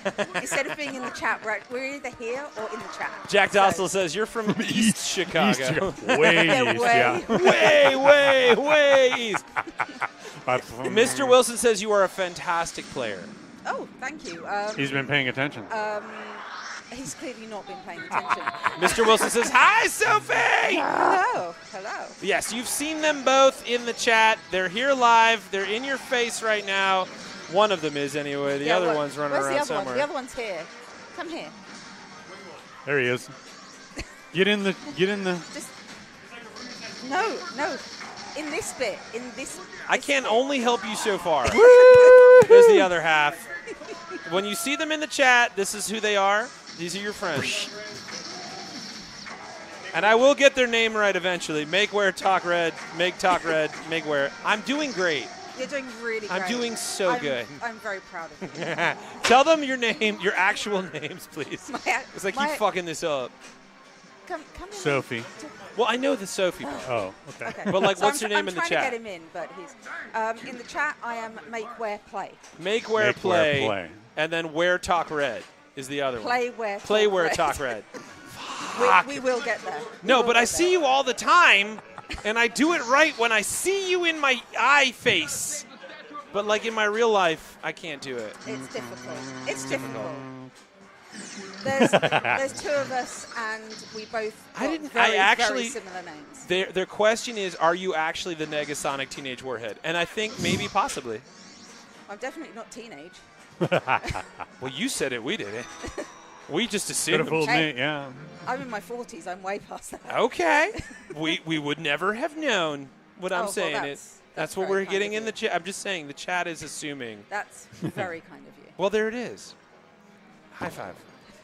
We did it. I fucked it up, High but they five, brought it Chad. home. They brought it High home. five, Chad. They brought it home. Do you do Oh, your is own it me? physical tape? Wait, okay, okay, whatever's happening. I don't know what's happening. I'm playing now, apparently. Okay, get in there. Yeah. Oh, it's really weird, like, hearing you and playing this. Well, you're watching this situation, and I'm Walk getting like crazy. an Egyptian. Which you He's getting shouldn't crazy. do. This You is shouldn't great. walk like an Egyptian. Well, Mr. Wilson says, do you own your own physical tables at home?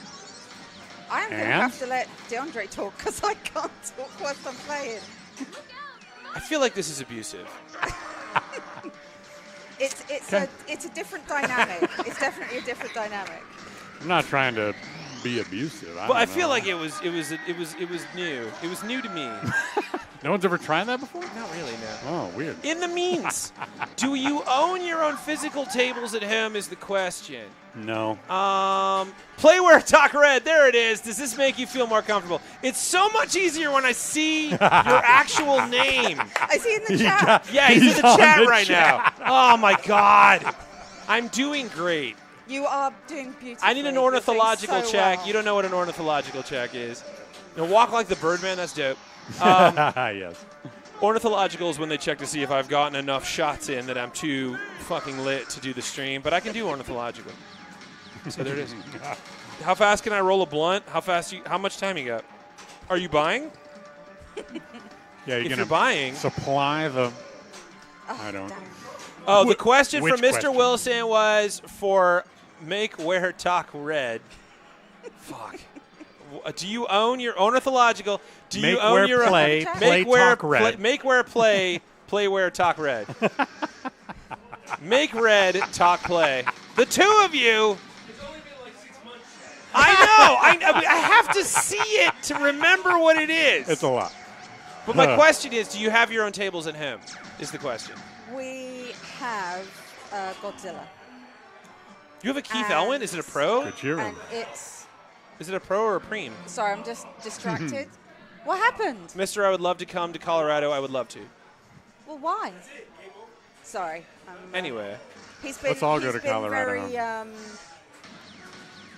he's been very vocal of how well he's been doing tonight.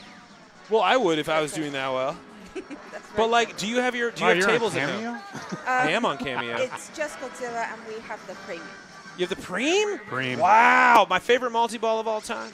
It's such a good table. We're like it was like if we were to get anything, it would be Godzilla because we're massive. Yeah, Godzilla no, fans. it's And clearly so one of the best machines in the last 20 years. So good. It's so no good. question. And but we play that one so much that when coming here, it's like I don't know how to play anything else. Right. And like everything else feels different. Like we just did Pokemon in here. Pokemon's fun. Pokemon is like really difficult. Yeah, it's not I easy. found it really difficult. Well, it's brand new.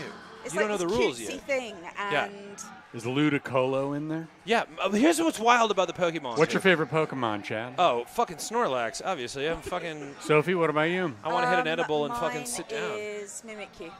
Nice. Nice. Okay. Justin, you got a favorite I Pokemon? love Mimikyu. Justin's like, I don't know your crazy world. Ludicolo is mine. He's a dancing furry pineapple with a sombrero and a duck bill. I mean, how can you not? Amazing. How can you not? I would also go There's side duck on nothing that. not to love. No, I'm a Snorlax bird. There's no question. Cool. Yeah, Snorlax rocks. Yeah. Yep.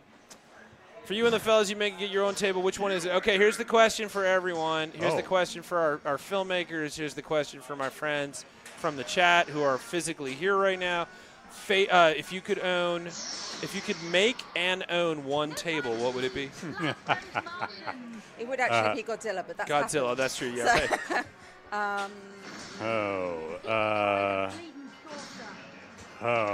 Yeah. So I'll start. I'm gonna do a Goonies table. Oh. That would be great. Why? I was thinking about this after the Pinball Expo. I was like, why is there not a Goonies table? Because I guarantee you they're working on one right now. They have to be. Guarantee you Spooky's next thing is going to be fucking Goonies. Amazing. See, I'm a dork, so I'd be like, let's see. Could they make a Strangers with Candy table? Okay. Nothing wrong with that. Justin wants a news radio table. Nice. A news radio table? Like old Joe Rogan, like classic Rogan on that? No. He's not why you watch the show. Andy Stop. Dick. Oh, God. Yeah, there are a lot of problematic people on the show, but Stephen Root's in there. And Phil and Hartman. Phil Hartman's in there. And Dave Foley is in on there. That. Stephen Root's my god on that show. Oh, he Jimmy is. James, man. Jimmy James. I would just do a Jimmy James table. Who's the female lead? Oh, it's what's her name? She was just on a show. Maura Tierney. Maura Tierney, yeah.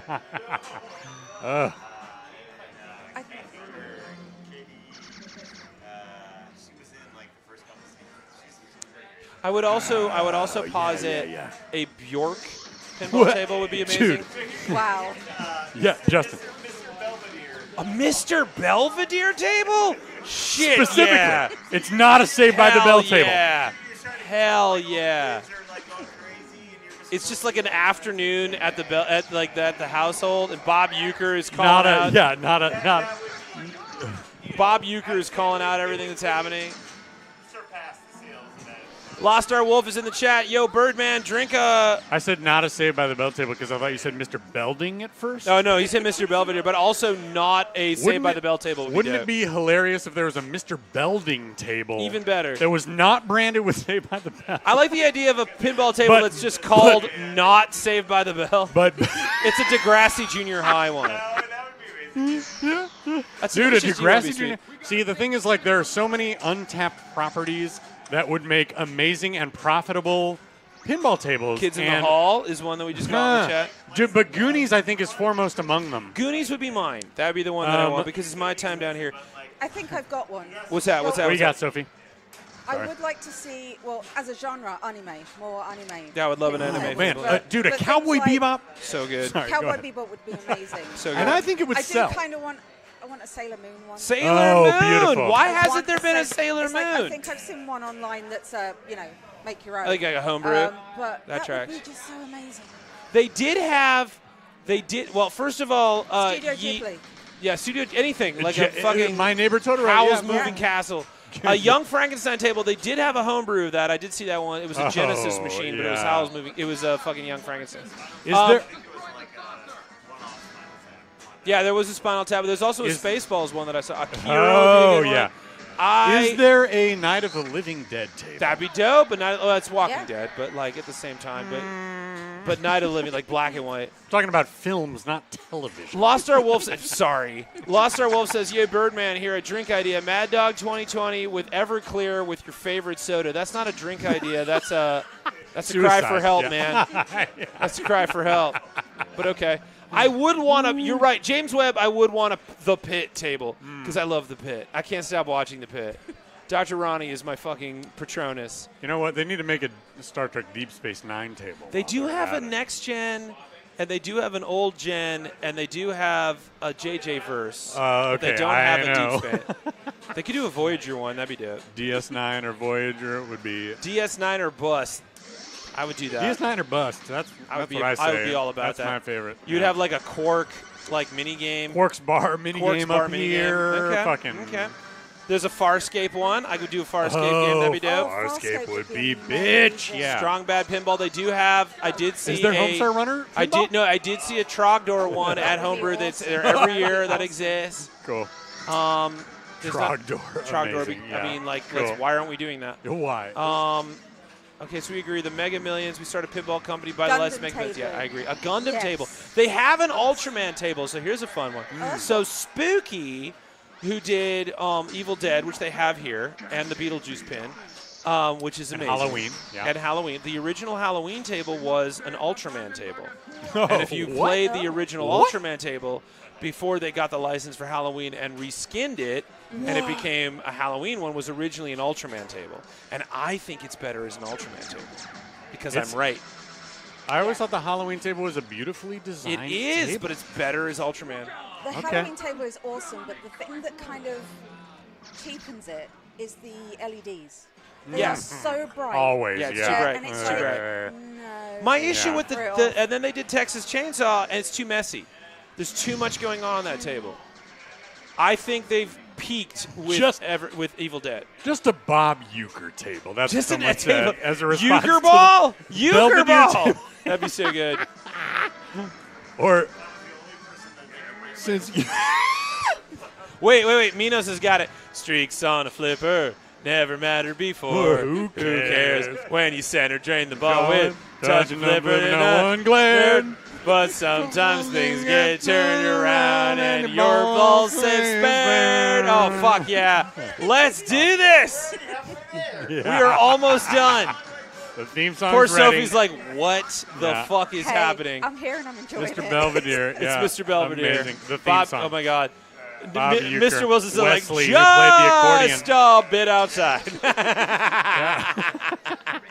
I watched plenty of Mr. Belvedere. Enough to know that Wesley played the accordion. Yeah, I would. As I an would play accordion player, it was a I would big- play a basketball pinball. Basketball table. pinball Aqua would be Teen good. Hunger Force. That'd be pretty dope. Sophie, It's what do you think? overdue. What's like a property you've not seen a pinball table? that Is you there really have to? is there South Park? I'm too stupid. There to is a know. South Park, Okay, yeah. cool. I just keep thinking of anime stuff. Okay, well, what's another anime one? Yeah. I know that Sock another DeAndre and I would love a Akira one. Akira would be Oh, dope. Akira would be so Ghost good. in the Shell. Ghost in the Paprika. Shell would be Paprika is one of my favorite Oh, animes, and I would love to see Paprika that. is awesome. Love that one. My Dinner with Andre My Pinball Dinner with Andre is Pinball. overdue. They Get Wallace finally- Shawn to record finally his own someone line. said it. Finally someone put it out there on the table. It's this guy. It's Yeah, the it's you. visionary behind For Your Amusement, a by the documentary way- about coin-operated machines. Which, by the way, playing in case- noon o'clock on Saturday in Chicago at Facets. facets.org. Yeah. But what is that in movie? person, Thundercats. Oh, a Absolutely, Thundercats pinball would be dope. Thundercats. Yeah. Thundercats Please. are on the loose. Thundercats are loose. I want a Feel full- the magic. Feel the roar. Is there a He-Man? Thundercats are Did loose. He-Man? Did Masters of the Universe get a I get can't a believe pinball? that there isn't Yes. one. I'm It's sorry, crazy Sophie. that there's not. I got No, the bug. no, you're good. You knew you Blues Brothers. Blues I know Brothers? there is- know I there have is seen one. kind I've of seen Wayne's one, yeah. World. Blues Brothers. Wayne's Get some World. Saturday one. Night Live telefilm properties. There was an elf homebrew at the Pinball Expo this year. Oh, It yeah, was yeah, pretty yeah, dope. yeah. Feel the magic. Feel the roar. Love Thundercats are loose. Did you Oh! Oh, look at this Nice. shit! You can't see the display because the camera went out, but this is fucking dope. What's happening? Oh! You have Tilted! died. Tilted! Oh, man. What happened to the camera? I don't know, but the camera went out. Nikki, help us. Pinball Santa, help us. No. A Mr. Rogers neighborhood would be sweet. Mr. Rogers is in our documentary, by the way. Spoiler alert. Oh, I never got a chance to say this because we haven't talked about this yet. So hear me out. Yeah. So, In order to license this, we had to find the kid that was in there with Mr. Rogers. Kid. Shout out to Mark Pappas, the producer of the film, because he was able, A Chicago resident. multiple efforts, find this kid who's now obviously a grown adult. Well, who taught Mr. Rogers how to play Donkey Kong. And I was like, this was such an amazing little moment. And like, it just worked perfect in the film. But You'll see Keith David's So, okay, name this is in what I the wanted to credits. say. This is what I wanted to tell you. Because of your movie that I watched today, Bragg, I learned that, mic this, man. They can't hear you, by the way. Oh, yeah. Because Oh, shit. Sophie, who's been so awesome, has taken your mic Thank away. you, Sophie. Yeah. Bye, Sophie. She's not gone. She's Sorry, here. Sophie will be back. Wait, Sophie, don't leave! No, you'll be back. You'll be back. Okay. Let me start back over. Well, because- let me just say what I needed to say because Yeah, this is super yeah, important. yeah. Because without your documentary, which I watched today, I would not have known that Keith David, a.k.a. Childs from The Thing, was on Mr. Rogers' Neighborhood as Keith an the handyman. operator. Nine episodes. So I'm like watching your thing, spoiler alert for the documentary. And there's a sequence that they showed from Mr. Rogers' Neighborhood where this guy named Keith walks in to show Mr. Rogers and this kid how to change coins in a fucking pinball in an arcade game. And I was like, holy shit, is that Keith David? Yep. And then I was like, whoa. And then I Googled it and I was like, holy shit, Keith David was on Mr. Rogers' Neighborhood. We had to get. That's you. We had to get. You did that. We had to get Keith David's permission, and we also had to get this Did you little get to talk kid. to Keith David? No, just his. I want to agent or believe his whatever. fucking voicemail is legendary. I You've can only reached imagine. Keith David. I can only Keith imagine. David. Yeah. And he just does a bunch of lines from Has-Been Hotel. Yeah. Keith David's Fuck amazing, yeah. by the way. But because of you, I learned that Keith David was on Mr. Rogers' Yeah, Neighborhood. He does a bunch of lines from They Live, okay? No, Keith David was the Also operator. a good pinball machine. Yeah. And again, Mr. Rogers' Neighborhood pinball machine would be amazing. But no, but that opening theme would take way too long. Like you're here to play some pinball, it's like da da da da da da da da da da. You're like, let's fucking go! Let's fucking slam, you fucking sweater wearing coward! Let's fucking go! No, idiot. He was not a coward or Can you an imagine idiot. what that trolley would do? No, man, though? he's It's like seen a war. toy. Like that would be so fun. You could I'd like fuck up the land of make believe. Lady Friday. Elaine. Yeah. Lady Yeah, Elaine is a Lady fucking Elaine bash. Tiger. Is a fucking Yeah. bash target. Yeah. Just bam, bam, bam, bam, bam. Yeah, you heard me. They don't put me on PBS. I can say whatever the fuck I want. I've never met Elmo, but I would. I'd fucking take him to the mat. Me and Elmo. There you go. Yeah. And in this corner, weighing 8.5 pounds, he's been tickled by you at Christmas time. He hates his best friend Zoe's pet rock. Give it up for Elmo!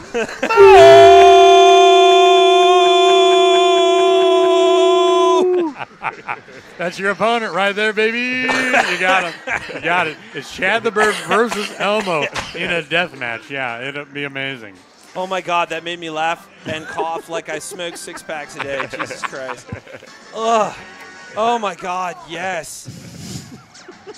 Oh my God, I'd fuck Elmo up. The problem is, if they decided, like, let's make a Sesame Street pinball machine, they'd be like, and Elmo should be the focus. Yeah, which would be true. like, yeah, because like obviously Big Bird should be the no, it'd be Oscar the Grouch. Grover and Oscar Oscar Pinball and Big Adventure. Bird and yeah. I'd be all about that. Yeah. Thank you. Yeah. Tremors pinball. I'd be down with that. Tremors pinball be Tremors good. pinball be dope. Wait, was it? Bucky O'Hare! Shoestring is not in the chat right now. Of course we but know Bucky we went O'Hare. down, me and Shoestring went down a deep, deep rabbit hole with Bucky O'Hare. Bucky! Captain Bucky O'Hare! If we're doing that, we're doing Lone Star. Yeah. We're doing, no, Brave Star. We're doing Brave Star. We're doing Earthworm Jim. Freakazoid. Freakazoid, thank you, yes. Oh, I would fuck up a Freakazoid machine. It's not, it's not such a far, like, well, there's a Beetlejuice machine in there somewhere, Right, but right. like, it's not such a far to my Strangers with Candy pinball machine, against really. this. Like, if we're talking about 90s television. Given the amount of Chicago people that are in Strangers with Candy, I don't think that's a hard sell. And Stephen Colbert doesn't have a job now. Yeah, he's done, right? Nor does Paul Dinello, probably. No. Stephen Colbert's right in the next Lord of the Rings or whatever. Oh, right. Which I saw that and I was just like, pass. Yeah. Like, the two of them talking was exhausting. Like, I'll see the movie, but I'm not going to like it. Yeah. You did it. Peter Jackson, you did it. You're done. It's done. I've seen the extended editions many times, and I'm happy to do it. Yeah. But I don't need to see any more. I'm good. But the fact that you're like, well, let's do the Silmarillion, I'm like, no one wants the Silmarillion. We don't need these first 6 chapters. We're of Fellowship fine. of the Ring. We're fine. Yeah, we're fine. Oh, my God. And no more Harry Potter shit either. We're done with that, too. Please. Yeah, Oh, I saw all the trailers for the J.K. new Rowling Harry. doesn't need any more. Larry Sanders pinball. Oh, Larry Sanders. Larry Sanders show. Now that Best show of the 90s. That Okay, is if the you got show. a Larry Sanders show pinball, a Deep Space Nine pinball, Yes. and a Homicide Life on the Street pinball, you've covered the 3 greatest television shows of the 1990s in pinball form. Oh my God, I Okay? would fuck up a Homicide Life on the Street. Oh, man. Or The Wire. The Wire. Let's do The Wire. It's an Omar multi. The Wire pinball machine that would take like 8 hours to play because there would be so many characters that you would have to You've entered season 4, where the kids are going to school. Yeah. Oh my God, you get to incredible. play like the Stringer Bell fucking mode. Avon Barksdale. I don't know why this is Avon Barksdale. It's good. Yeah, he's just in there. Of course, obviously. Yeah. I don't know. Hell. Bub's man, Ball. it's It's good. Bub's multi-ball. You got a Bub's Bub's multi-ball. You got it. Yeah. Is he clean? Is he not clean? We'll find out. Spoilers for season 1 of the fucking Wire. Yeah, the Kima ramp. God. Yeah, I don't know. Oh my God, I We're would spitballing fuck about the Wire. up of the Wire. The Wire pinball. The Wire would be pinball. so good. David Simon, where are you on that? Have you talked to the Stern people? I've met many of the Stern folk, and none of them have brought up the Wire pinball. But I keep pushing it. Yeah. Real drinkers know not to mess with Everclear, and it's banned. Oh yeah, no doubt. There will be no Everclear tonight. Someone The was Wire saying that pinball earlier. is just like all the wiring is interconnected and none of it works right, and you're just like sad.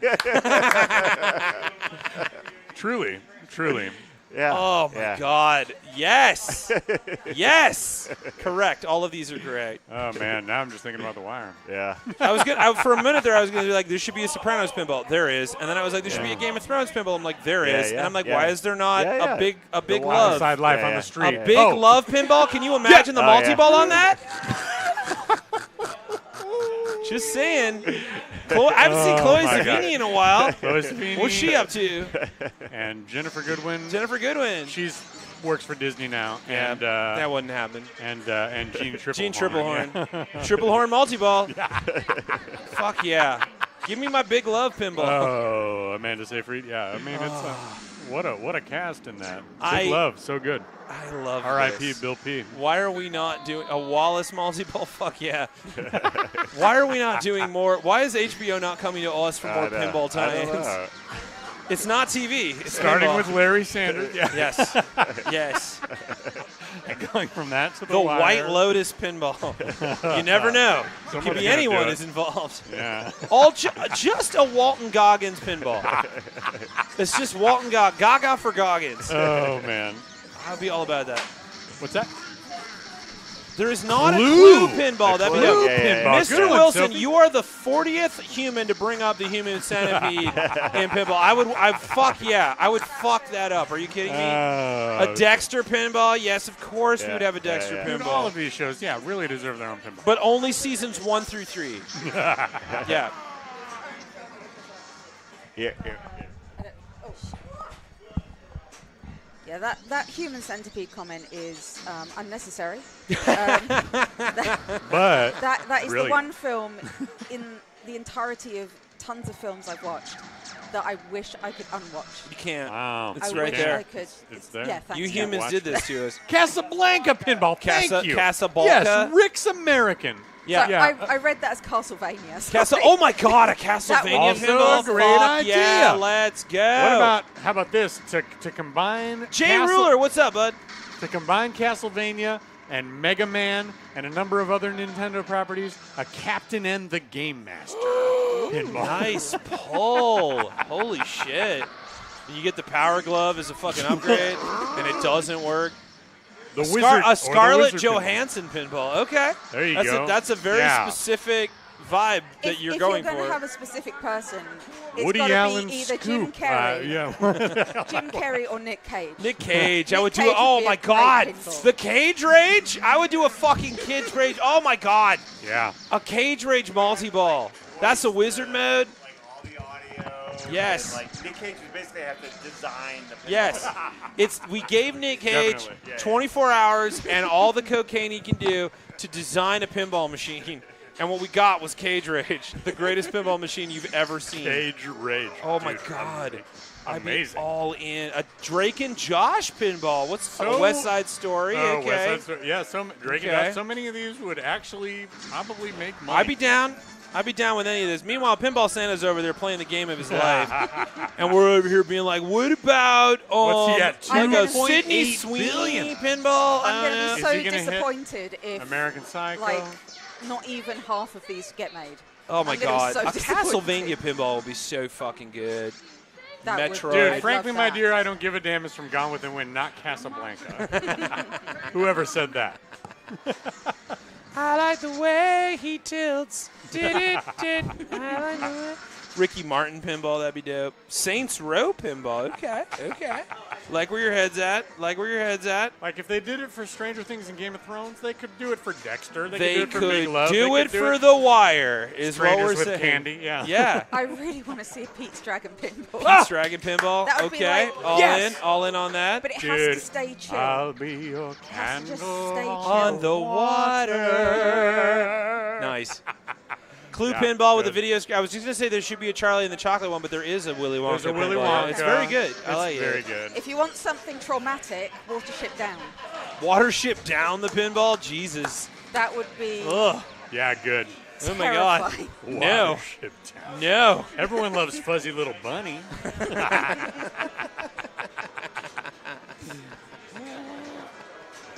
Bowling pinball. There. Well, the Big There's a Lebowski bowling one. one. The Big Oh. Lebowski one from Dutch is really good. They got a good Oh, one. cool. But Small wonder what a pull.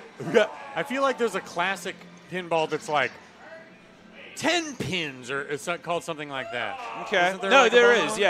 Yeah. Ultima pinball? The Crow pinball. Yes. Okay. I would go Dark City over that one. But I that's just me. Dark City. Do them all. yes. Don't Do them all. Don't- None of these are off the no table, kids. prejudice, just do them all. Yeah. I just want a ton more horror tables. Oh because my they God! are Have you just- played the Evil Dead one? Have Yes. you done? Oh my God, it's so good. It was my Evil Dead favorite one game is of last so year. good. I So played good. Nightmare on at Elm Atomic? Street Evil- a while sorry, back. Evil Dead? That's great. Yeah.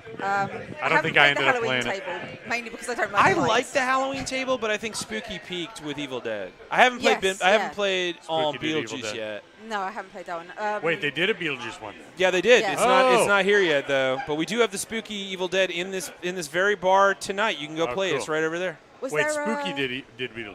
Yeah. Oh, After I Evil didn't Dead. realize that was a table yet. That's Yep. cool. It looks so good. I bet it does. I can't wait. Is there a Hellraiser?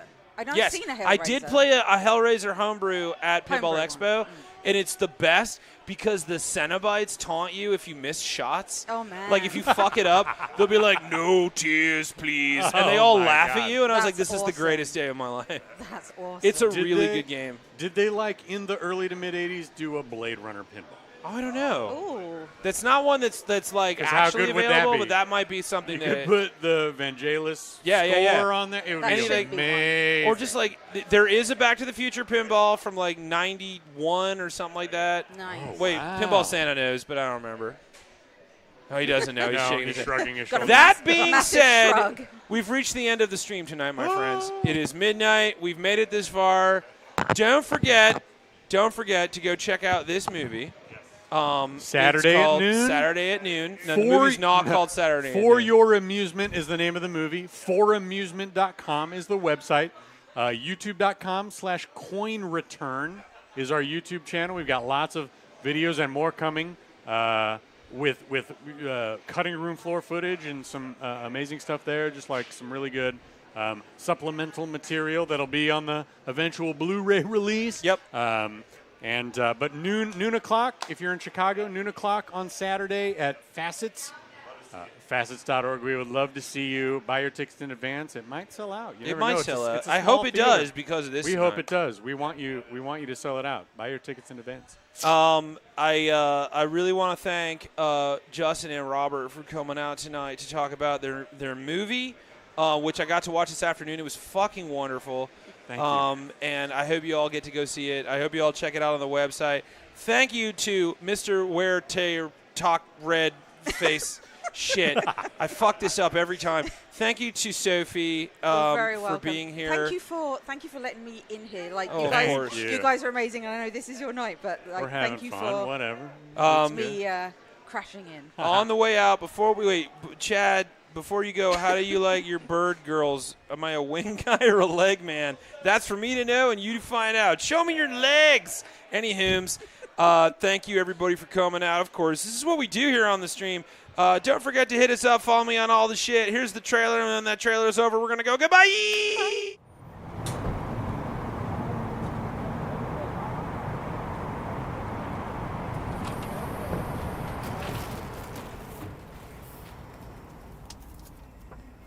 So what I like to do is I like to face all the toys towards you, so they're looking at you.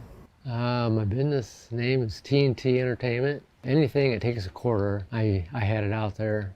Pinball machines, jukeboxes, kiddie rides, gumball machines, sticker machines, cranes. The pinballs don't do too bad, money-wise. That's about 3 weeks worth. We knew a guy that he wouldn't give a free credit away to save his life. We used to always put credits on, kind of let him, play and get used to it. The first arcade cabinet I built, I said, we could put this in the venue and put like old arcade games on it. It was coin op, and we would make like $75 a month in quarters. We were taking that money and buying tacos, and we just thought we were like killing it. I don't do it that much anymore, but in the beginning, I'd come and watch people play all night. Then I realized I was kind of creeping people out a little bit. When I opened up an arcade in the fall of 1981, I was making thousands and thousands and thousands of dollars per week. I was doing it not to make money, even though I was hoping it would, but so that I'd have an excuse to be able to play more and more video games. When I was a pinball operator, games made a little bit more money than maybe they make today. But now you have pinball enthusiasts, and they're putting them on location because there's a lack of operators willing to put pinball machines out in the public. One of the most frequent questions I get is, what's your favorite machine? Well, it's like my kids. I got 7 kids and 175 pinball machines in here. I can't pick just one. I'm more excited about where we are and what's happening than I've ever been before. I can't tell you how many times in old articles, oh, they still make those things? Or ping pong? What's that? I try to explain to them, well, not all arcades are dead. I mean, it was almost like, the comet that killed the dinosaurs. There were a few cockroaches still alive, I feel like while COVID kind of destroyed our industry in the short term, while we were wondering if we were ever going to come back, in the long term, I think it has kind of reinstilled the purpose of our games being things that you can do outside of the house to give you entertainment that is really important. These are incredible people. Out of the depths of the Depression, they started an industry? Are you freaking kidding me? It's one of those things. If you get in this industry, you kind of learn to love it. If you can be doing that, then that's what you're going to do. I'd say within a year, we actually knew how to run a factory. But we didn't have a clue the day we started. I'll say that much. There's no book. There are no papers. It's a bunch of old guys in a tent, passing lessons on from one generation to the next. Early on, the challenges were very much what's going to be the next hit product, right? And that's never been easy. It's a fickle business, entertainment in general. It's what do the people want to play? It's a fight to make these things. It's a fight, and you got to love the fight. We felt like we had spent our lives making games. We thought we were like inside. In the arcade world, we weren't. The actual functioning of the coin-op industry is not a glamour business. These were people who worked absolutely insane hours, and they're out there placing games, fixing games, making sure that people are having a good time. It's just hard to believe that, I could have made a living making a quarter at a time. Whoa. Okay, just gotta find my way to the bathroom. Oh, hey guys, how you doing? Oh man, just gonna find. That was a hell of a stream, right? Where is everybody? Hey, is anyone here? Oh, that's weird. Whoa, what the? Oh no, did I in fact get so lit that it just closed? No, oh my god, no, it is closed. No shit. Oh shit, guys, can you help me out? No, you're turned off. I just gotta make my way to the exit. Oh no, I'm